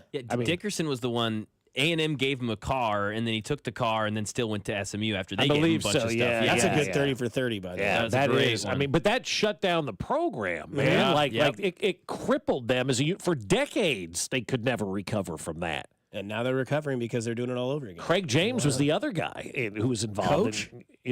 Craig T. Nelson? No, I wish. But Craig James was the other guy that was involved in that stuff down there at SMU. And then he's the one who ratted Mike Leach out because he made his son cry. Is that Mike Leach the one that did the locker room turn the lights off? Wasn't there a story like that? Some coach I don't know. got He did fired? something at Texas Tech where they were doing like bear crawl. I don't know what it was. Something on turf or something. I remember Remember that coach- era we were firing Mark Mangino and Mike Leach because they made kids work hard? Well, also, Mancino wasn't a nice person. Like, we found that out the hard way doing research. But speaking of things that don't get done well this year, let's talk about guys teams that have been disappointing this season. I think we can pretty much say the season's all but over. I know there's 5 games left. That doesn't seem like that much long because we've already played 13 games. It's December 3rd. Christmas is 2 days away. Is that right? That good math? I think so. 21 days. Yep. 21 days or 22 Christmas? days? Well, Yeah, Christmus so is it's the the 25th 4th. and it's the 4th. Yeah, Fourth. I 21. think it's 4th. Yeah, 21. 21. Terrible math on Dusty's 25 part. minus 4. Carry the Thank you, Mrs. Bledsoe. My teams that have been disappointing this year, San Francisco, obviously, right? I know they've had injuries, and I know they've had all that stuff, but it's disappointing because you're seeing the end of an era in the Bay. We talked earlier about maybe Shanahan getting traded as a head coach, a possibility that should be explored. I think that's a fair point that you should just call. Never know. Hey, man. The Bears can't hire some offensive coordinator. They just can't. I think they should. I think they need to hire somebody that has an offensive mind. Kingsbury, Shanahan, the guy from Detroit, anybody like that would I be would a not good. touch the guy from Detroit if I'm the Bears. They need a real head coach now. But you would touch Cliff Kingsbury? that's I quite a would question. because he's coached Caleb before and Okay. had success with Caleb Williams. Gotcha. Yeah, that's the only reason. I'm not hiring Kingsbury with the Jets or the Giants or some other place like that. But he has that relationship with Caleb. Absolutely. Okay. Yeah. I think the Saints have been a disappointing team. The way they started and the way things looked, I know Derek Carr got hurt, right? And that didn't really go well. And they had to bring in Spencer Rattler and all that sort of thing. They could have kept Jameis, and he could have kept that team going. I mean, I imagine if Jameis Winston's in New Orleans this year, and Derek Carr goes out, and they go 500 while he's gone. That team could be different. They were firing on all cylinders and then just faded away. Rashid Shaheed got hurt. MVS became MVS again somehow. But the Saints kind of disappointed. I thought they were going to be a good contender for the NFC South this year. Tampa Bay kind of just – and Atlanta just kind of walking through that division. Kirk Cousins is showing his age, but yet the Saints a little disappointed. And then the obvious one in the room, the Cincinnati Bengals. They did it again. They dug themselves too deep in a hole. They worried about things that they can't control, ran their mouths a little too much. You'd think they'd learn from the past. They didn't. They're hanging on a win that they beat the Chiefs in the AFC Championship game so many years ago. And like I told Mac earlier, the Baltimore Ravens are kind of like the Joe Burrow conversation with the Chiefs. We keep putting Baltimore as a top team because they've won a Super Bowl 14 years ago, right? They've won one Super Bowl 14 years ago, yet they did it, so they have to stay relevant for some reason. Joe Burrow beat Patrick Mahomes one time in the playoffs, and we keep throwing his name out there. Cincinnati is He's the only disappointing. living person that has done that other than Tom Brady, and he's not really living because he's on TV. Mm-hmm. So San Fran, New Orleans, Cincinnati, disappointing for me. All right. For me, I've got San Francisco on that list, and I think they're disappointing because of the injuries, not because they didn't live up to their potential, but everybody got hurt on their team this year, and it's still a disappointment. Is if Brock you're Purdy injury prone? This is 2 years in a row, right? Yeah, I mean, I don't know that. I'm not spending any money on Brock Purdy. Is this sorry. injury the same injury? I don't know. Because it was the UCL joint shoulder, like a kind of a pitcher injury. I don't know if it's the same thing. Yeah, I'm not there yet, but on ours. Radar's up. Yeah. So San Francisco makes my list as well. Dallas is on my list of disappointments this year. I didn't expect them to be world beaters, but this, I mean, injuries as well. I mean, yeah, obviously injuries, but this is they were bad out the gate though too, you know. And then my other one, and I know they're in the playoffs right now. I'm disappointed in Houston. Like, you know how I've been on Houston for the last 2 years. And they kind of took a step back this year. They're lucky they're playing in a division with Jacksonville and Indianapolis and Tennessee, that they're going to win this thing most likely, unless they completely fall apart. But I'm kind of disappointed with the sophomore slumps and whatnot. Like, I expected more out of Houston this year. So as a father, I'm not mad. I'm disappointed. Yeah, they did lose Stephon Diggs, and they lost Nico Collins for about 5 weeks. Since he's been back, they've gotten a little bit, but C.J. Stroud does look like he needs some Bills figuring lost Stephon Diggs, and they're all right. They're way better. Vikings lost Stephon Diggs. They've been okay. Been solid. One common denominator there. Yeah, I've got Cincinnati on my list as well for all the reasons that you guys mentioned. San Francisco, even though I kind of predicted them, I had them as the 7th seed, almost missing the playoffs this year. Not like this. I mean, they might not even go, above 500. They might win 7 or 8 games this year. And you mentioned it, Bob, that window's closed shut. George Kittle, wrong side of 30. Trent Williams, he's 38. Brandon Ayuk, he's the only one in his prime, but he's coming off prayers an ACL. to Trent Williams, too, losing his son, man. He's 38. He's 37. He'll be 38 next season. I didn't know he was that old. Yeah. I didn't. Yeah, his wife had a stillborn baby the other day, so it that sucks, is man. tragic. Like, I know he was ejected from our game against the Chiefs. So that's he's one of the good tragic. guys in the league and whatnot. So, man, being a dad, thoughts and I'm like, prayers, man, absolutely. it sucks. No, that's terrible. That's terrible. Yeah, so Cincy and San Francisco, and then I'm surprised neither of you guys mentioned this team, and it may be because you guys didn't think they were going to be good, but I even though I did, I'd still have them. Even if I didn't, the New York Jets are one of the most disappointing teams in my lifetime. From a sports standpoint, any sport. Really? Yes. Yeah, that's what they do every year, though. I mean, the Jets have actually lived up to expectation. But come on, man. I mean, the amount of money they spent, the amount that people money doesn't talked equate about to them. wins. It just doesn't. They've also drafted well. Yes, if you look at the roster on paper, you're like, damn, this defense was top 10 2 What's years the in a row. common denominator? Yeah, no, it's true. One guy ruins it all. One man. guy can ruin everything. Garrett Wilson, Brees Hall. Bob Marley had a great body, was healthy, got cancer in his toe, didn't allow to get surgery because of his religion. Spread, killed him. He is Littlefinger has spread that cancer throughout. Oh, yeah. He has 2 number 1 wide receivers, a number 1 running back, a stud defense that got worse once they fired the coach. Culture's everything, guys. It really is. Culture is everything in sports. I was wrong and on in the Jets. business. If you don't have a good culture, good luck. You can have all the talent in the world, and the Jets have a lot of talent. A lot. But if you don't have good culture, like the Jets are that type of team where Andy Reid comes in the next year like he did in Kansas City, where they had a horrible culture, flipped the culture, took basically the same roster, went 11-5 the following year after a 2-14 season. Like, that's what the Jets need to find their version of Andy Reid and Alex Smith to go there and flip the culture, because the culture is complete and utter ass with the Jets. Always has been. Green ass. Kirk Cousins and Mike Vrabel? I don't know if Kirk Cousins Is that your combo? I don't know about Kirk Cousins. Yeah, I don't know either. I mean, Jameis Winston and Bill Belichick. Okay. And let's watch the world burn, dude. Belichick will take the Jet. He'd rather sell ice cream than take the Jet job. They were talking this morning, I saw on the TV, about Littlefinger and Bill Belichick. In New York. Where? With the Giants? Or Oh, yeah. with the Giants? With the Giants. Yes, sir. Literally with the Giants. Yes, sir. You're sitting in the same stadium watching what's going on with this guy. We'll take him. We'll do it. I mean, it'll sell seats. Belichick will sell seats more than, I would. Yeah, that'd But be, what can he do with air? And Yeah, and we talk about players that are disappointing. The entire Jets defense has been disappointing. Sauce Gardner, Ahmad Gardner, you're no longer Sauce. No Sauce. Right? He's on my list, too. He stunk no this year. flags. Hey. But I will say this: that defense was good until they Hate that fired their coach.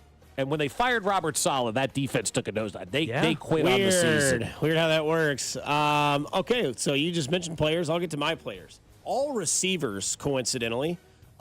Michael Pittman Jr., extremely disappointing year. This guy was all-world last year. Got a contract. R.I.P. Therese Paylor. The quote of always, the contract year is undefeated. Anthony Richardson, Joe Flacco, hasn't mattered. Michael Pittman Jr. just cannot be that guy this year. I don't know what it is. He's far and away the best wide receiver on his team. I was one of those guys last year who's like, Chiefs need a receiver. Go get Mike Evans or Michael Pittman Jr., please. Glad they didn't. That's why I let Brett Veach do his thing. Michael Pittman Jr. has been very disappointing this year. I know he's probably a big fantasy pick for a lot of people, mine included, but that's not why. Go look at his numbers last year as opposed to this year. T. Higgins, dude, you were looking to get paid. Yep. You kept getting hurt. When you do play, you're dropping balls. You're not showing that you're the guy on the team that's ready to go be a guy somewhere else, like a number 1 guy. Maybe he's going to be cheap enough to bring on in on a 1-year prove-it deal. And then the obvious elephant in the room, most disappointing year, Tyreek Hill. Yeah. I thought he was the number 1 player in the NFL. Most disappointing season I've seen from him. Obviously, we saw the incident in traffic earlier on in the season. That all got taken care of. It's no longer an issue for him and his legal team. But also, dude, Like, you're supposed to be the best wide receiver in football. You've not been the best wide receiver in football. I get it. Your quarterback's been out. Your quarterback's been back for the last 3 weeks now, and you're still not relevant. Sorry, Tyreek Hill, disappointing. If we're going standards, number one player according to the NFL Players Association on NFL's Top 100. Great point right there. You're supposed That's to be right. number one. You ain't been number one, and I'm ready to see that drop next year from 1 to whatever it's going to be. He shouldn't be in the top 100 next year. He doesn't even know what team he plays for. He's wearing Chiefs pants in that birthing picture with his child. Is that 11 or 10? Do we know? I think it's 11. Yeah, that's insane. So those are my three. All three receivers: T. Higgins, Michael Pittman Jr., and Tyreek Hill. Tyreek Hill this year, 55 catches, 654 yards, 4 touchdowns. Wow. His career average of yards reception, 14. This year, 11.9. Abysmal. It's not good. He's been disappointing, especially for the money that he got in the offseason. I mean, he's coming off of 1,200 yards, 1,200 yards, 1,700 yards, 1,799, 654. 13 touchdowns, 7 touchdowns, 9 touchdowns, 15 touchdowns, 4 touchdowns. See, guys get old, man. It happens. You got to know when to bounce on players. Brett Veach knew that. It was time to move. Not going to pay this guy. Don't need this guy. Got Patrick Mahomes. Not going to spend this kind of money on a wide receiver. Wide receivers don't make the difference in winning and losing Super Bowls. Quarterbacks do. Quarterbacks and coaching. Yeah, absolutely. That's all it is. Everybody else is an expendable part. Well, you mentioned Jets defense, Bob. Sauce Gardner, you mentioned him as well. That's one of my players that's disappointing. Don't call him Sauce anymore. He's Ahmed. I mean, this guy, he's getting burnt as far as coverage. He can't tackle. He doesn't want to tackle. What's the worst sauce out there?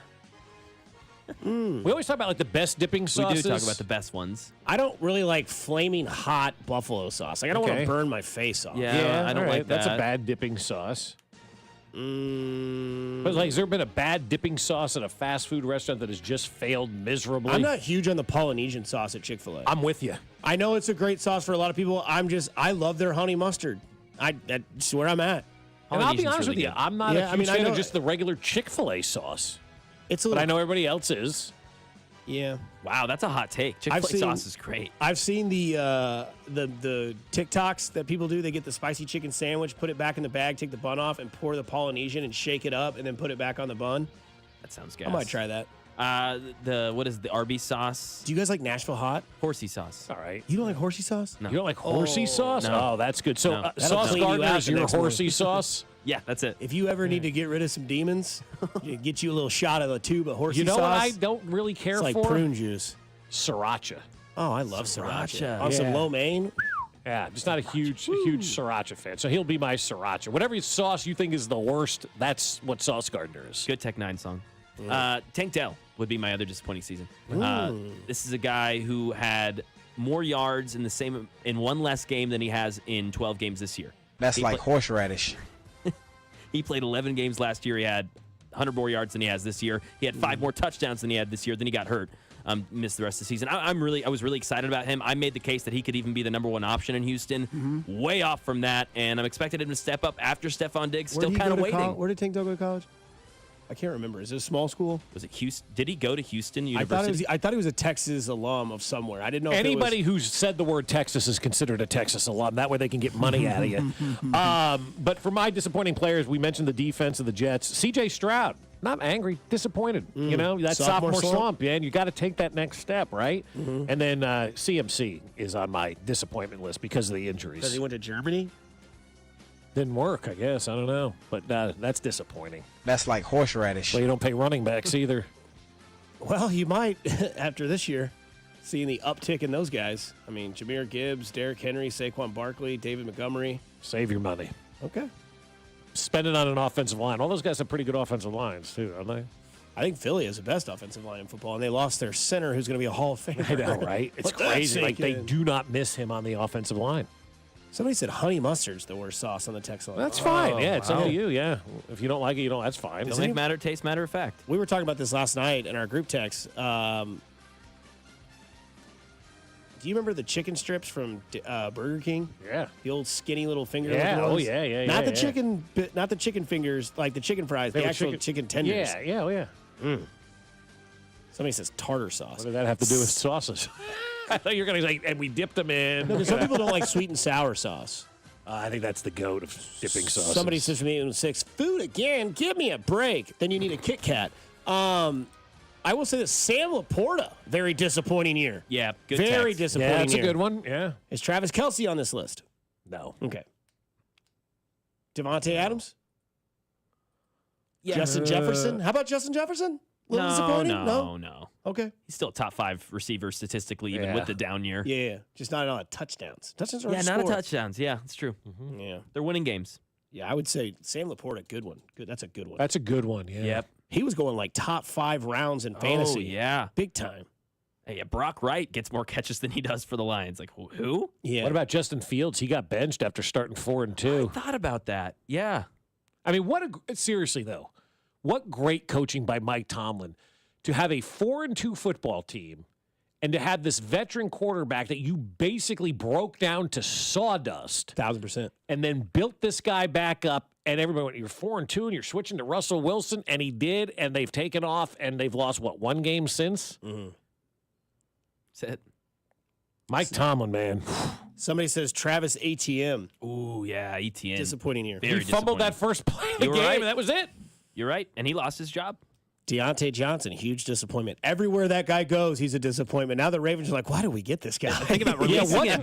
What's with that guy? Oh, yeah. He's a cancer. Oh, my God. Like It didn't every work year. in Pittsburgh. It didn't work in Carolina. It's not working in Baltimore. What about He's been in George Pickens? He's been in Baltimore less than it's been Halloween, and it's not working. Does George Pickens have more receiving yards or penalty yards? Or taunting penalties is what it would be. Yeah. George Pickens. Tough guy. More punches thrown or more yards. Yeah, Pickens. Justin Tucker makes the list. Oh, good call. Yeah, that's yeah. really Text line good. there. Yeah, great text. Way to go. Take the day off for that one. That's a really good one. Respect the text to the 913. Coming up, we wrap this show up on a Wednesday here on Fescoe and Dusty on 96.5 The Fan, your home for Kansas City sports. You're listening to Fescoe and Dusty on your new home for Chiefs football. 96.5 The Fan. Well, my friends over at Smokehouse Barbecue want to help you this holiday season because they're going to cater all of your meals. The last thing you want to do when you're going to have family and friends over is, be in the kitchen, right? You want to be out there with your friends and your family. Let Smokehouse Barbecue create the perfect catered event for you, whether you want to do their baby back ribs or the pulled pork. Maybe you want some of their delicious burnt ends or their chicken wings. You can get the sweet zing flavor now. Or maybe you want them to cater some of that chili that they're so famous for. You can get that as well from Smokehouse Barbecue. Not only are they great for catering for the holidays, but also for game day as well. That's why they have their game day special. A pound of burnt ends, a pound of wings, a slab of baby back ribs, a quart of beans, all the setups you need for 6 for just $79.95. They're knocking it out of the park. And like I said, that sweet zing flavor on the wings is their new sauce. It's got a sweet flavor with some heat in the back. And if you're dining in at Smokehouse Barbecue, tried the pulled chicken sandwich. Had that a week ago with the coleslaw on top. It is money. So you can check them out in 3 locations, Independence, Gladstone, and Zona Rosa, or at smokehousebbq.com. That's smokehousebbq.com. For over 35 years, locally owned and family operated, it's Smokehouse Barbecue. The holidays make me nostalgic. I think about all the family recipes my mom would make, and now I pass those recipes down to my kids. I know I can get all the quality ingredients at Hy-Vee. My store has everything to make the holidays perfect, including heat and serve complete holiday meals for any size group. And don't forget the amazing wine and spirits department. Hy-Vee's Taste of the Holidays event is this Saturday, December 7th from 11 a.m. to 2 p.m., where you can sample amazing menu options or get a little holiday inspiration. This holiday season, let Hy-Vee do the cooking while you take the credit. Score big savings with Hy-Vee and the Kansas City Chiefs. Big points mean even bigger savings. Just shop Hy-Vee the day after a game and earn a fuel saver discount equal to the Chiefs score and based on the amounts you spend. If the Chiefs score 42 points, you save 42 cents a gallon with any $42 purchase. The more we score, the more you save. Win or lose, everyone scores the day after a Chiefs game only at Hy-Vee. Offer good in store and online. Some restrictions apply. See store for details. 'Tis the season of giving from the Kansas Lottery. So instead of one gift, give 2 or 3. With holiday instant tickets from $1 to $20, don't sweat last-minute gifts because you will have plenty. Forget about Santa and his super fast sleigh when the folks on your list can win up to $100K. Give Kansas Lottery holiday instant tickets this season. They're festive as heck and the winnings are pleasing. See kslottery.com for all the details. Sorry, this holiday story has gone off the rails. Lowe's knows that to win the job, pros need the best prices. That's why only at Lowe's, MVP's Pro Rewards members can get a volume discount on eligible orders as low as $1,500 at the Pro Desk. That means you get the prices you need to start any job, small or large. Because Lowe's knows pros. Valid in-store only. More terms and restrictions apply. Visit Lowe's.com/terms or Pro Desk for details. The wait is almost over for the most wanted Target holiday deal. Get 10% off Target gift cards with Target Circle this Saturday and Sunday only. From your teenage nephew to your kids' teachers and coaches, Target gift cards bring joy to everyone on your list. Join Target Circle for free now and you'll get the deal automatically. Shop December 7th and 8th for 10% off Target gift cards with Target Circle and save more on gifts. Happier holidays from Target. Restrictions apply. As a mom, comforting my family is what I do best. Vicks Vapor Stick provides soothing, non-medicated Vicks vapors in an easy-to-apply stick, and it dries fast, so there's no mess. I use it to comfort myself and my family. Thanks, Mom. Vicks Vapo Stick, soothing comfort for the whole family. And when you need more comfort for yourself, try Vicks Vapo Shower Max for steamy Vicks vapors. Use as directed. Vapo Stick for use ages 4 and up. Vapo Shower Max use for adults only. When I wake up The best mornings in the morning light, start with Wrangler. I pull on my jeans and I feel alright. Jeans, jackets, and shirts that get your day started.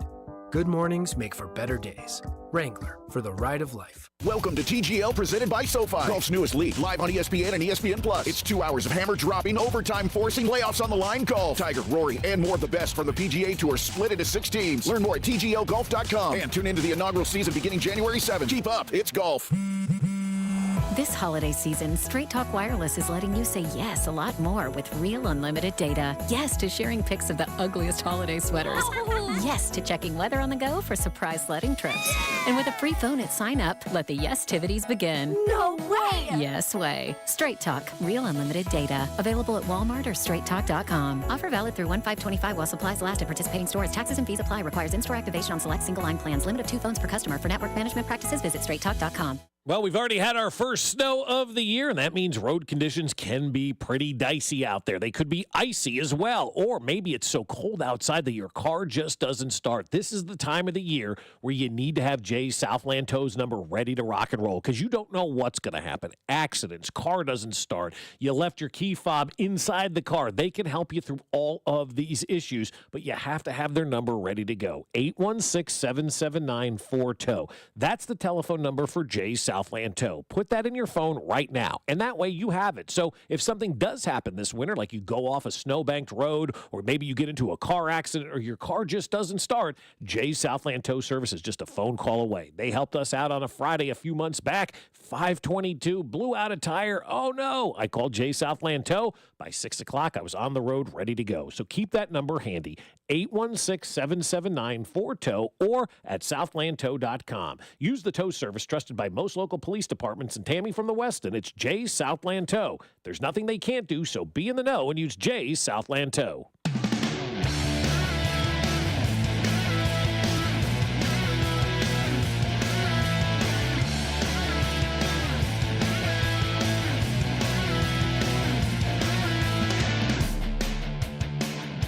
From the 913 to my buddy JTR.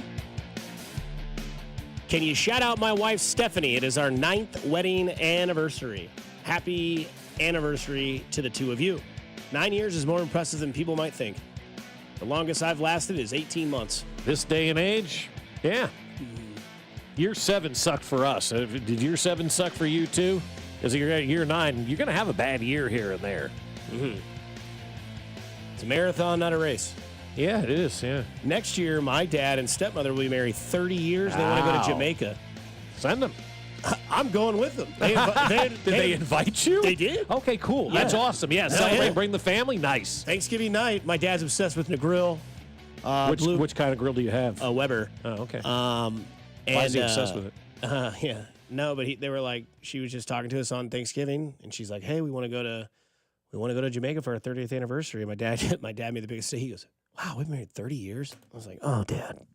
No, I mean, it's shocking to hear because, you know, the older she's you put up with you get, that long. the more you realize, like, how fast it just goes. Like, 30 years when you're a kid, you think, oh, my God, 30 years ago. 30 years now, I'm like, oh, no. I was 6. It was yesterday. Or 7. You know? I was graduating high school 30 years ago. From the 913, Dusty, Mac, you like this, dude. Dusty, since you like Tim Robinson, you should love, I'm sure you'll love Tim's Kitchen Tips. Have you heard of that? I have not. I haven't. Have you watched Detroiters yet on Netflix? No, I've heard it's really good, though. Yeah, it's pretty solid. Is it? Okay. And Cars with Shane Gillis, also hilarious. That is next on my docket. There you go. Speaking of the docket, there's a lot of people upset with the Chiefs. And you said you were listening to Bill Simmons' podcast because he's your favorite. Well, Celtics. this. And you think there's a common denominator on why people are obsessed with the Chiefs and disappointed that they're not winning blowout games? Well, yeah, I mean, Cousin Sal just kind of put it as like every other dynasty, every other great team is going to be held to different standards because no one had the stats or data that people cared about because people weren't betting, people weren't playing fantasy football. So point differential wasn't a thing for the 03-04 Patriots. No one was looking at the 70s Steelers and being, well, the point differential is only plus 54. That's something for the Chiefs because people bet, people play fantasy football, and the Chiefs, it doesn't matter, but for the national media, it does. They're not going to help you bet. They're not going to help your fantasy football team. So they're the first probably great team that's going to be held to a different standard based on betting and fantasy rather than, oh, wait, this team is one of the best teams at winning games ever. Yeah, that's what matters most. And Andy Reid will tell you he doesn't care about your fantasy team and he doesn't care about your bets. And that's why for years I've told people when they say, who should I take on the fantasy team for running back from the Chiefs? Nobody. Wouldn't take anybody. No.